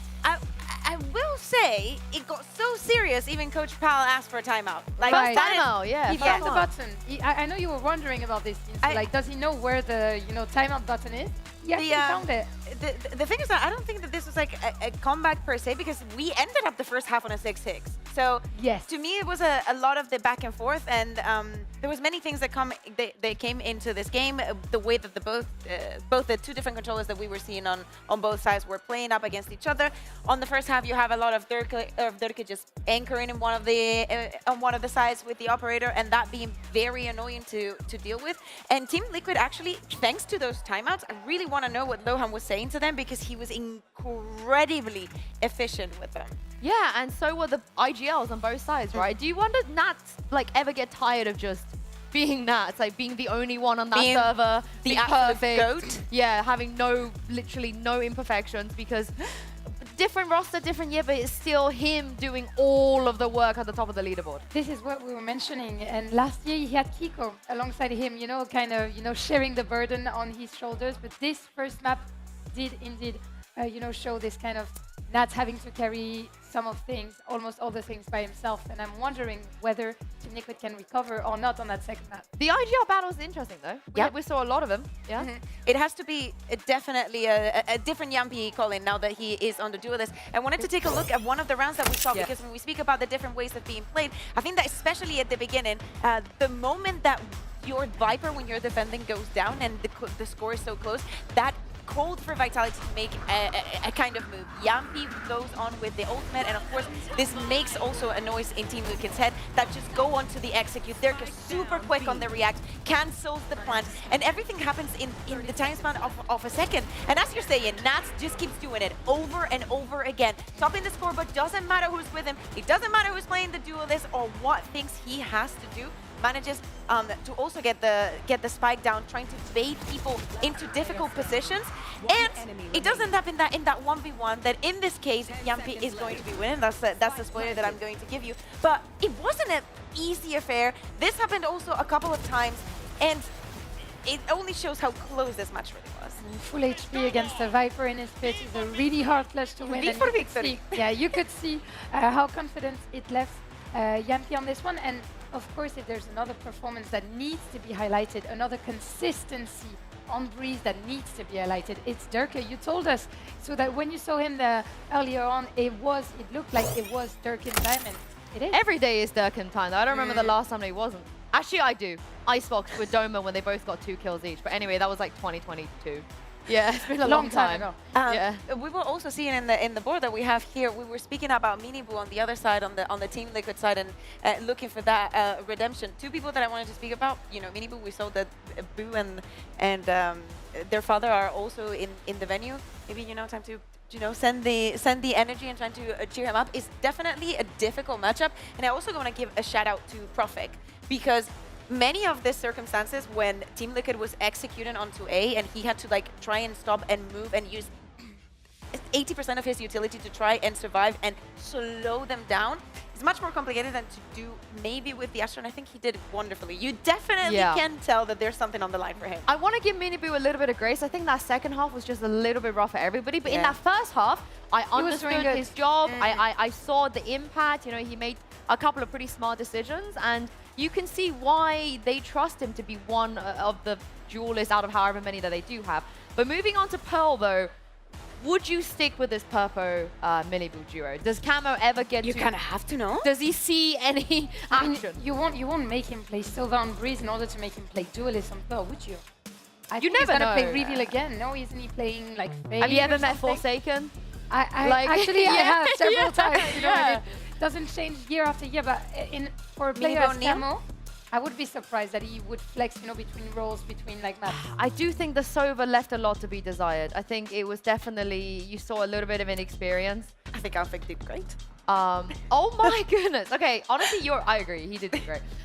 Yeah, and Pearl is a map that we also haven't seen from Vitality. Will Yumpy be perma-duelist again on this map too? I wonder, are we going to, you know, see some Chamber, see some more shenanigans? We saw Durkee on Phoenix the other day, so I'm really looking forward to see what else they have prepared. But I think that the conversation has to be moved again on Team Liquid, because choosing this map, historically, not a good map for Team Liquid. They've never won.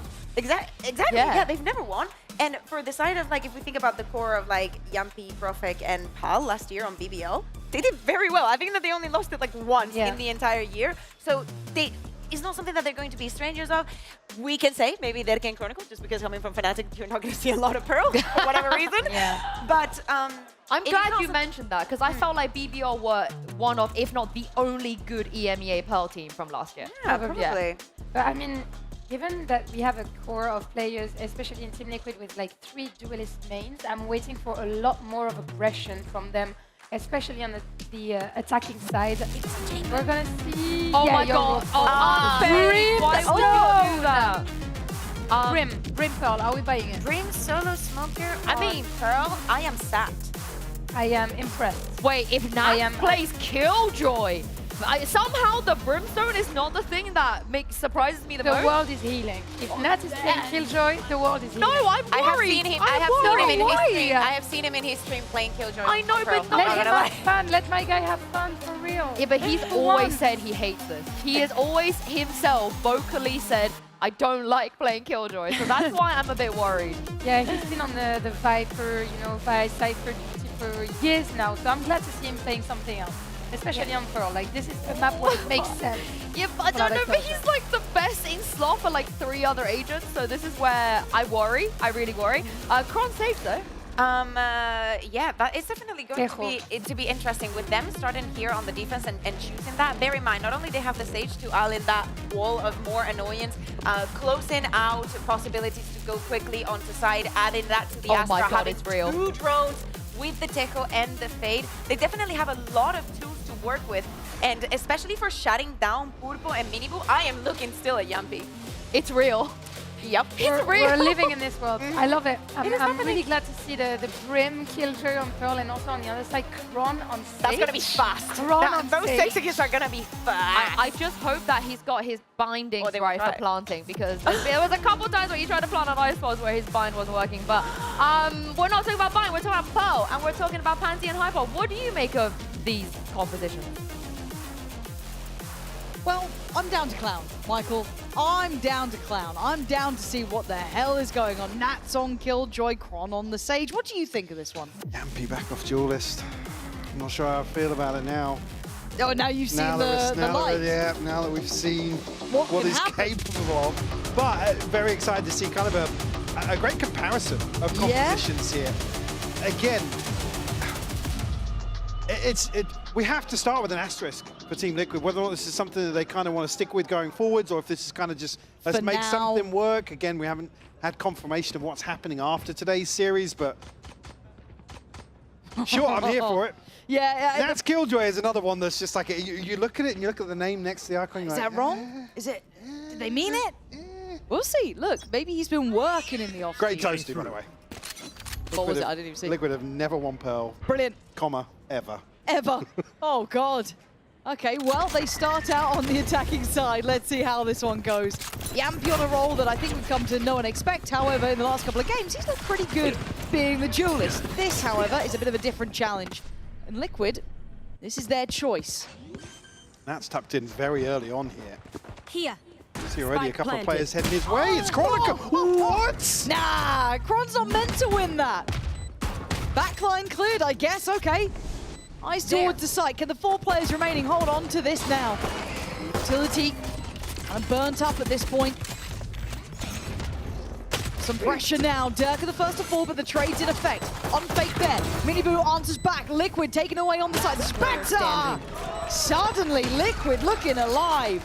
See Vitality looking to pick up the pace here, digging out the lurk so early on.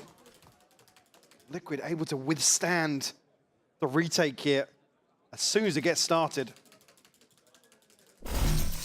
Comfortable 1-0 lead here. Who trained you? Yeah, no real secrets on the way in either. Plenty of tools at their disposal. Nice! Let's go, boys! Purpo leading the charge here alongside Minibu.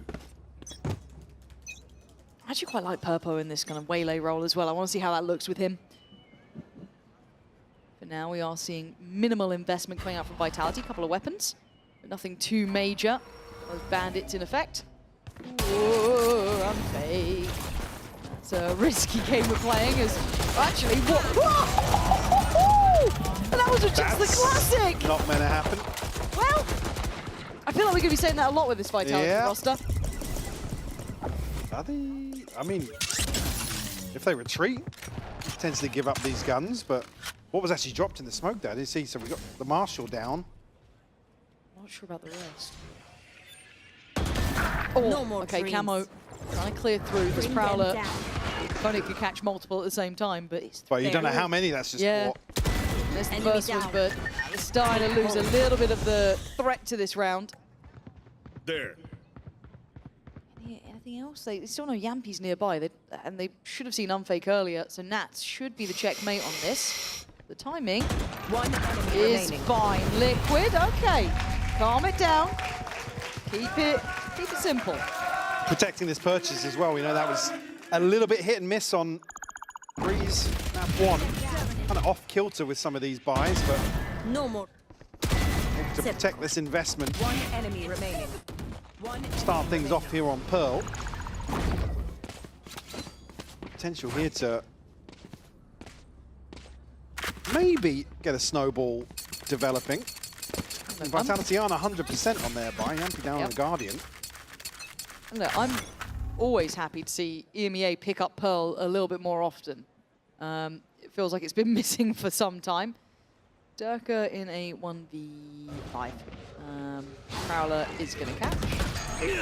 And he has to get out of there. So Liquid do get the green light to go on toward B. They probably don't know until now the level of success they've had, but they seem very well prepped on this. Good scaling and security for the plant now in effect. Yeah, nothing burnt up on the side of Vitality, so plenty of tools at their disposal here, but Liquid with a solid setup here as we head into this post plant. Anyway, luckily ducking on that peak. Durka ready to catch him.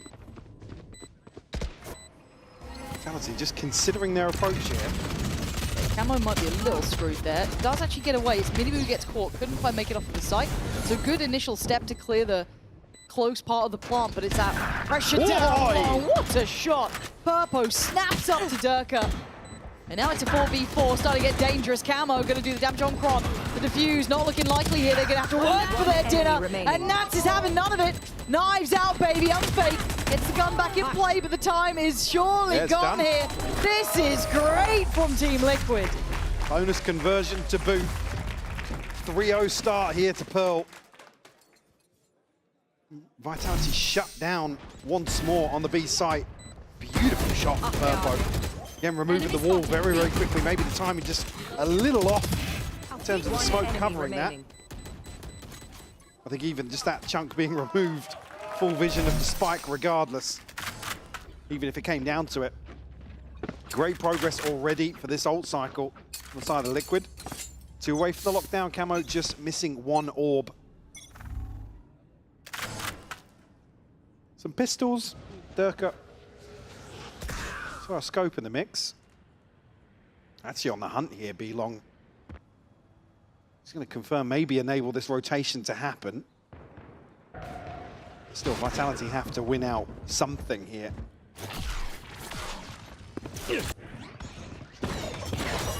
Wait, Purpo. The space. And if this kind of highlights maybe a gap in the veto yet, I'd like to see how well Vitality can handle this. If it's not within their wheelhouse, how do they look just kind of naturally on this one? So far, Purpo Camo really solid. This is good. This is a high-end map for Liquid, it looks like. This has been worked on already. Looking way more confident in terms of the mid-round here as well. Vitality, an opportunity to answer back now with this buy. Again, not a million miles behind them in terms of the ults, but certainly got to give the advantage to Liquid. And even that's a mini boot making good progress alongside this. Yeah, I kind of like what was being said in that, is the fact that the spacing has to stay good, because even on those lower buys, we know that Vitality can be a nuisance. So again, Liquid just keeping those trades nice, keeping that safety in numbers, looking solid even in the hopefully less threatening rounds. As it stands, Liquid looking to take over towards those double doors. Yampy not quite off the starting blocks yet either, so a bit of a slower beginning for him. Should have seen at least 2, 3 there. Oh, that's not bad.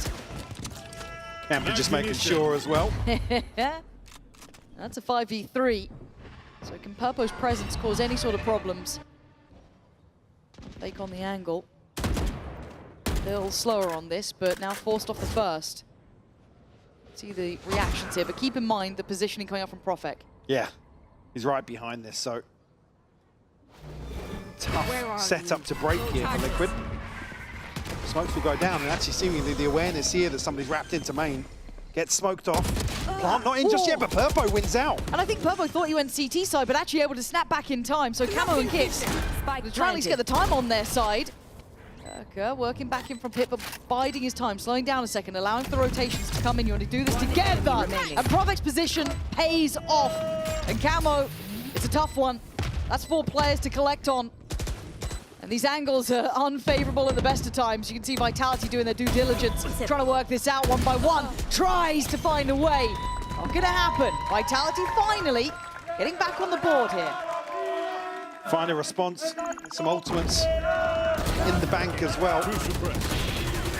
A great opener here from Vitality to crunch on this mid piece from Liquid. And unfortunately for Kicks, I think the timing's just lose one player on site there. He has to tuck right next to that smoke. He doesn't have anywhere to retreat to. Profek waiting, smile on his face with a shorty in hand. But 2 big ults we were talking about, Camo and Nats. It's on the opposing side though, like I said already, a few ultimates for Vitality to work with themselves. Revert back to B, Chronicle will be called upon. Here's with the first wave of utility. Nibu TP forward.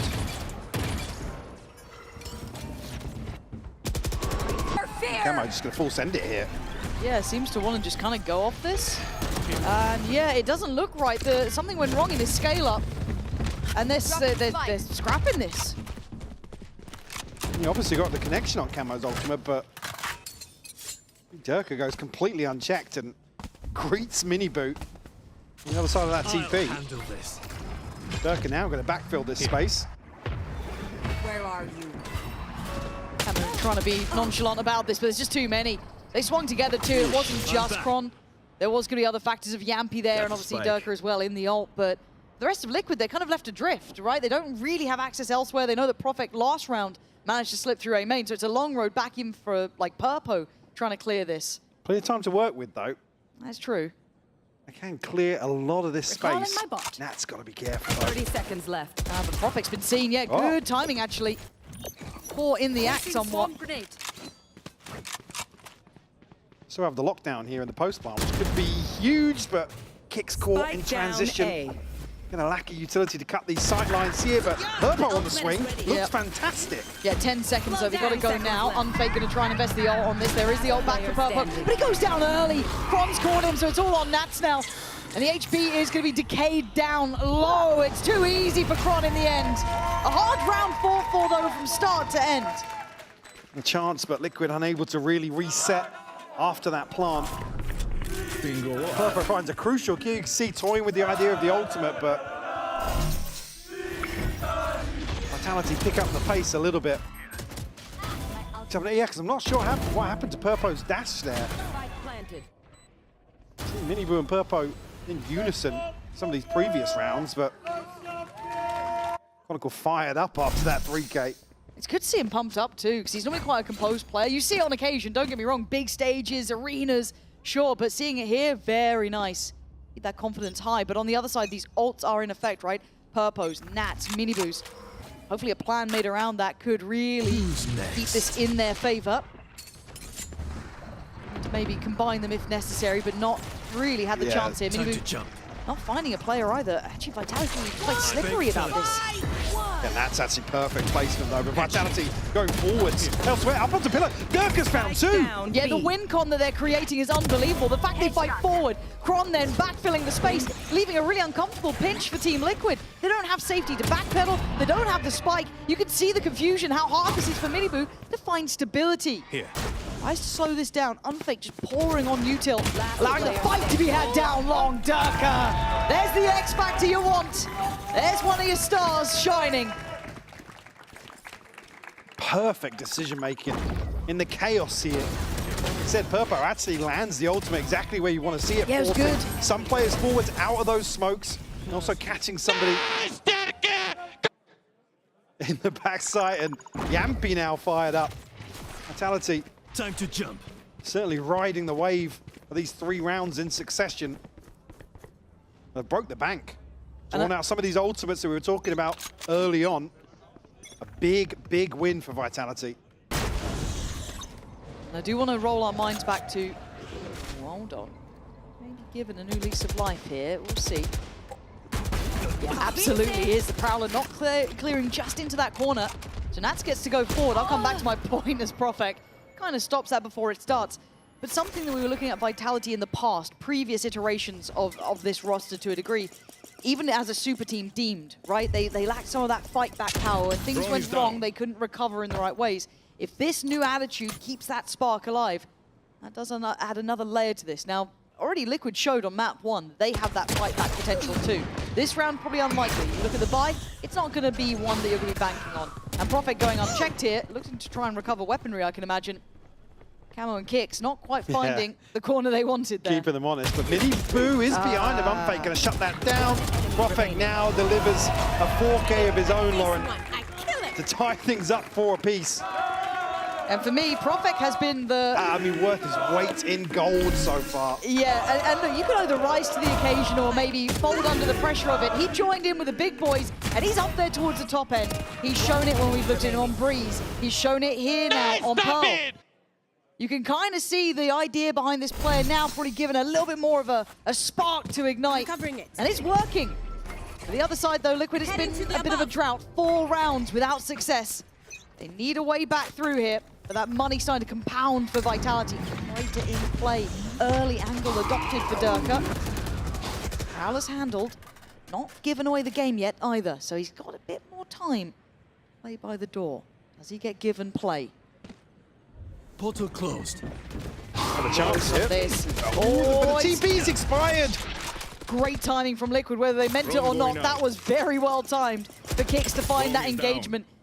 He's got to be careful. Could have been overwhelmed, but he's got a little bit of stall, so can shift away. And for Liquid, they can just let this simmer for a second. I mean, yeah, they kind of have to sit on this body, though. Chronicle does have the res, so they're going to want to try and take this space and move beyond it. See Chronicle now making moves down long. And if he can get behind this execute, it'd be beautiful to get the res. Hide invested here by Profek. Just to cut off any progress elsewhere, and a bizarre split here from Liquid. Maybe try and fake something towards A on the back of that divide being invested. But look at Kron. Yeah. The timing on this is going to be 30 mad. seconds left. Don't know if he's going to catch it. They are really biting on it being this A approach, but there's something that's not quite sitting right for them. Area's clear. There's doubt in mind. Do they know about Kron? Because again, he did deal with some of that utility that was on the back lines. But Nats finds Profek. This is all looking good. Liquid looking slippery. 5v3. Miniboo going to catch Yampy. And Camo's position rewarded. Liquid getting right under the skin there. Yeah. Flawless round victory. In total control of the tempo here. Investment in the lockdown, just drawing what, 1 or 2 players back in that direction, pays off for Nats. No, I think that was literally just like a second or so beyond Durka's TP. The Liquid capitalizing a number of key areas on the map. It looked like a bizarre split of where they were going, but taking full control towards effectively spawn. Very impressive off the beginning, Purpo. Going to be the first man forward. Stack towards up, though.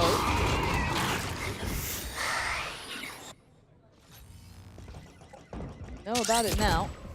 One Decent information, but they can't really move Purpo out of this, and Miniboo's the one to deny it, so I feel like there's a bit of a weirdly made plan there. Again, maybe a lack of consideration. Cutting through. But certainly, Miniboo happy with that. Durka may be the second layer to this, but stuck behind the alarm bot. Liquid has 4 just in top mid thinking, is it going to be another one? Profek still in a position to maybe find a kill, but I don't think he's going to be too keen to greet the full force of Liquid. Was he spotted? Or just super aware. Yeah. I mean, a weird smoke. They maybe know he's trying to get something. Camo, breaking the ankles on that one too. That's kind of mad. 30 seconds and left. Durka, well, with the alarm bot no longer a Spike factor. planted. Should be aware there's a chance of this. Hello, kids. Should have been aware there's an opportunity in play. Not going to get any more. Liquid. Look, we said they had to find some stability, and they did it without the timeout. Absolutely did. 2 on the board now to put them 2 ahead. And the bar is still going to be just about there. Vitality. Yeah, I think maybe just a weird... Look, seeing it from the other side, everyone's just staring at the smoke thinking, Yeah, that's weird. Yeah, it's odd. I don't like that one. And Vitality have decided it is time for a timeout. So this is when we get to see the coaching staff kind of challenged a little. Can they recover what remains of this first half? Obviously, Vitality went on that 4-round streak, but at quite the deficit here. So again, I quite like what we're seeing, especially from Purpo, the space he's taking, the way he's kind of being implemented in this. He's not towards the top fragging-wise, at least in this game, but the way he's kind of taking engagements, taking space away from the Vitality squad. We were talking earlier about what kind of is an X factor for a roster, right? Yeah, I think Purpo is probably one of those candidates where it's like, you don't really know what you're going to get until we kind of see some really solid examples in terms of performance, in terms of contribution to the team as a whole. Yeah. So certainly an opportunity to be ahead. I mean, it's tough to say when you're playing alongside some of these players. We've got like Nats and also Miniboo stepping into this as well. True. And I don't think we've seen the best of them yet as well. I think Liquid still needs that time to find the rhythm to things, find that identity. Obviously trying to backfill the role that Kiko had is near on impossible, right? It's statistically, I think the thing that a lot of people are going to overlook is actually how versatile Kiko was in terms of agents, in terms of everything. Not just playing different agents, but actually fulfilling very fundamentally different roles within the team. Again, and that's why you could argue he's irreplaceable in terms of his performance. Enjoy Americas. Yeah. Bastards. Not better. Not at all. Quick look on A. Big ult as well, just to lean in with. Unfake, expecting people to already be slipping towards site with that kind of passive haunt coming up, but I think good information already on the player's backside. Profek plays up though, takes away Purpo. Profek gets to live here. He does for now. Miniboo trying to get towards the back line. Durka on the Brewfire. Can't really do much about it. Yampy with the classic. What is going on in this round? Nance! No! What's going on? It's madness! Oh my good God, what is this? 2v3, breathe for a second. Oh, maybe my not. God. Oh, it's all weird. Oh. That's on 2. Planted. Get him before he runs away! Come on! He's going to get another kill. He's going to get another kill. Stop it. He doesn't. Oh. Mark 2. Res comes off though. Yampy back on his feet. But for a second. Oh. This is one of the most mental rounds I've seen in a minute. And look at kicks. Surely Kron is dead to rights. Whichever way you go, the grave is waiting. What the hell just happened? What are we even seeing a replay here? Yeah, good luck picking that one, boys. This is madness. A crazy exchange towards the A site. He's dead. Nats thought he was dead 2 times over there. Yeah, Yampy. You can see him on player cam. And then Camo just comes alive. What the fight in CT. Amazing stuff. Okay, but probably a sour one for Vitality, because that was after the timeout. They probably were really rather hell-bent on that, and the buy is going to be broken for the last buy in the first half. Round 12 being forced to bring 3 Guardians in.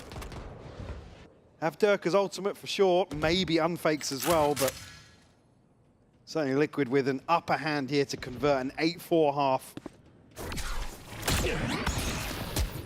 Unfake spotted on the retreat. I don't think he's going to get out here, yeah? Oh, that's nightmare stuff, trying to crawl away. It's... Okay, what do we do now? Where are we off to? Okay, Purpo just bulldozering around the map as well. And look, I want to see this guy confident, and if this is the shape of things to come, I'm happy for it. They still like the Prophet's taking this space. Again, can relay. Oh, the timing's heartbreaking for Kron. I thought maybe the info that Prophet could have given would have given them that idea to stick around on B, that they're not pushing site. We've got this still. And as tricky as you might want to be, Purpo's got you dead to rights. An in-zone flawless to close out the first half. 8-4, Team Liquid showing us some of that danger we've been waiting for. Do not miss how the second map closes out after the break.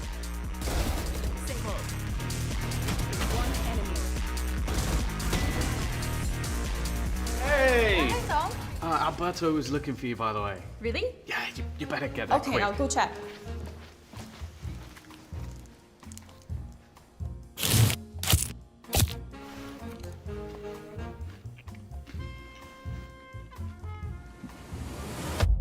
Have a break. Have a Kit Kat.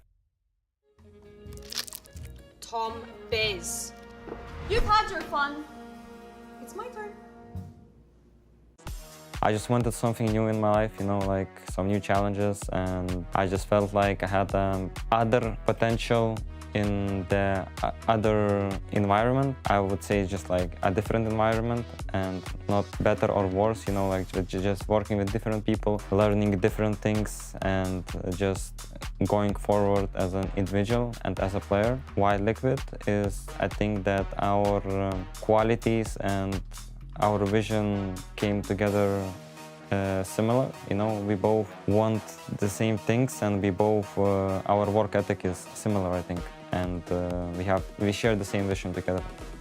I mean, I've been always saying that in game-wise that I don't count my brother as my brother, you know, he's just my IGL. And I think it doesn't change in this team as well. It's, you know, like IS Nuts is just IGL and he's duelist, and it doesn't matter. I think the biggest difference is outside the game, I would say. You know, like having a brother close nearby, you know, talking in your own language is also like different, but it's just like outside the game comfort, you know, like I can still see him. We met each other like a few days ago, like we live in the same city, so I wouldn't say it's gonna be a big, you know, difference or problem.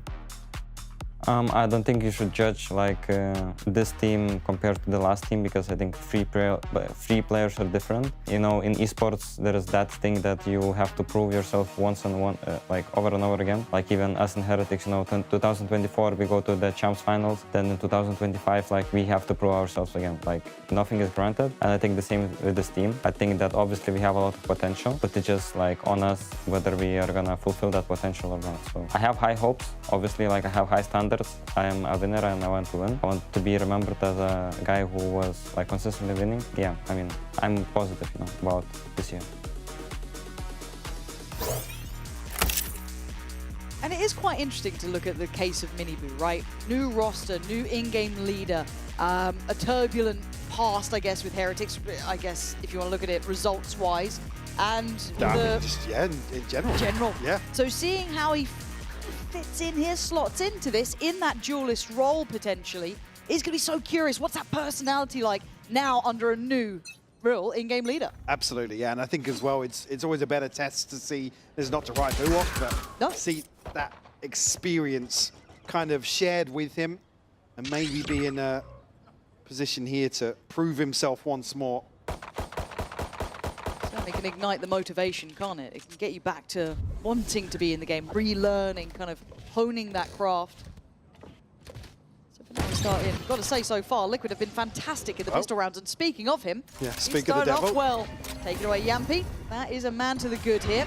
Looks pretty composed. All right, Durka. Fair enough, you get one of those. Targets destroyed. That's stuck to the side of the smoke right now. He's obviously in the slow. No spam coming his way. But Vitality didn't get the plant there, so there's a chance for Liquid to, yeah, pounce on this.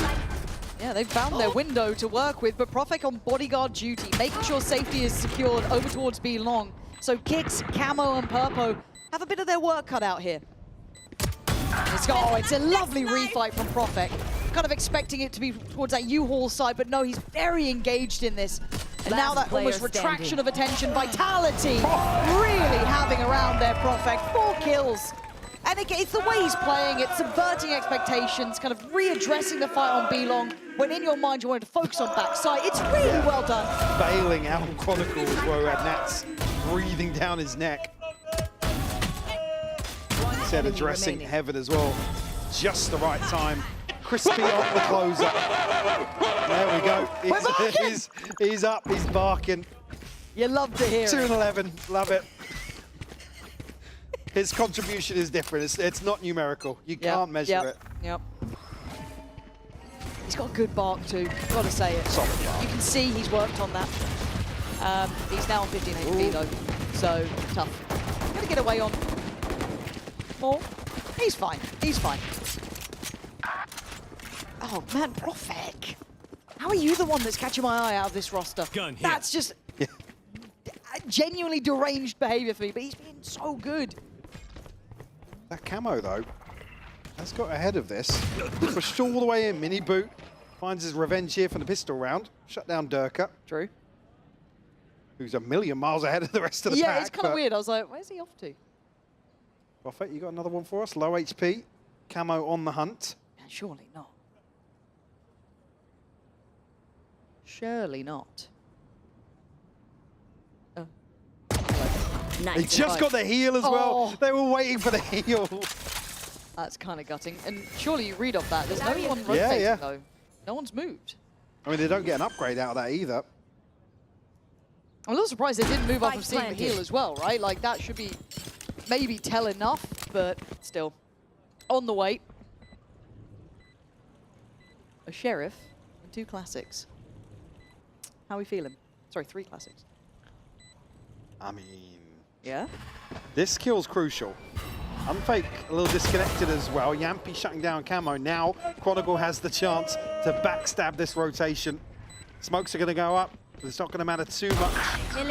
First found, and Chronicle looking to slow things down. Yeah, he's cool under this sort of pressure, isn't he? Not too fussed by it. Be careful to not lose weapon, but yeah, man. He's just herding them around. Yeah, the orbs obviously going into Chronicle's hands. Certainly crucial here early on in the half. Oh, Kron was up. Was that a bark? There's no way Kron's barking. Wait, if we get... There's no way Kron is barking. It's a banger. Yeah, Chronicle bark. That would be unreal. Replay team, can we... The bark we'll see, of the wait. goat. The bark of the goat. Yes! Oh my god, it's spreading.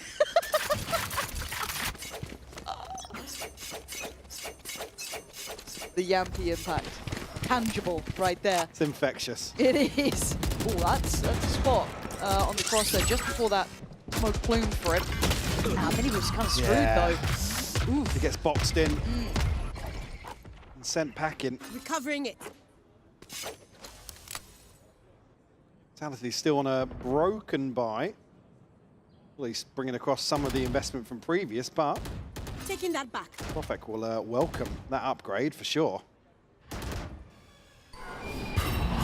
3 players for Liquid committed towards his B-side hold, but nobody making progress past Pillar. Eventually, have to figure out here. They've left Nats on an island once more. As delivered previously and historically. That's the audibles called here. No charges. There. Camo may be spotted. Ooh, he doesn't feel comfortable backpedaling though. You can see the discomfort on the side, but he's got 2 other players kind of near him, but hard for Purpo to find a comfortable position too. They're really back to the wall here. But Kicks has to do the heavy lifting here. Yeah, 2 of them now cornered towards the back of U-Haul. But slow on the uptake, 20 seconds. They got to get going on the site. You can see the hesitation and caution. And Purple's done really well. Yampy on the trade out takes away Camo. They still know there's more.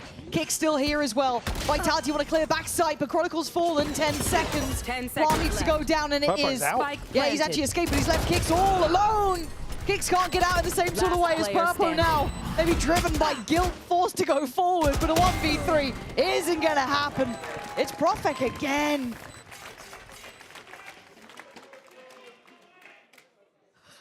Not a great lip reader. I'm sure we'll get that on the ES as well, though. Yeah.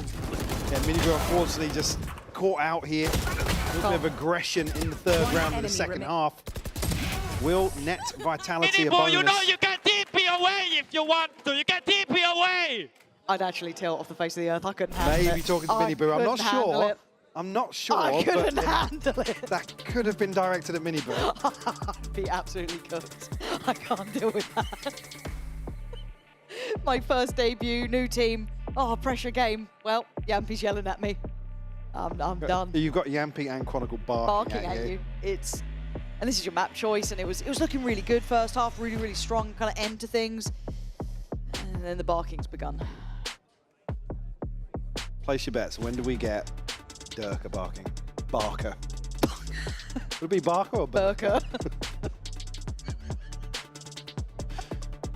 I mean, Pal's got to sort that out. It's got to be addressed. It's a team thing. It's a team thing. It's got to be addressed. All on the same page. I still can't believe we had Chronicle barking. No, that is gold. Boaster would never. Boaster would never.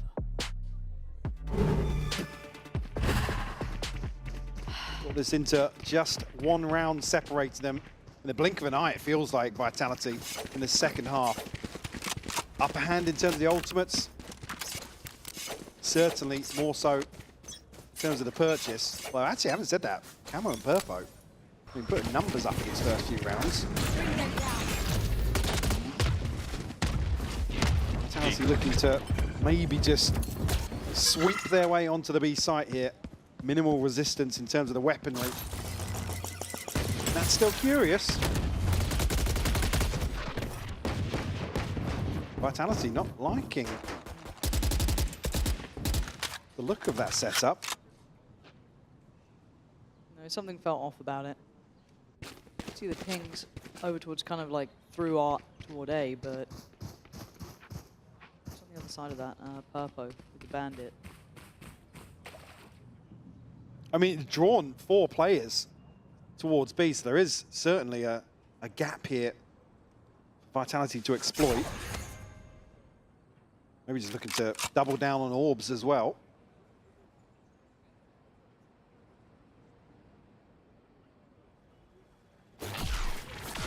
Wide open for the taking now.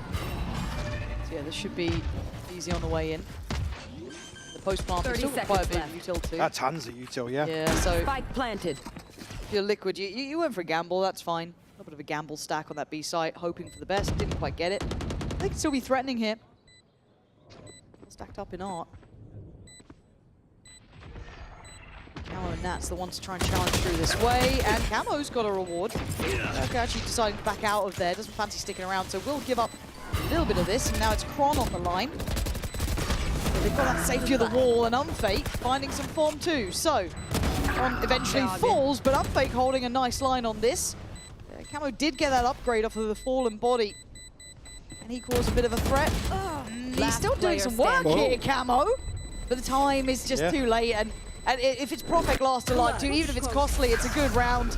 No sweat in the end. Red Bull clutch, sure, it's maybe not the flashiest, but it ties them up at 8 apiece. Everyone falls, so they didn't really get the benefit of the upgrade either, although all things considered, it should be back on steady footing now. Nothing left behind, so a crucial round here for Liquid, and it almost needs to be clean. Yeah. In terms of taking control of the second half back. Vitality not there in terms of having a full purchase behind this, but certainly funds to back this up. And they're on the brink of a couple more ultimates, which could be round defining. What's the adjustments from Liquid here? What's the plan in mind? It is 8 apiece, so now on kind of even footing, but the way the momentum feels is the Vitality start to really turn it up. Vitality have slowed things down. Certainly put themselves back in control. Anybody from Liquid that can counterbalance that mini boot? Spammed off the angle. Portal closed. A miss on the op as well. That's dedicated anchor here. And we'll potentially be testing this A-site retake once more. I mean, Prophet can effectively block off Nats out of this. Just have his utility ahead of that. They do want to invest the divide, but looking to maybe get ahead of the curve. Now, Miniboo's reposition will be noted here based on that shot. That's 4 players now. Really tucked towards A. This is all a fake as well. Yeah. Look at the spike it is going towards B. The Prowler, kind of a last-minute ditch effort to see if there was anyone else coming up through short, but Kix is going to find Durka, but 30 seconds left. On site. I guess if you're looking at the retake, though, Purpo, Camo do have big ultimates to bring in. Divide going to be invested just to secure this plant, make it a bit trickier, but they're going fast on this one. Trying to get themselves back on through. They push it deeper. They're trying to group together, and they are going for a fight here. Purpo takes a lot of damage, but his mini boot to find Prophet. Ult goes in. Now Vitality on the back foot now. This is going to be difficult. Crossfire in play. Nice work. He looked at a little individual. Where was the layers to this? Where's that util? Good flash, but Kron finds cover. Looks for another. It's great from Kron. Good trade from Nats. But down to Yampi and Unfake. Last player Yampi's standing. position going to be spotted. It's lovely. Liquid pulling off the retake then. Took a lot, but they got the job done. And just maybe a second or two either way, they would have been rewarded for that aggression, but Miniboot landing a crucial shot with the op. 3 left standing after that retake. There it was, yeah. Reset Vitality ever so slightly, but enemy remaining. it's only really the divide that gets invested. It's a bigger picture. A big win. Actually opting just to throw a couple of rifles in here, Unfake down on a Stinger. Actually looking a little worse than I'd assumed, actually, seeing the credits from the previous, considering it's 4 rounds unanswered. Yeah, the temptation to invest those ults. Yampi's one away as well. If they can farm this up and maybe come away with some sort of reward, but it is the money, right? It's the financials that you worry about. Forced off the first angle, Purpo going to have to sit back a bit deeper. What's the plan to deal with him? Who's next? Miniboo's getting close. So there's the first ult. I mean, it looks like we're going to see another Chronicle. There's a blind shot. Purpo getting caught, doesn't get even seen. Ults galore, Durka going hunting. Can't get the gun out in time. Not sure what he expected there, but it wasn't that. And Camo coming into his own in this. The one to deny that full free take towards the B site. A little off there in terms of the synergy from those ultimates. Like you said, Durka just caught almost with his pants down, trying to pull the Bulldog out. Vitality will freeze. Bring them down. Big investment to net minimal result here. Still a 3v3. Credit to Camo. Big game from him. Big map from him. 22 and 8. Yeah, very good work. With 2 Prowlers, he's got to be cautious sitting towards this. So Unfake still 15 seconds away from a reveal as well. Champion got left. This is how I guess. So we're going to complement this with the Prowlers. Yes, he spots out Camo. He gets cleared. Good little bit of synergy. Did they spot the catch on the C's then on Kix? I'm not sure. Now they certainly know. But a wild shot in the dark works. But Kix can only stand for so long. And now Nats in the 1v2. Unfake and Yampi. One enemy now remaining. just make a Yampi. No trade there. Smoke still in the way. And Nats always there with the timing. Yampi, you lucky boy. Considering the lockdown there, he knows it too. Cost him his life.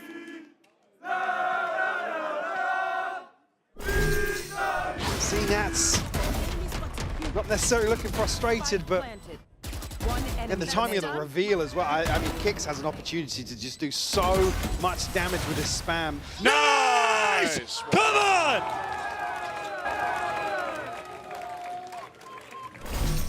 Oh, Chronicle. Maybe making his feelings known.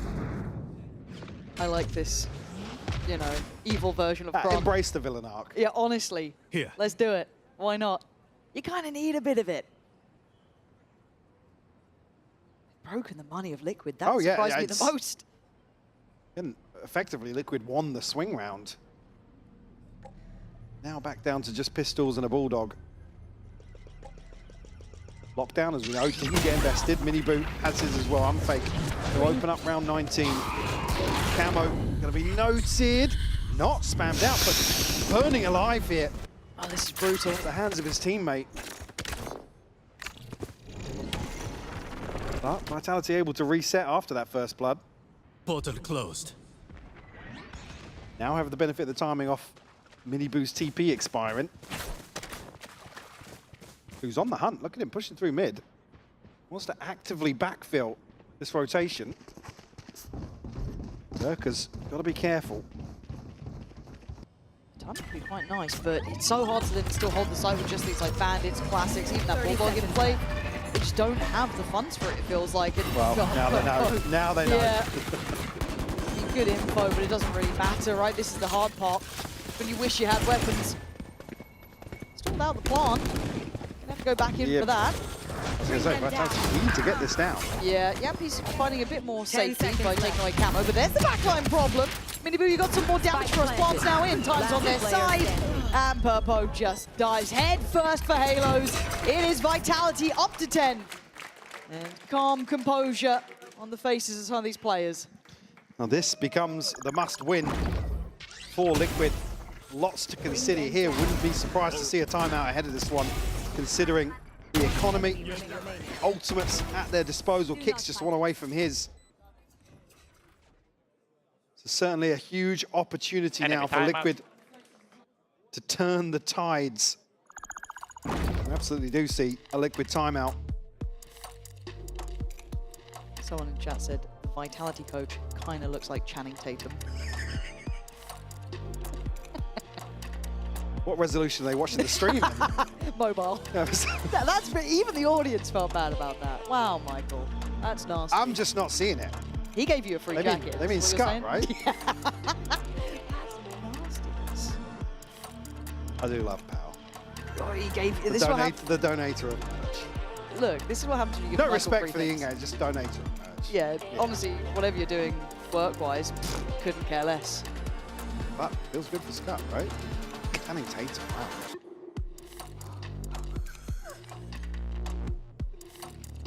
Lots at stake here, though, and the timeline certainly paints a picture of how the second half has gone. Just one on the board for Liquid. Unable to, again, just get a grip of the finances and establish some sort of comfort, but this could be it here in round 20. I mean, 3 players of Vitality semi-protected here in terms of the buy. Got the res to work with. Miniboo back on an operator. There. Bring them down. A switch up maybe from Vitality. Early presence being shown outside A. Super deep hold from Liquid, though. I guess excluding Purpo, who's pushed up towards B long, which is fine. I just want to see a bit of spark with Liquid here. It feels a bit flat, right? I want to see something. It just feels very reactionary. Yeah. Wow. Okay, well that'll do. Great. That'll work. Kills through smoke. Yep, brilliant.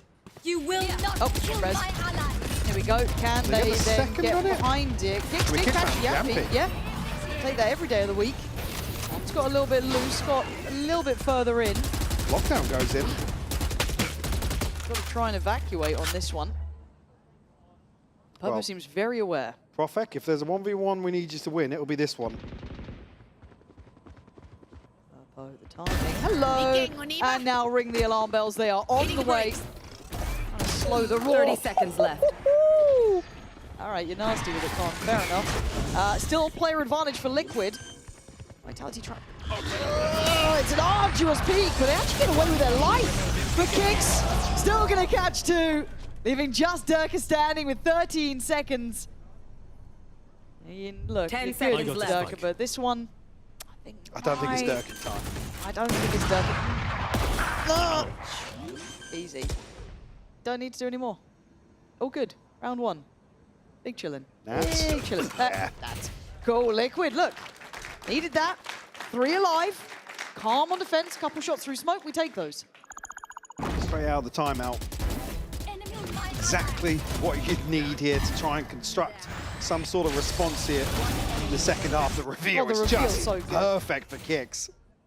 I gotta say, Camo's been doing really well at this sort of stuff as well, quietly, you know, towards the top of the board, and some nice reveals in here too. Here. Solid stuff. And like we said, the buy not necessarily there now for Vitality. The Liquid with a huge chance here. Get themselves back into this. Very quick split through mid though. Gotta be careful. Kicks nearly caught off guard. Yeah, you've got to be cautious if there is that gear shift, right? That could have actually caught them pretty much unawares, but it looks to be scrapped for now. Profek slipped the net though. Nat's just seemingly aware of every possibility. The alarm bot switched up here. But dealt with very early on, 60 seconds still on the clock here, and they're chipping away at some of this anchor utility. They've done it relatively early too, right? When you look at the timing, they've done pretty well to be able to manage it so far. This wouldn't be the first round that suddenly Vitality have pulled out, even with a bad buy like this. The tap on the spike, still trying to keep that attention. And they can still rotate if they want. Yeah, man, still above 45 seconds. They've got so much time to play with, and for Liquid, they have to respond, right? They can't not react to this. Both teams seemingly in tune though. The mirror rotate. But does Profek get ahead of the CT swing? Purpo obviously giving up the space this time 30 seconds around. left. I'll handle this. Actually gone for the ult as well. After 20 seconds. It looks like Liquid are here at the right time. Yeah, really well done on the rotates. That's gorgeous. Camo, up him up. He's having an absolute belter of a map. Liquid back in the lead now, in zone flawless. Active even in these very low buy rounds against Vitality. Certainly threat here, but well handled by Liquid.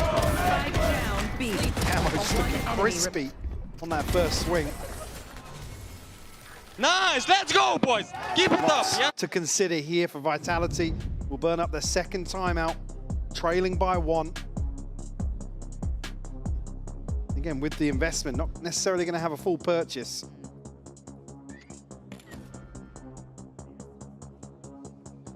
Let's have a look at what we've got going on here. So, financially, you said it right. The buy is going to look weaker.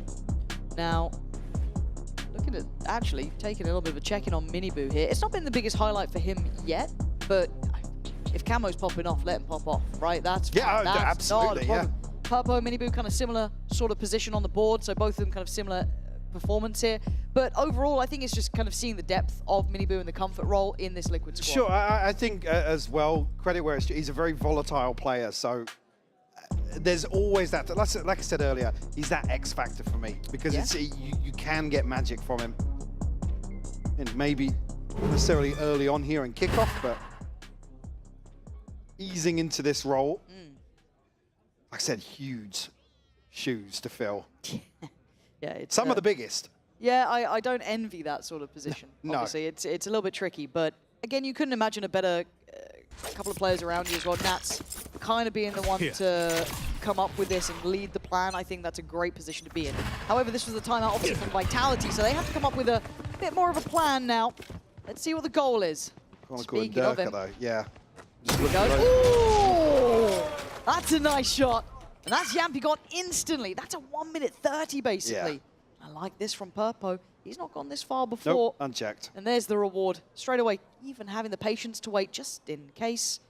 Doesn't want to wait too long. Things get weird if you wait too long. There it is. Brilliantly done from Purpo. Took his time just making sure there's no other layers to this so he can relay that information. No rotates needed. We're good where we are. 3v5 now to try and recover. Well, at least gets an upgrade, but Durka TPing into the blender. Profek found Nats. The chance here maybe to stabilize. Certainly no comfort just yet. No, not at all. The postman would feel awful. And they got ults galore. That's going to catch at least Durka. Plants in. He does have his ult, but... Profek got a pocket there? We're looking to see. Portal closed. I don't know if he does really. He's playing forward instead. Catches Miniboo in an uncomfortable position. Overpowers him. The Divide going to deny Liquid on an easy walk forward. And there's still Durka patrolling on the site as well. Got a quick heal from Kron, so he's back on his feet, 3v3. Purpo still got ult, but they're going to wait for the drop of the divide. Profek still on the angle, forced off, operator round, rattles through. Durka gonna get both of them! Chronicle as well! Never down and never out. You can't doubt this Vitality talent. 3v5 flipped on its head, Lauren. Bloody hell. To tie things up. Won't break the bank, but certainly breaking the hearts of Liquid. I'm gonna have to get used to that. You talk about X Factor, we were talking about it with Miniboo, who hit a banger of a shot at the start of this round. When you've got Durka, you've got Kron, you've got Profek, you get bailout rounds. Great work from Profek as well. Knowing when to charge that kill down. Remove some of the threat. Gonna buy here, Miniboo back on the op. Go forward again. Oh, he's struggling ton there. of damage. Certainly going to keep him honest now. Start of this, still 3 players semi-committed towards A. Miniboo going hunted again. Okay, I like the double dip on that. A bold play after being kind of backhanded before. And look at the space being taken on B. This is boxing in Vitality. Purpo's done well here. So they're trying to dig Profek out of any sort of position here, but space has been cleared. Plant will go in. Yampi taking a little bit of damage. God, a TP away. Okay, you've got the ult though from Yampi. Keep that in mind. That was something they invested in this round. Well, They don't know about Purpo. Big flank this time. A lesson they should have learned from before. But now there's problems. You got to fight forward or fall away, and the spacing's good for kicks there. Profek doing well though. It's a little bit of a look back, but it's all down to one.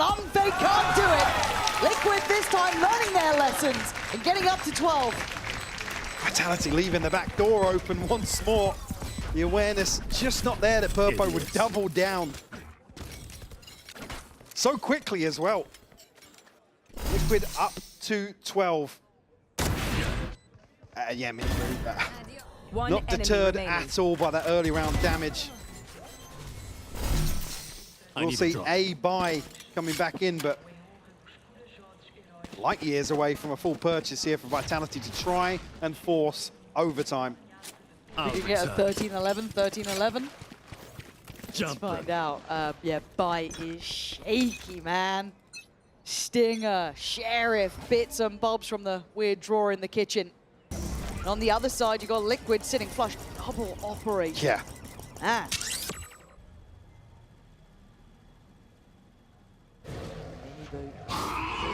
Trying it. Can't stay around too long. Tries to puff up the chest, look intimidating. But cleared off the corner, sitting a little deeper. This angle has caused some issues ahead of the wall being invested for Vitality, but if you invest, Miniboo's going to eat a chunk of that. Yeah, he's still trying to be tricky about this, trying to find some corner to play from, but he's been caught off guard. Durka can't double down this time, though. It's Nats to deny him. The plant doesn't feel safe, but it's the best bet they have. Chance to reset here, even if Chronicle gets the res, sorry. No chance of getting 5 back standing. Liquid cautious in approach here. In fact, found a freebie ahead of that. Yeah, I'm a little surprised. And Yankee's still over here, set up because Kron's drawn the attention to that left side. They try and go for it. He still gets cleared though. Camo going to take him down, swing in from Kron. They're slowly chipping away at them. 3v2, but the gun's still better on the Liquid side. Camo still breathing, he's been the danger man. Look in, it's Profek. Takes away Camo, and Kicks has to go nuclear. 5 bullets, 1 bullet, that's all he's got. And the time is gone. It's brilliant from Profek. We're going to OT. Felt fairly back and forth, polarizing in terms of these half scores, but it will be mirrored here to take us to overtime. Kill from Unfake, just ridiculous. One enemy. The shutdown Nats. Again, the timing played to perfection here by Vitality. A few players throwing their lives down just to run the clock. And the finances, finally feel stabilized on both sides here. It took OT until stability. Oh, we've all got money again now. Oh, brilliant. still have to say it, Profek, what an absolute MVP for me, which is madness.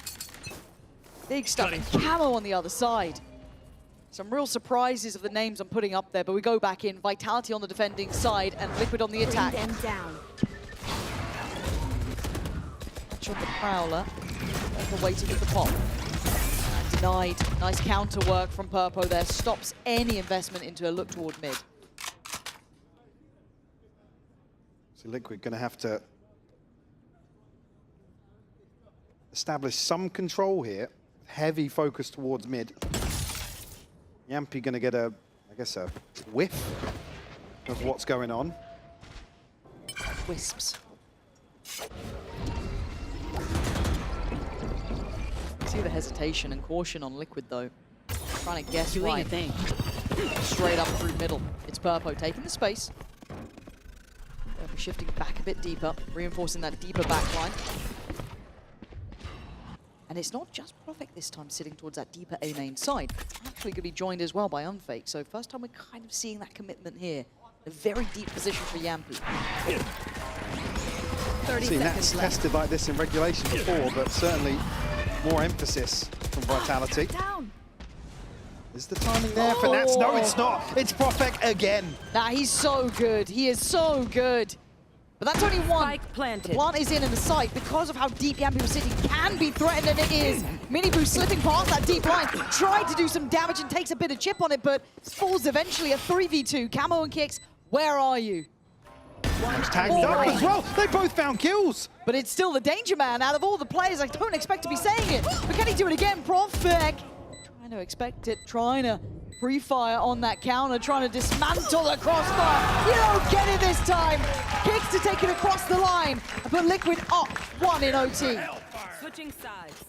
Just when it looks like Vitality regained control, Durka finding 2 kills. Immediately extinguished by Liquid. One enemy. Again, the timing on the peak from Camo as well. Doesn't just tuck in, low HP. Takes a gamble and it pays off. Knocking on the door of 30 now is Camo. He's doing so well. 13 to 12, Liquid. One more. The map's theirs. We go again. Locating targets.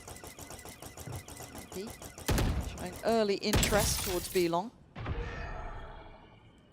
That's about it. Mini-boot playing a little bit further forward. Got to be careful with that Prowler and the timing. Yeah, timing on this TP as well. Wall invested though to cut off any rotation through connector. Vitality's barreling towards B site here. Nice stall out though, but I wonder how much Vitality read into how many players may be present on this. Purpo's got to be careful on that angle. He's been caught a couple of times there. Smoke's down. Burning up another smoke here just to stall any progress. But you've got Durka and Chronicle edging closer and closer. Mini-boot. Fantastic kill from him, down to 20 HP. Able to slip away. All missiles away. Chronicle's found Camo though, on the way in, Kicks. Okay. There's some sort of fight, but it's Liquid winning out. Yeah, Profek, last one alive, 1v3. And look at the situation he's in. Team Liquid showing resilience here. And yeah, showing that this is their map choice. 14 to 12. It took heroics from Camo, but showing they have that ability is a huge tick in the box. We're going to a third, and I'm glad we are. Corrode is coming up. Don't go anywhere.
tunnel vision.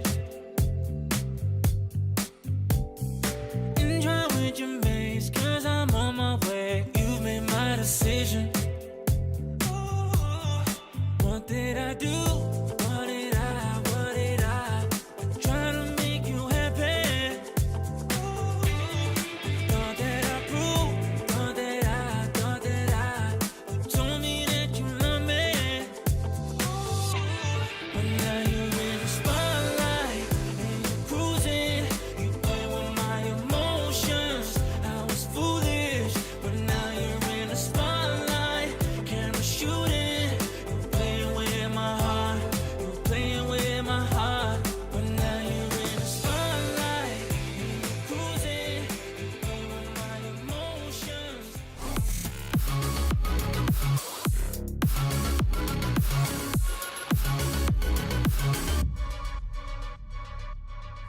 We've officially had our first overtime of 2026 here at VCT EMEA, albeit it was a short one. I'm joined once again by Lou and Kakuka. That was real back and forth and back and forth. And we know that Liquid have never won Pearl before, so we were a little bit worried why they picked it.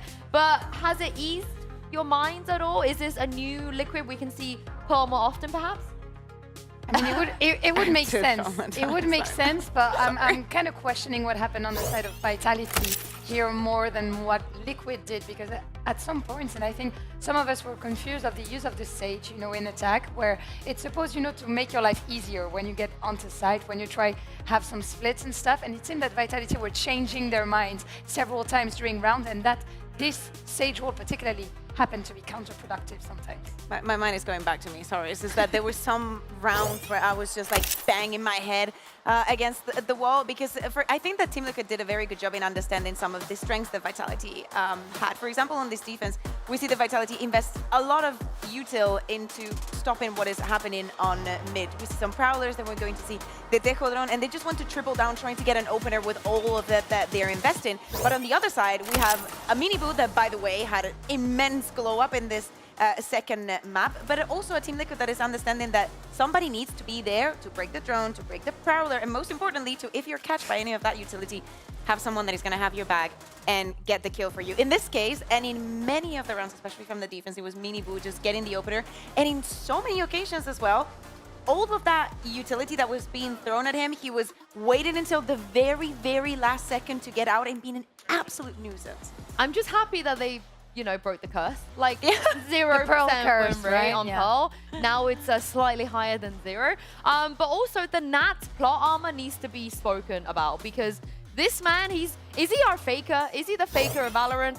I mean, he might be the lackey of Valorant, because he just can't die for some reason. What was this? It just, this round can sum up how absolutely crazy this game was.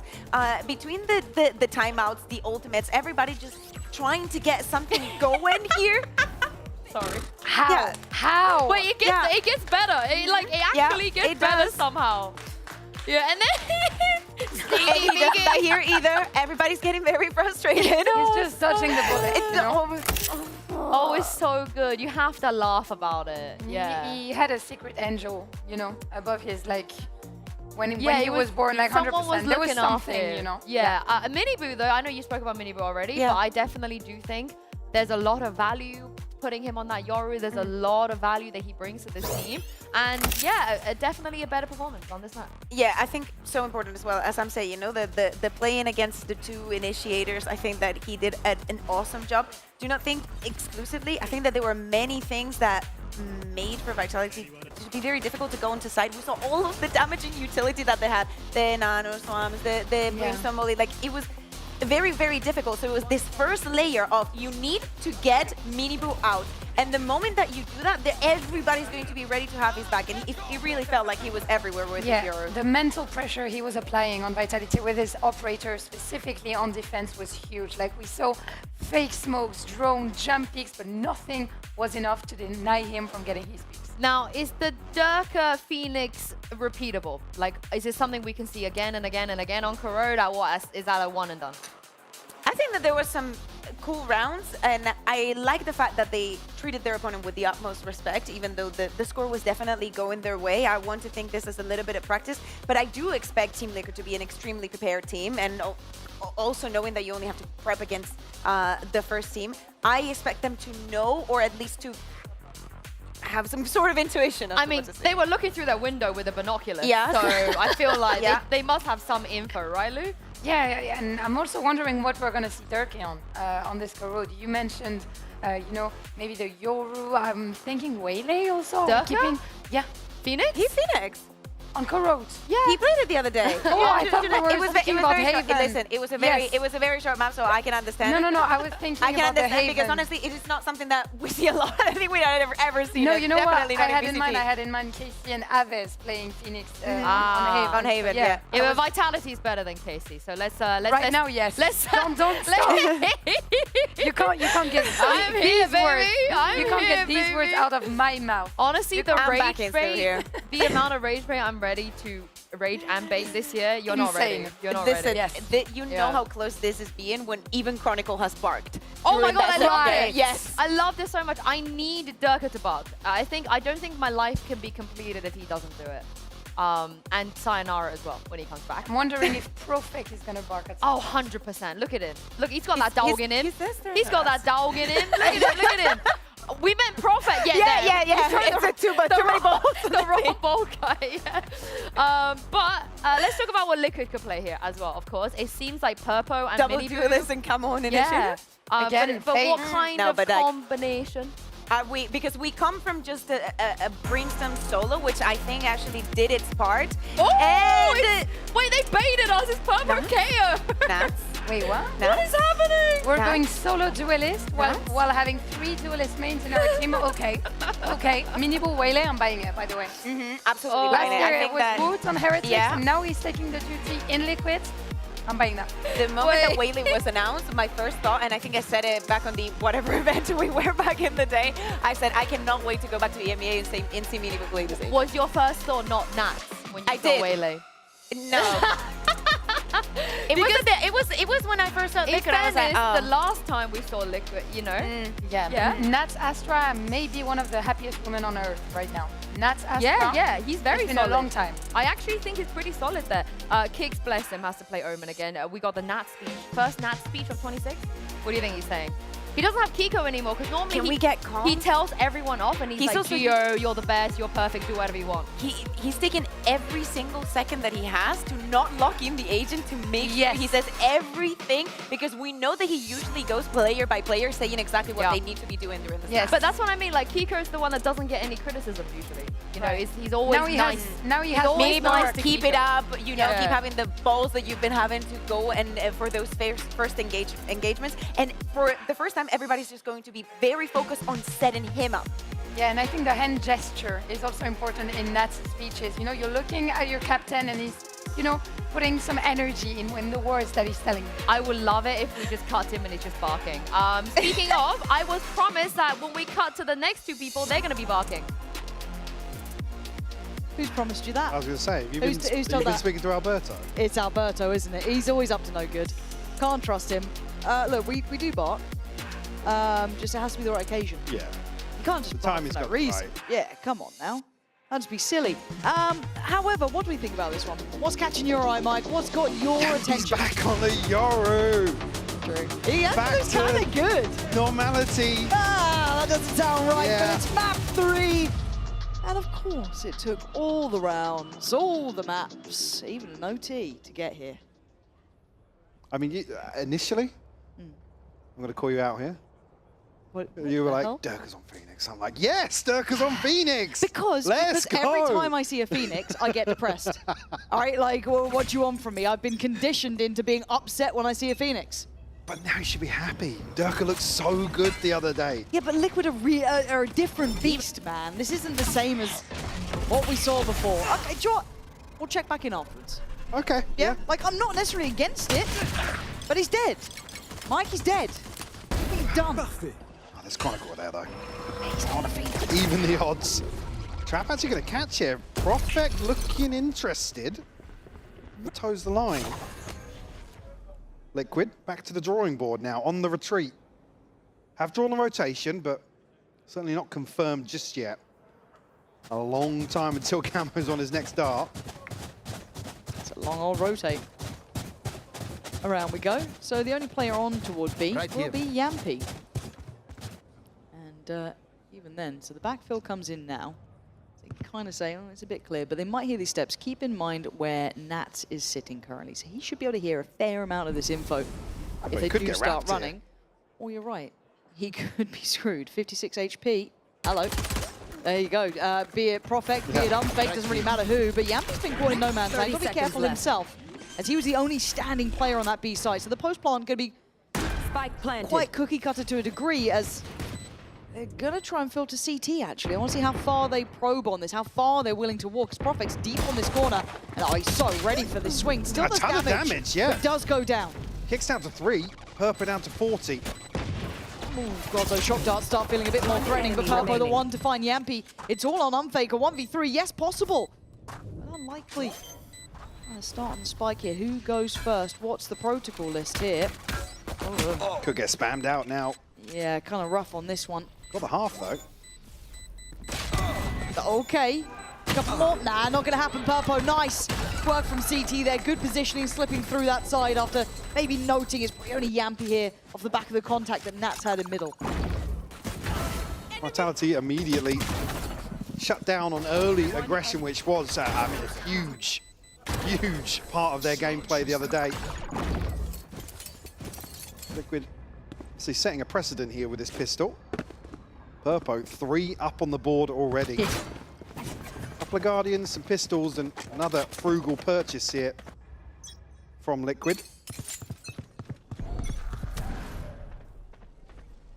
Set up with a paranoia here to maybe crunch on. Chronicle, though, that want to open up. Miniboo will fall. Yeah. No confirmation behind that, but fairly telling that it's the Waylay. Yeah, looking to see if...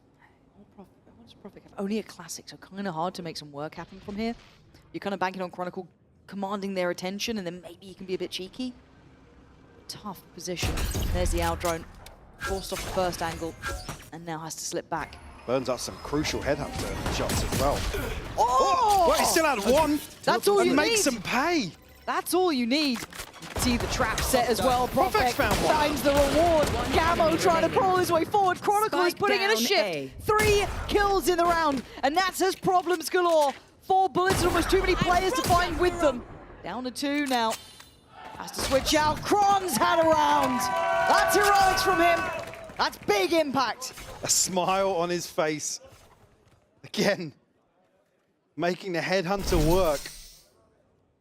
Again, this is that last kill. Like I said, he burnt up a couple on the drone. Beautiful onto Purpo. Profek playing his part too. Nice! Nice Round squad. 2 gets flipped on its head. Still some investment here from Liquid. Camo actually on a rifle.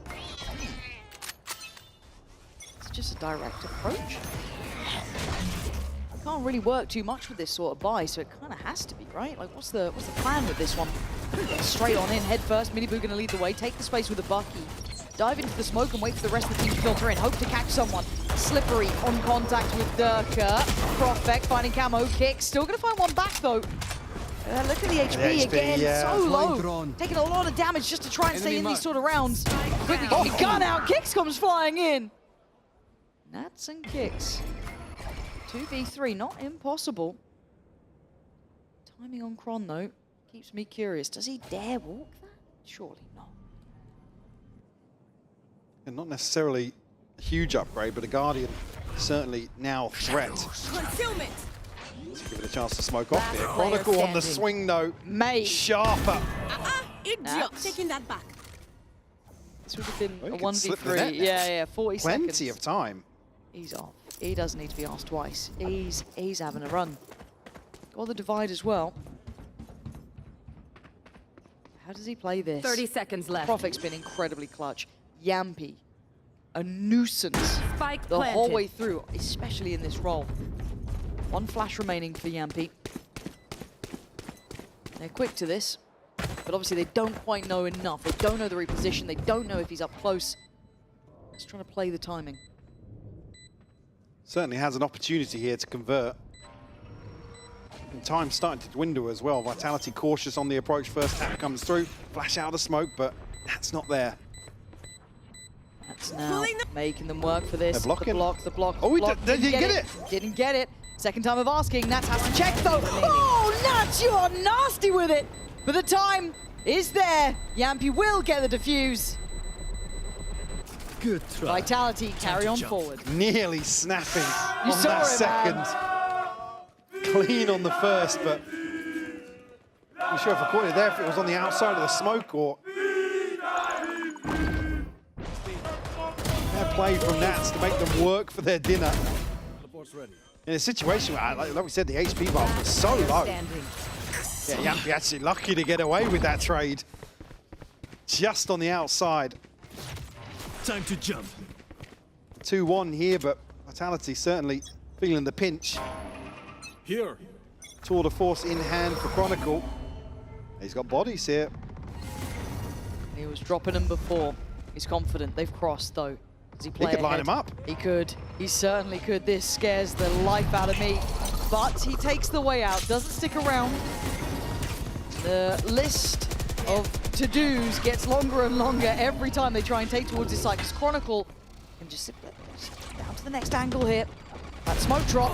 Oh my god, Miniboo, you are a lucky boy there. There was a second where it looked like Quan had him dead to rights. But Liquid are now in the door. Flash Yampy. Oh! Big shots from Yampy. Finally goes down. Miniboo trying to put in a shift here. Caught by Durka. Now Natson kicks. With the disadvantage, but still with a chance to get a plant down. Will be able to, but it's not necessarily a safe plant. Have to retreat back out, and Prophet here, ready and waiting. Wolfbite kicks Nats. Can't pin him down. Yeah, and Durka trying to speed up. He knows that there was some timing there for them to get this pace going. Trying to work through, and Nats again in the clutch. Can he do it this time around? Second time of asking. Sunfade taps the spike, and he's got him this time. Nats so close, but just that final hurdle he can't quite get over. Back-to-back chances for Nats to clutch out, and he comes ever so close. Vitality able to get another round on the board. Yampy does so well to find both of those kills. Even catching a flash on the backside of it. Ultimate starting to come online now. Obviously Chronicle investing his previously, but Liquid not too far away from a full house. Durka and Unfake on the brink. On the other side, curious, we'll get a good idea of Liquid's setup early on here. Again, just Sheriffs and a Guardian in the hands of Miniboo. Might even try and find something here into B site. MP's TP's still there, but not sure when he's placed it. Yeah, still plenty of time left on it. Yeah, plenty of info on the second jump as well. Yeah, really well played actually to work it, because I was a bit worried when they didn't even bother with the clone. Oh! There. Well, they found something. Yeah, now Found it's... a plant as well. Yeah, this is pretty good, honestly. Now, the only, I guess, silver lining was the security that Liquid still had on CT, but you can see the intention. They want to fight on this. They want to brawl for it. Ult's coming, and Miniboo is going hunting. Prophet on the left. Oh, the reveal's perfect. It's brilliantly layered. This is absolutely gorgeous work from Team Liquid. You don't see that often. You don't see that level of commitment, especially in these lower buy rounds. And that's a cancel. There's your X Factor from Miniboo, for sure. Camo setting things up perfectly for him.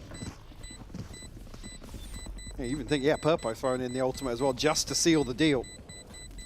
Stacking the chips at the right time will get them a second here, and big boom to the finances as well. Big boom. Yeah, I mean, it is, right? Yep, spot on. What odds do they have? Anything to work with? I guess Nats is his divide. He's had that for a minute, though, I think. I mean, you had it in round 3. Yeah. On the other side, though, I am looking at 3 coming through. Yampi, Profek, and Unfake, but they don't have the purchase to support it.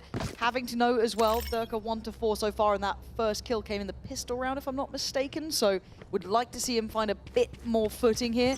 Again, Kron very much towards the top end. Yampi still doing well. You are divided! Right. He's going to be challenged here. Forced off, and Miniboo's found Yampi again. This is good stuff. Oh my god, hello! Kicks doesn't know. Kicks doesn't know how close he was. He's freaking out. He's like, something's weird, something's gone wrong. Kicks is just on guard duty now. He's gone deep on this one. This is getting really topsy-turvy. Unfake has the Hunter's Fury here, but we sent in blind with nothing confirmed by the drone. Liquid able to set up. Paranoia will land. Timing. So good.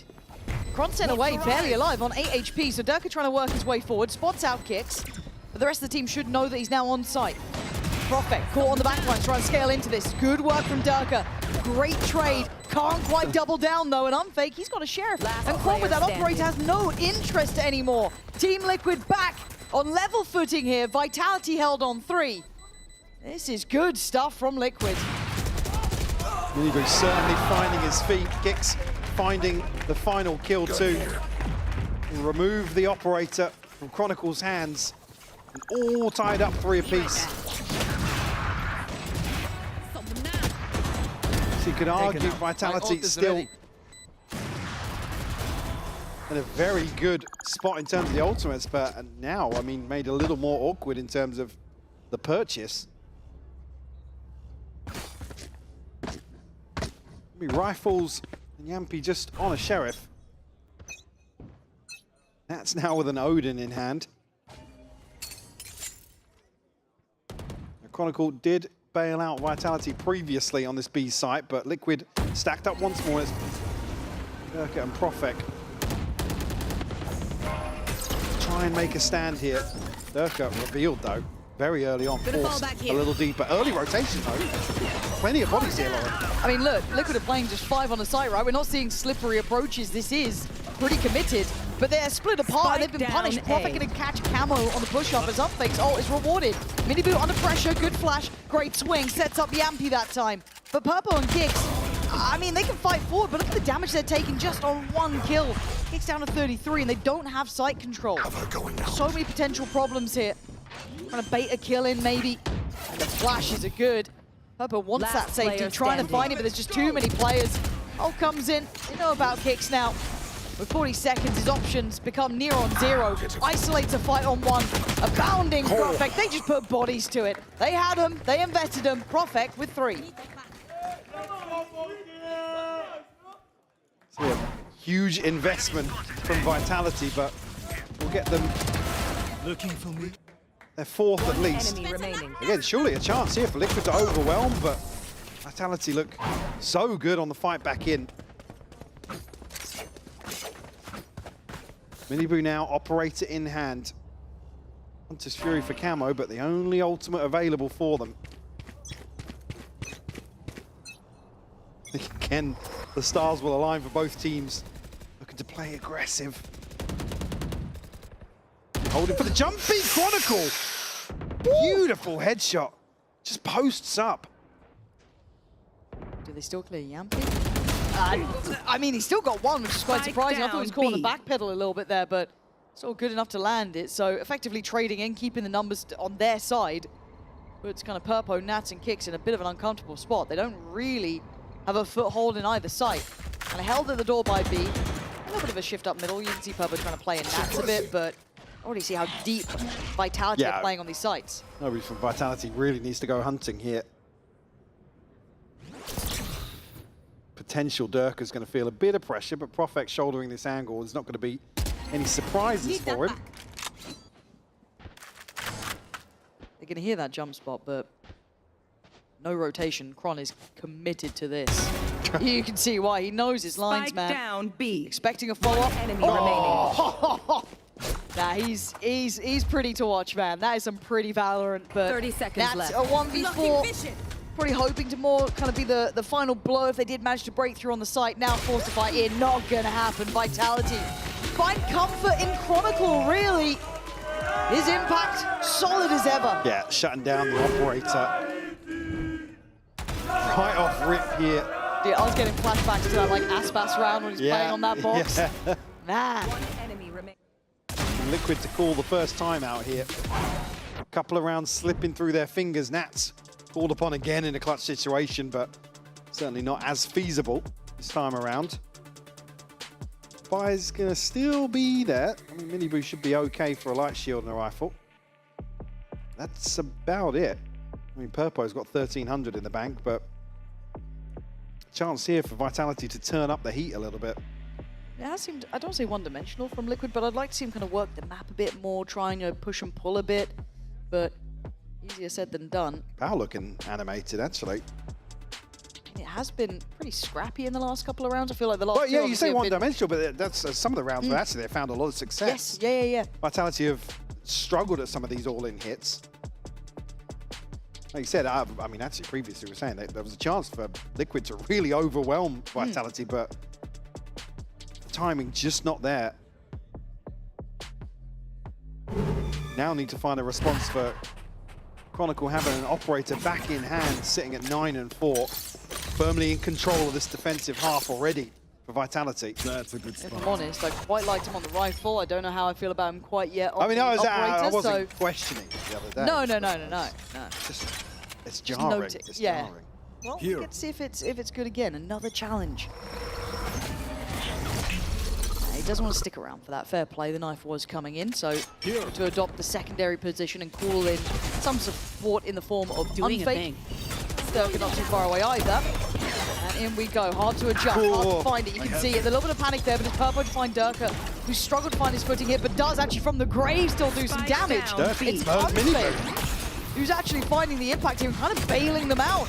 Yampy now tries to clear on in. He's done it. Vitality. In all that chaos, still looking cool. Yeah, absolutely dismantling Liquid on this B site here. Funds get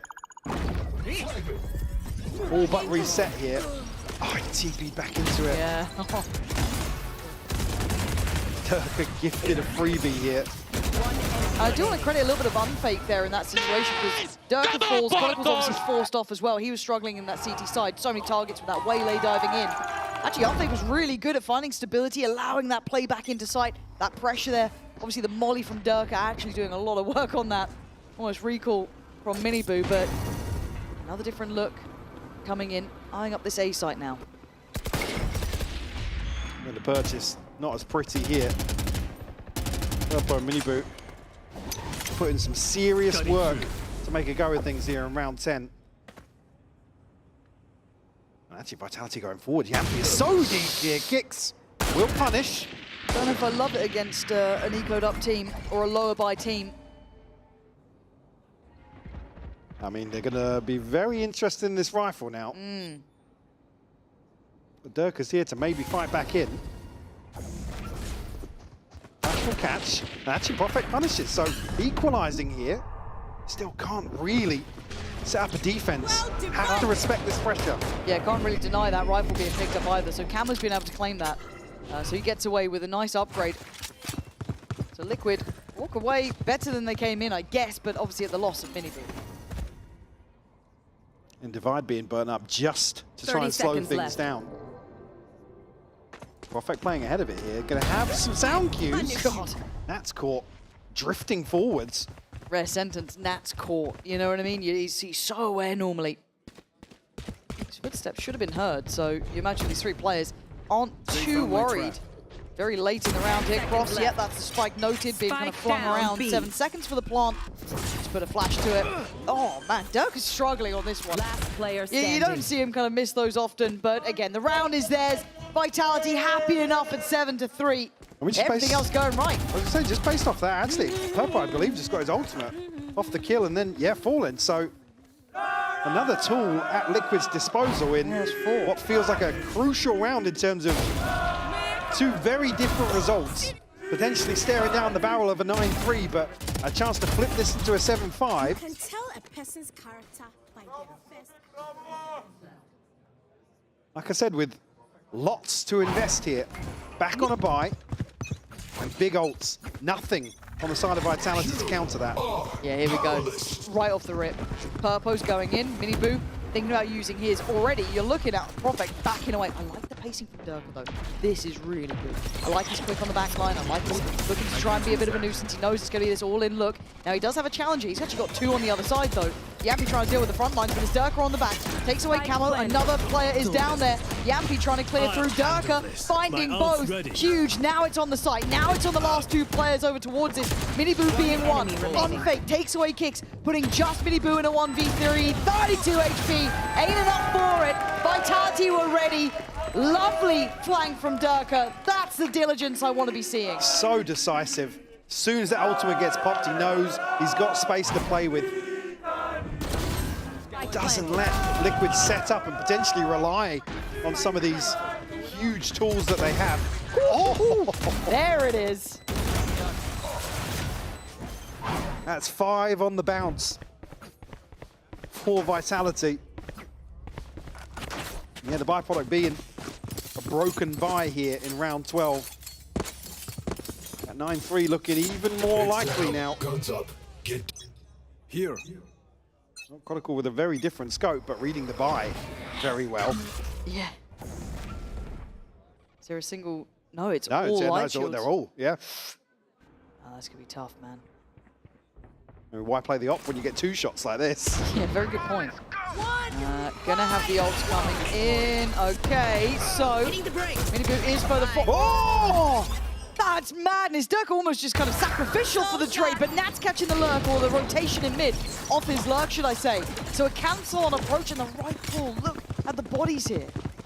They know they have a massive window towards A now. Dirk looking to get into the back lines once more. I don't think can really stop the onslaught of Liquid players now funneling towards A.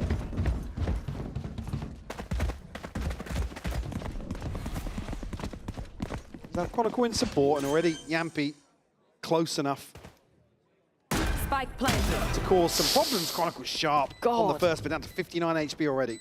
Mate, him on a rifle today is madness. Let me see how close Dirk can get without a challenge. So it's really, really telling that they're posted up on site, right? That's the big tell. And this constrict a little further. Really only Chronicle getting the contact so far. Step by step, getting closer. Dirk takes away kick. But in the meantime, a 2-for-1 trade, so really it's just down to Yampy. 1v3. Tries to speed up on this. Oh, if he'd spun on a dime there, I'd have lost my mind. But 8-4, a little bit of recovery from Team Liquid just at the end of this first half. Yeah, lifeline. Felt like the 9-3 was all but secured by the previous round. Liquid able to pick apart Vitality in rotation here to close out the first half, but don't go anywhere. We'll be right back after this break. one enemy. How do you think that was gonna end?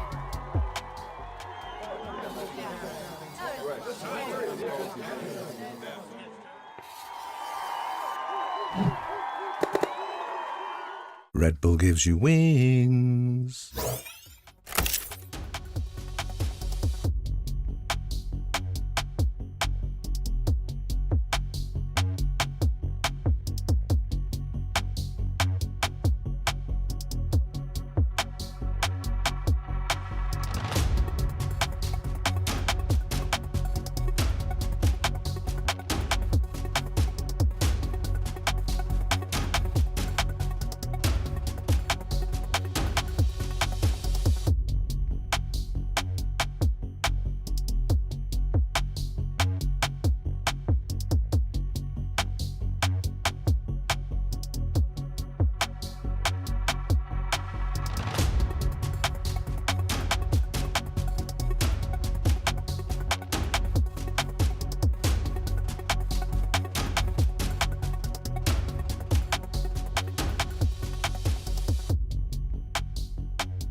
Eight to 4 on the half. Gotta say it.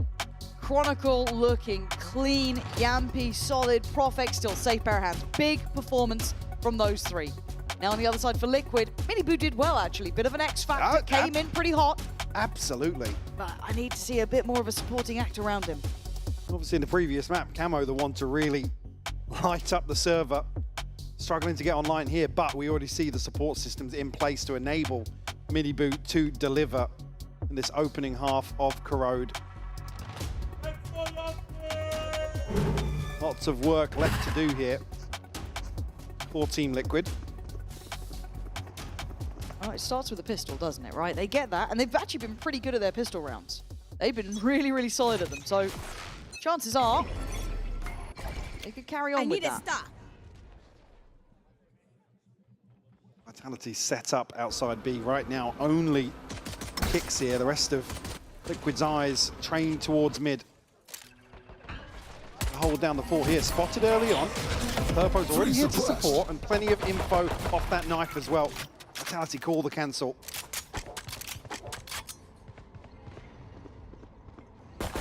Yeah, they didn't like it, man. Yeah, Chronicle's still interested though, just in case Kicks gives him a chance. No harm, no foul though. Here we go, Durka living up to that moniker of aggression, but just gets the challenge on the corner, doesn't get quite the drop he wanted. And they're not being given opportunities, it feels like. Camo's got to be careful though. New angle for Kron, one more bullet in the Headhunter. Yeah, switches away. Well, we know what you can do with one left in the Headhunter. Oh, who got pinged? Who is it? A little unfortunate. Yeah, that kind of creates a bit of an issue for this mid-split now. Great timing on the dart from Camo. 30 seconds left. Vitality looking to progress through regardless.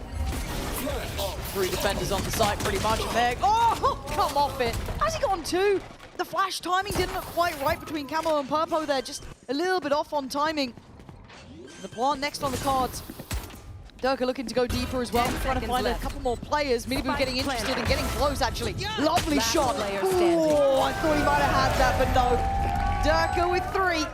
And a dream start in the second half, but I want to see that timing almost, even if it's from the other side. Yeah, I mean, that swing on mid. Durka must have turned this flash so quickly. I mean, he was actually clearing left. He didn't even turn it. One enemy remaining. One enemy remaining. That's the Durka you want to see, man. Awkward set of circumstances for Liquid, but Durka able to fire off 3 kills in this pistol. Stark contrast to the first half. And look, if he just wants to be on that attacking side, take space, be aggressive, cool. That's fine by me. It's going to be noted on the knife, so let's be careful to not go down here. That is a Phantom waiting to be collected if he does. No one else there to really back it up.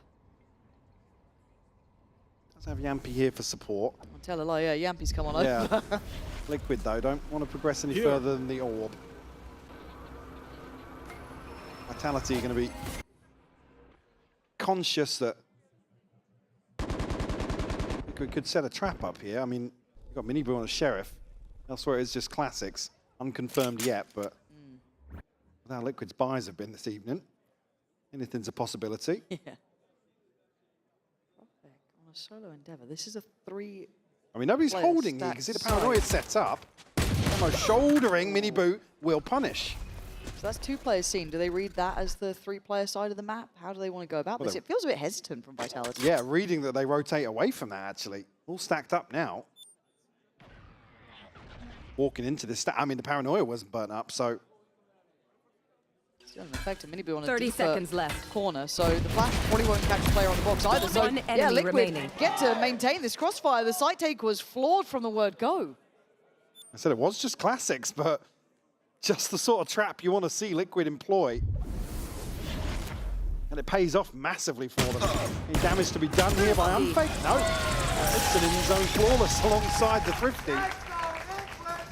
Get Liquid a 5th on the board, preventing double digits. Didn't quite catch the upgrades there, but Vitality, did everybody buy? I know Chronicle was just on Headhunter, but regardless, it's a huge swing in terms of the finances. Huge swing on the monster, Huge swing on the arm, yeah.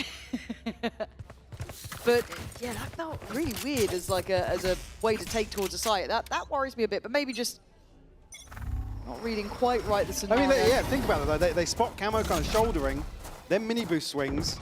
Like I said, they must be reading that they rotate away from player that. From that, yeah. And even then, the pop not quite right. The paranoia, as you said, was still there. Kick's still in a very similar position. Corner on the corner. This time not going to be noted on knife, so able to keep that headhunter out. That's a good spot. Trying to be a We'll bit see. slippery Yeah, with I mean, this. they will hear the trip going down as well. Whether or not Chronicles given an opportunity to Right here. find a kill here with the headhunter. There's still 2-1-2 for Liquid. So numbers advantage, at least for Vitality. Can they overwhelm somebody? Yeah, weirdly enough, there have been a couple of rounds where Vitality won these sort of low buys, so you can imagine for Liquid, they've got to be really, really steadfast in their approach.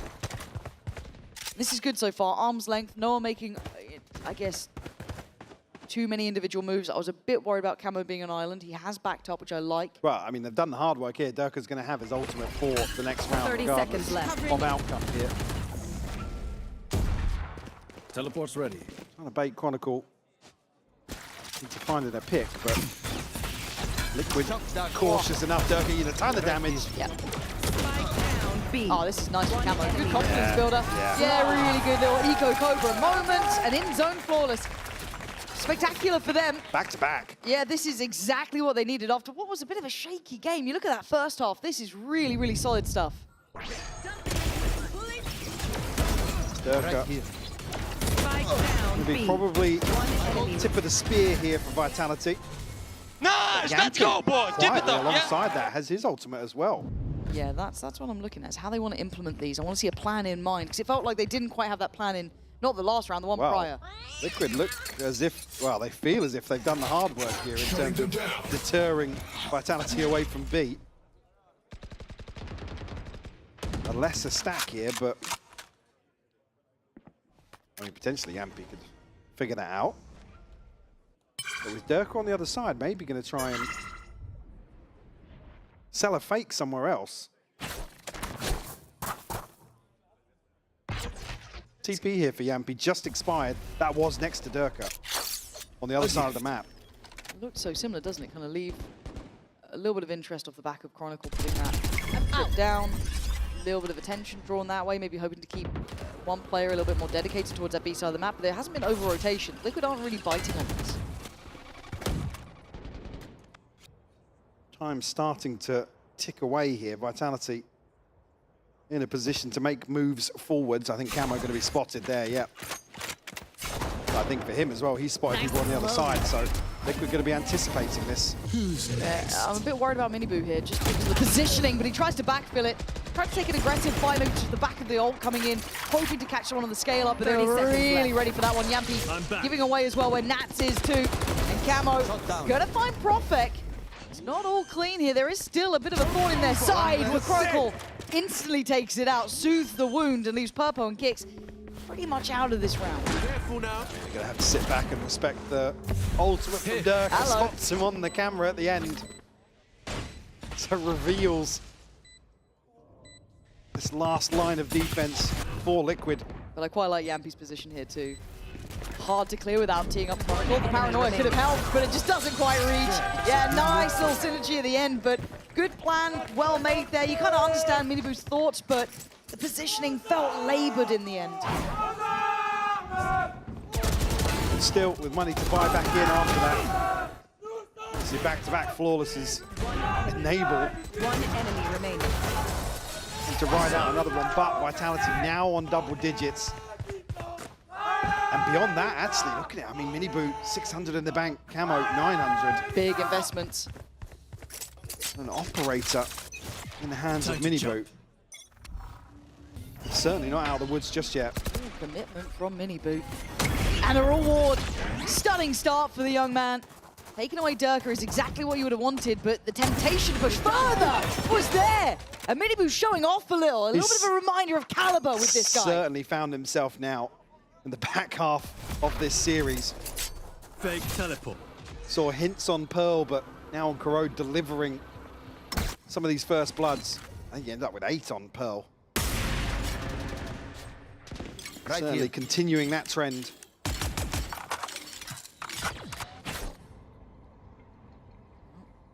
The operator. Poison Chalice falling into the hands of Yampy, it feels like now. But I don't like these B starts they're running on. They haven't quite shown maybe what their intention is. But Yampy, hey look, it's a vintage look. It's worked well there. It's just a mystery though on how Liquid are playing this. Like Camo drifts away. Vitality may be considering the possibility of catching a mid player. Here. 30 Still seconds very left. paranoid that someone's worked up middle in the meantime. It's kept him very much posted on this side of the map, so he hasn't been able to rotate over, so it's Camo alone. I think he's heard this util coming in. He'll be able to at least deny the dart, but he gives it away and has to fall off site now. That could be a plant. They're very aware. There's also Hunter's Fury, but this is going to buy time. Down to about 10 seconds now. Need that plant to be coming in right about now, and it is.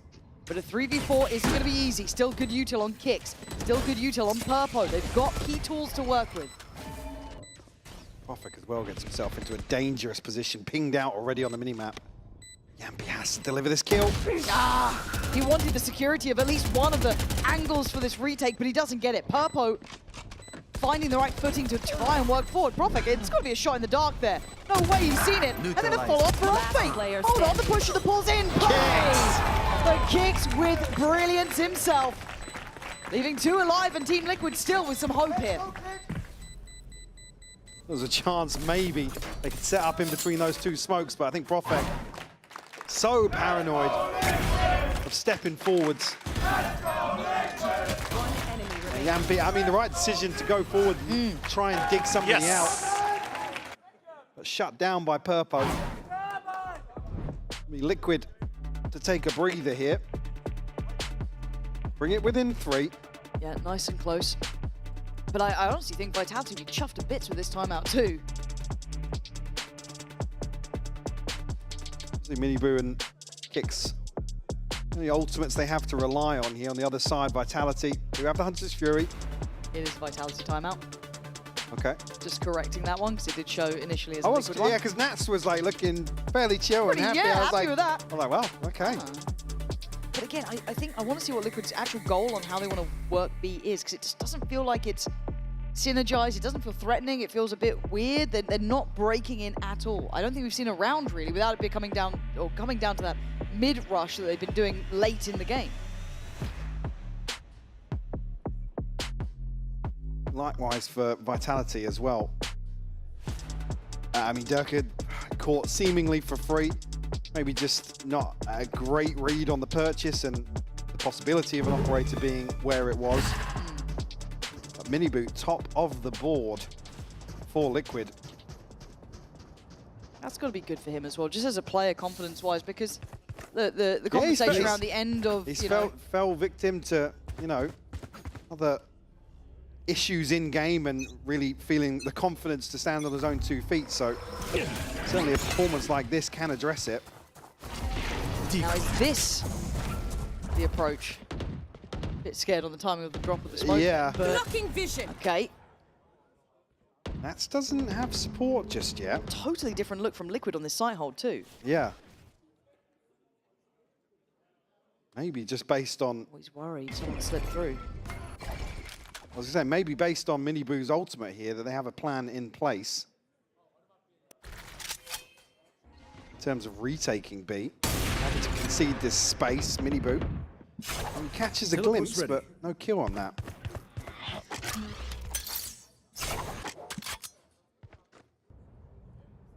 Vitality's so hesitant here. Outside B. No real knowledge of the rest of the map either. You can see the Liquid have been conditioned to believe in this rotate towards A, because that's mostly what's been happening, don't get me wrong. But this time they're leaving Durka to be the one to kind of show presence around that B main, but still... Well, they figured it out now, just with that shoulder from Purpo. I don't like this. I really don't get what this B take is, and I'm missing something maybe, but that's still on duty here. This is a great time stall. Purpo now can commit towards the site. TP gets taken. They've got 3 bodies here. Vitality out the door this time, though. Good trade from Nats. Takes away Yampy. One should be coming in. 10 seconds left. And it is. First time we're seeing that Let's now. play. In fact, does have the Hunter's Fury. Tour de Force popped by Chronicle as well, so looking to push all in here in round 18. No reset just yet, though. Chronicle still posted up. What are we waiting on here? Oh, come on, there was a pixel shown, man. Oh, I thought he was going to have that too, but no. Here comes the flood from Liquid. Taking away Prophet on the front lines. They're forced back towards just that B main side. So Hunter's Fury is really the last line of defense, and it's worked! How that's connected, I'll never know, but Kron as well in the meantime finding one. It felt like they had no vision there, Mike, but it still works out. I think with the numbers there, Miniboo just looking for a half defuse maybe to tanks the full force of the Hunter's Fury, but again, there's nothing else happening for Liquid, or at least happening in their favor. The chance here for Chronicle to reset onto that second kill. Just as a smoke. Yeah, I mean, yeah, Dirk has found a crucial Nice! shot here. I fixed the relief on Powell's face. Could you imagine how you're looking halfway through that round going, oh no. Oh no, the timeout's not gone well. This time a different start though, coming in from Liquid. Miniboo wants the info early, he wants it fast. But Vitality want to go fast too, or at least kind of posture up with this aggression, but they don't follow up with it. They don't commit to it. Miniboo is so lucky not to get caught on that recall. Fortunate for Vitality. Another variation to this defensive setup for Liquid. It's now kicks alongside Miniboo. Purpo back towards mid. Drone won't spot anything outside A, so no solid information for Liquid to act upon here. Vitality on the hunt. They can try and cut through spawn, because you're looking at the positioning from Prophet, right? Oh. Is he going to catch it? I mean, there's no sound cue there. Weird stuff. Nats is about to have the jump scare of his life. Yeah, because there's always that possibility, but you just don't commit to it, right? You don't expect it. Oh, man. When does the penny drop? Probably a little too late, yeah. Dirk is the one to find him. There is still a player around, that being Camo. But Dirk is still very heads up about it. The flash maybe not fantastic, but Camo's gone down anyway. So side secured, even if it is... Here. Oh. How's that happened? How is Chronicle there? And Purpo's walked back behind him. Planted. Nah. They have to hold on to this now. I mean, it's going to give Vitality 12. It's 12, isn't it? So don't want to take any chances in terms of the purchase. I mean, Camo, 700 credits. Nats, just 300 in the bank. You're nobody really going to be able to make a donation. So have to hold on to 3. Never feels nice. Vitality able to carve up the map near Yampy in the background. He's grinning already, man. Like, this is... What are we doing, bro? I mean, why not, I guess. That could be an upgrade if they can get their hands on it. Purpo. Yeah. Purpo's like, yeah, cool. I'll take that. Okay, 12-7 though, and it looks like Vitality, the last couple of rounds have found a solution, but it feels weird, right? A walk up middle, trying to slip through CT side. Liquid going to invest that timeout that they have waiting. 180. Yep. Sorry.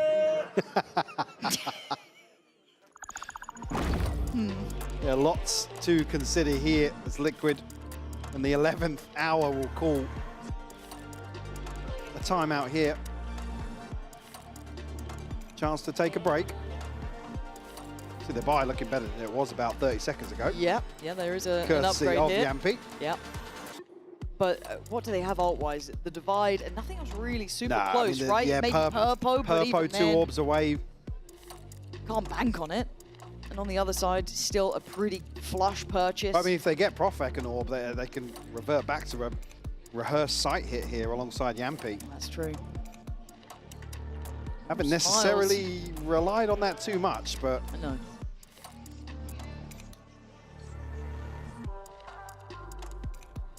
Have to see if there is any plan in place here to get proactive for Liquid.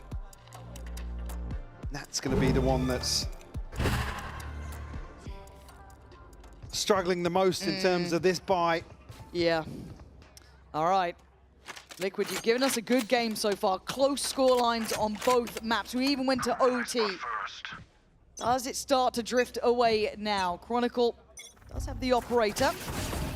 And it looks like Liquid want to fight. Miniboo's won it, gonna find Dirk, and this time he digs even deeper, commits to it. We kind of said in the last that he was playing a dangerous game, but he's rewarded. Orb retrieved in, not to Profek though. Kicks are still have his hands full potentially if Vitality progress forwards. Unfake's got the spike there. Spike down B. Well, he was trying to walk the spike, but he was just in line with the He didn't spam. even, yeah, he didn't even get a chance to walk the other side of it. Yeah, they've lost two just from the very word go. Does Yampi get a spot here? He does. Okay, that's going to cause a reaction. They have to now reinvest and reinforce the 8 site, surely. But do they believe in Nats? He's still on that weaker weapon. That's the problem. So yeah, 2 players re-clearing middle. Oh my god, someone kill him! Okay, Prophet's gone down. That took a second or two longer than I had hoped for. Fake But teleport. a 2v4 surely is for Liquid here. Purpo's got to be careful not to be isolated here. Enemy Yampi remaining. Nice from Purpo. clears it, but shut down, and now just Chronicle. The longest 30 seconds of this map so far to try and hold on to this operator. 30 seconds left. A little reckless here from Vitality late in this deciding map. I still think that B-site take just isn't fully fleshed out. I mean, Miniboo has stood up to the challenge time and time again here. And it's not as if there's only a few times you've seen Miniboo flashed off the angle or caught in a weird a few spot. times it just feels very dry on the way in. Yeah, and even beyond that, it's like Kix has felt looked quite secure in towards that CT side. I mean, if that's the thing, if it's kind of dry all the way up to the orb, you'd expect some sort of pop towards sight. And it's not. It's just a bit weird. I think we'll probably find out what the end goal of this is deeper down the line. But as it stands, yeah, I mean, Kix getting away with that pretty comfortably. Nice little catch and understanding of the rotation through middle. Team Liquid have done well to find stability, even in this real final call of things. Against map and match point. Still with the ult on Nats' side. Obviously one closer for Purpo now. 3 members of Vitality with money in the bank behind this, so it's going to throw the purchase off kilter a little bit. Still, well, I mean, say a chance for Chronicle to open things up here, but noted on the knife from Purpo. Bit of a switch up here in the early round utility. This is bold. I think Miniboo, oh well, Liquid in general probably feeling as if they're eventually going to try and pin you down on one of these swings.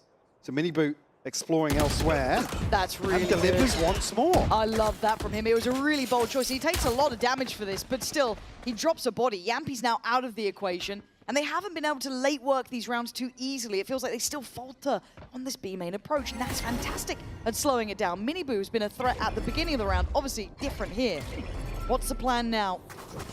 Gonna go for the ult, but he's going for a burst, and yeah, it's Purpo comfortable on the hold, showing that, hey, Chronicle, you look good doing it, I'll give it a go as well. Still 5 alive for Liquid, and I once again come back to that same problem. I don't know what the goal on this B take is. It is not landing, and we haven't seen enough versatility or variety in it. Liquid aren't necessarily set up to crunch on these positions. They're very, very 30 loose seconds engagements, but they're winning out time and time again. Another situation, 30 seconds left to just hold on to what you've got here for Vitality. Maybe getting ahead of themselves ever so slightly. I mean, Miniboo just farming in the first blood department once more. 10 seconds Yeah, left. I said earlier, what was 8 on Pearl or something here? I feel like he's on Getting ahead. track to beat that. Yeah, I'm with you. Again, I love that little switch up as well. Him walking mid in that round after setting so many rounds in motion with that presence on toward B main. He's done really well to take the initiative, be it off of his call or Nat's going for it. I like that. It's showing some real direction from the young man in the squad. Top of the board as well, overall there, Miniboo. I think he's just hit 8 in this map as well. He's already matched his Pearl performance in opening engagements. Vitality timeout. Yeah, I mean, because it's getting a bit scary. It certainly is, and just due to the nature of the early round here, what's the plan going in?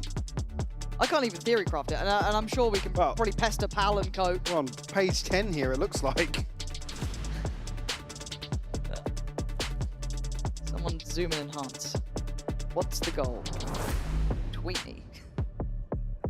Well, I'd be interested to see here if coming out of this there is a plan in place to fast split B or address top mid or get behind some of these B site setups that Liquid are so reliant on for what feels like the lion's share of the second half.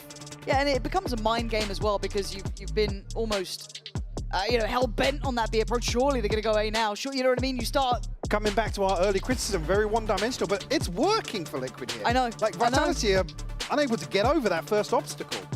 Yeah, that's the curious part, isn't it? Yampy's on the judge. Here we go. Yeah, Got his ult. on the judge. Yeah. Got his ult. Yeah, hey, look. Here. Miniboo's here. Miniboo right place. See how this looks. I mean, it's a bit of a split, though. Here. Certainly not completely the same approach, but we saw this is the reaction last time from Liquid, kind of leaving Nats on his own here, but he's really good at stalling time, putting a little bit more emphasis towards middle and obviously attentive towards the A site. The response here, invest some util, make it seem as if they're a little more cautious about the approach to B, and potentially hit A very quickly. Here we go, spotting them out. That's at least one he's scene. not spotted the second player, though. See Miniboo. Now he has. Oh, that's a surprise. Hello. Find him again. Second layer. Durka, he's in. Damage done when it matters most, but Purpo still going to fight back on middle. They're not out of the woods just yet. Camo. We're not going in alone, are we? Maybe we do now. Set up with a little bit of util coming in from across the map, but this is getting messy and dangerous. Plants a lot in play. Divided. Durka still doing it. He's got his ult. 3, and he does have his ult. You're absolutely right. But he's got the spike as well. I was about to say, is he on the run towards B? What are we doing here? That's Camo spotted at least. They still don't quite know about Nats. Where is he? They'll wait for the drop of the divide. That's getting curious, getting close. They want to re-clear, but this judge is deadly at this range. They hear it and they stop the progress. No, they still go for it. That's madness. Well, the spot of 2 players here has put Durka right in a position to get a free plant on the B site. Not sure about the wall, but it's just to cut sight lines here. Get your gun out, Yampy! It doesn't matter, it's a judge. Bloody hell, this is down to the wire. Hectic at the very end of things. What does Nats and Camo do? You heard it. The ult coming down. That's from further away, but Durka wants to try and help out, keep some pressure on, has a little look, sees nothing yet. It puts Yampy on the deeper angle, though. It does, and he's going, Yampy can't quite close. Nats still alive, needs a 1v2 now. Or it's GG. 6 HP, man, just catching a stray. And I think that's enough. Durka turning after the final hour for Vitality. But a close affair. Team Liquid almost taking them the distance again. That adjustment out of the timeout. It's curious if it was going to be a split towards B, but the shift of focus towards mid will get Vitality across the line. Kicking and screaming, it feels like. And that was the first big challenge we've really seen for Vitality. Way different from game 1, seen them pushed a little bit, seen a couple of those limits hit, but still making it across the line to a win. Certainly, and credit where credit's due. Liquid certainly putting up a fight here. Miniboo having a lights out performance. To see just on the scoreboard here was 8 the final count for Corrode as well. So 16 first bloods across map 2 and 3. Said a little slow to get into it, but certainly delivering here. Oh, once he got the ball rolling. Yeah. Yeah, he's a fun prospect to look at, and I can't wait to see the full look at both of these teams, really. But Vitality again, getting used to being up on that stage and taking the bow. They are looking good. They're showing depth, but they've shown that they can deal with challenge as well today. And as this tournament continues to go, we'll see that further and further, I'm sure. Yeah, no, call me the pessimist, but I want to see them tested. I really do. I want to know what the depth of this roster is. Like we were talking about this earlier, Yampy, in terms of leading this team, last year certainly more of a challenge, but more pressure this year. To be given the tools to really run away with the top spot in this region, I want to see Vitality tested in different ways. No, you're absolutely bang on. By different looks, by different in-game leadership as well, because you can't really doubt Nats as a mind when it comes to the game, but still pushed them far. Seen it go to 3 now. We've seen that they're human, at least, right? And after that first game that we witnessed, we weren't sure what the limitation was, because obviously it was a bit of a mismatch when it came to of course, there. So nice to see the potential shown.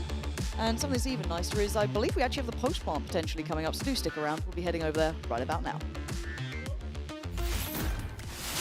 Thank you very much. Welcome to Postpon. But first, we're going to get Profek some water, I believe. That was a long game, so I'll let Unfake do the talking. First of all, congratulations, Unfake. We've heard it from Pau, the coaching staff, why they selected you as the substitute. And I think a lot had to do with this synergy, you know, being able to talk in Polish as well, in clutches and so on and so forth. So can you tell us, maybe from your perspective, how it all happened?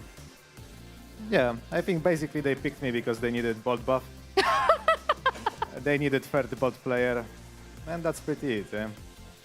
Is 3 enough, you think? Maybe we get like Yumpy, Kron. I mean, as we see, for now it's enough.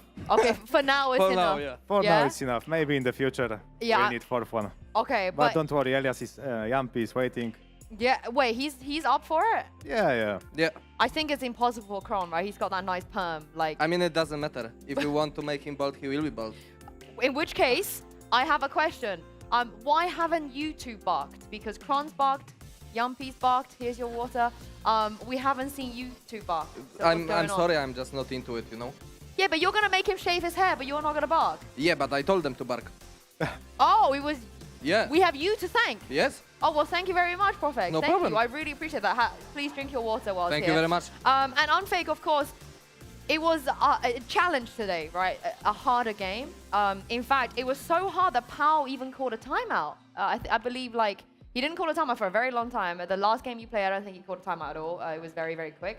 And this time he did. So what was it like to hear his voice in those moments? I mean, we asked Pal for the timeout at the end. We just wanted to take some advice from him how to finish them up, and it worked. He gave us some instructions, we followed it, and we won them up. That came from you guys. I think it was... I think the last round was his call. I don't know what was the question, to be honest. I'm saying that Pao didn't really call a timeout the first game you guys played. Even today, I think on map 1, it took a long time until he called a timeout. So what was it like to get some guidance from I don't know, like, we don't need timeouts. Like, that's a thing. Like, we don't need... Like, only Elias called for the timeout, and then he called the timeout. But other than that, like, we don't need timeouts, if I'm honest. So it came more from Yumpy. Yeah. Okay, that's very interesting to know. And I want to know from your perspective, do you prefer Yumpy as a duelist, or do you prefer him more as an initiator? I mean, up to him, I guess. No, but I want to get your thoughts, like playing with him and his IGLing and so on. Is there a preference? For now it's good, but if he will go 0 kills on Duelist, like, there is the moment that he will never play Duelist. So basically, he still has a chance, in my opinion. Like, I give him a chance, but the moment when he will really go bad, he's not playing anymore. And then I go. Oh! Yeah, today we saw your Yoru in Rank. Yeah. I vouch for his Yoru. Yeah? So Better than Yumpy's Yoru? Of course. Yeah. Why? Like, Yumpy, be ready, because the change is coming. Yumpy on smokes. Yeah, but the issue is your smokes is a little bit too good, no? It might be a bit... Yeah, but he's IGL. And I want to be a star player. Yes, I'm with you. I'm with you. So is it more you need Pao's permission or Yumpy's permission? Who's in charge? Scoot. It's Ben's? Ben permission. Yep. He's the real brain behind everything? Yes. Okay, I know you're not trolling. I fully believe that. Big shout out to Ben. Yeah, I mean, look what happened to Fnatic after he left, you know? So I mean, I don't want to be mean, but you said that, so... I'm just gassing up Ben. Of course, the next game you play, if we take a look at the bracket, is a big one. You know, everybody is very excited about BBL. So how are you feeling, Unfake, about having to face up against a bunch of young Turkish players? I never played against them, so it's gonna be. I will be excited. Honestly, I didn't expect them to win against Fnatic today, so I'm surprised. And I mean, I know it's gonna be a big game. Like we see that they are not shaky on stage, and yeah, I'm happy to play against them. It's gonna be my first time. And my question to you, Profek, is of course, you know, we have a lot of young players coming in. You know, first-time rookies. They've never played on a stage like this before, much like you were, right, at one point. So how much have you grown since then? Because I don't know if you saw the awards, the EMEA awards. Yeah. A lot of people, they had a lot of nice things to say about you. They voted you as, you know, one of the rookies, one of the most improved players. So now you're not a rookie anymore. So how do you feel? I don't know. I mean, in this team, I am a rookie, no? Like, if you look, like, we have Kron, Derke, Yumpy. I mean, I still feel like a rookie in this team, so... Yeah? Yeah, but nothing changed, you know, like, maybe I'm more experienced, so I can give him some advice now, because he's less experienced, of course, and... Yes. Brother, you know what this guy was doing back in the days? I know, I'm joking. No, but Yeah. like, serious answer is, like, I don't know what to say, it's just whatever, you know? So are you the Zoomer? Like, are you doing the 6-7 stuff, like brain rot? No. Yeah, he's doing that all the time. Really? Yeah. No. Wait, I believe him. I for real believe him. No, I'm not. Who's telling the truth? Yeah. I mean, we can watch voice comms. Okay, then, we will see. Then Maybe I'm doing real quick, rank for me most boomer to least boomer. So who was the biggest boomer and who was the biggest zoomer? I am. Okay. Boomer. Number I'm one boomer. Okay, Yeah. and then who is it after that? Zoomer. No, you rank everybody. rank, so who's the second biggest boomer? No. Okay, so to be honest, Pal, number one, then... But boomer to zoomer or zoomer to boomer? Boomer to zoomer. Yeah. So, Yeah. Pal, Unfake. Kron? No? Kron. Yeah, I Kron. feel like Kron's a little bit of a Derke. boomer. Yeah. Scoot. hmm Yampy. Wow, Yumpy's that low. Yeah. Is he doing the 6-7 and stuff? He's yeah, brain yeah, rotted? yeah. Sometimes. Like sometimes Ah. he's saying like Baralina Cappuccina and stuff like that. I don't know what does that mean even. Do you know what that means? I have no idea. Yeah, I have no idea also. I feel like you're the only person. I'm so surprised when he's like teaching me new words, Okay, you know? I think we need to get the ball. We need to get them back on this couch and maybe do some of that as well. One more question for you, Profek. Your friend Minnie is also winning 2 matches in a row. Yeah. We pray for times like this, don't we? This No. Is, what? Why not? We pray for the times when Vitality goes Santiago, not Battle Maze. Yeah, but he's your friend. I just mean like he's doing well, so you're. Yeah, so I'm happy for him. Yeah. Yeah. But when you eventually meet each other, it's beef. Like. You wanna... Yeah, it's like we don't speak and stuff. Okay, I really hope that happens. What about you, Unfake? Who am I looking out for? Who are you beefing with the next time? No idea. I don't know. No one you'd want to beat on your way to Santiago? Because it does look like you're probably going to be on your way to Santiago. I wanted to play against Fnatic, but Probably not going to happen. probably not gonna happen anymore because we are in the upper stage, they are in the lower stage. Middle. Oh, yeah, You could do middle. my job. Do you want to do my job? Do you want to read this? You can do my job. Thanks for watching. As we say goodbye, enjoy the Razer end of the day highlights. Why? What? No, that's it. You heard him. Enjoy the Raise End of Day highlights, and we'll see you next week. Bye. Bye. Bye.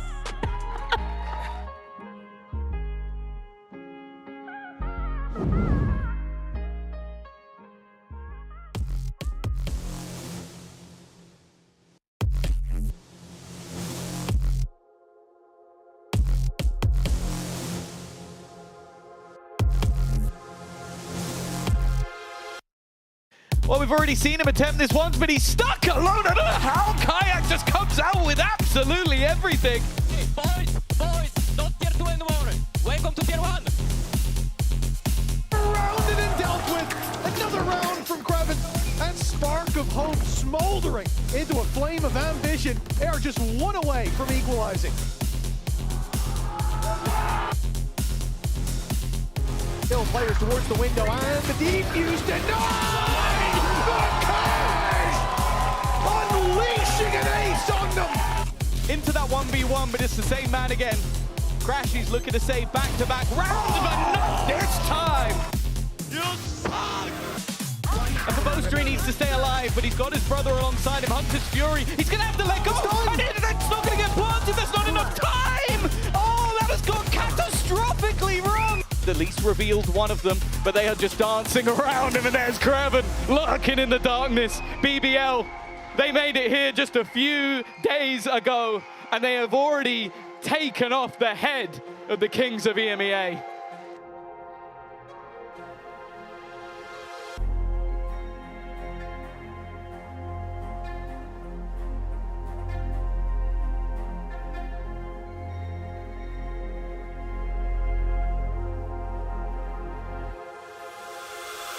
But here we go, Daka! Oh, the confidence is sky high! Unfake holding the wrap on site as well. Damn B gonna be able to shut him down. Clutching this up. B for victory! B for victory! That was in a lovely position, should be rewarded and is. Liquid not going down without a fight. Michael, I think this is, oh, it's an absolute tragedy in motion. Maybe you should train the Vitality Classic! Pouring on Util, allowing the fight to be had down long. Daka, there's the X Factor you want. There's one of your stars shining.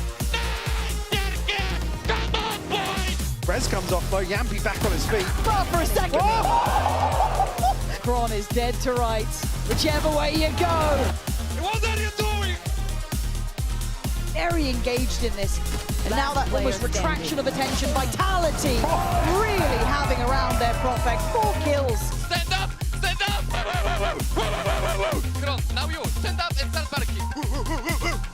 Team Liquid showing resilience here. And yeah, showing that this is their map choice. 14 to 12. It took heroics from Camo, but showing they have that ability is a huge tick in the box. We're going to a third. The impact here kind of bailing them out. Yampy now tries to clear on in. He's done it. Vitality. So Hunter's Fury is really the last line of defense, and it's worked. 6 HP, man, just catching a straight. And I think that's enough. Daka turning up in the final hour for Vitality. But a close affair. Team Liquid almost taking them in the distance again.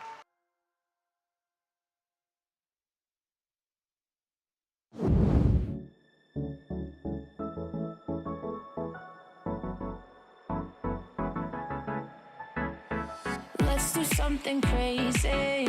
Get a bit wild today. Cause we don't do this every day. And we did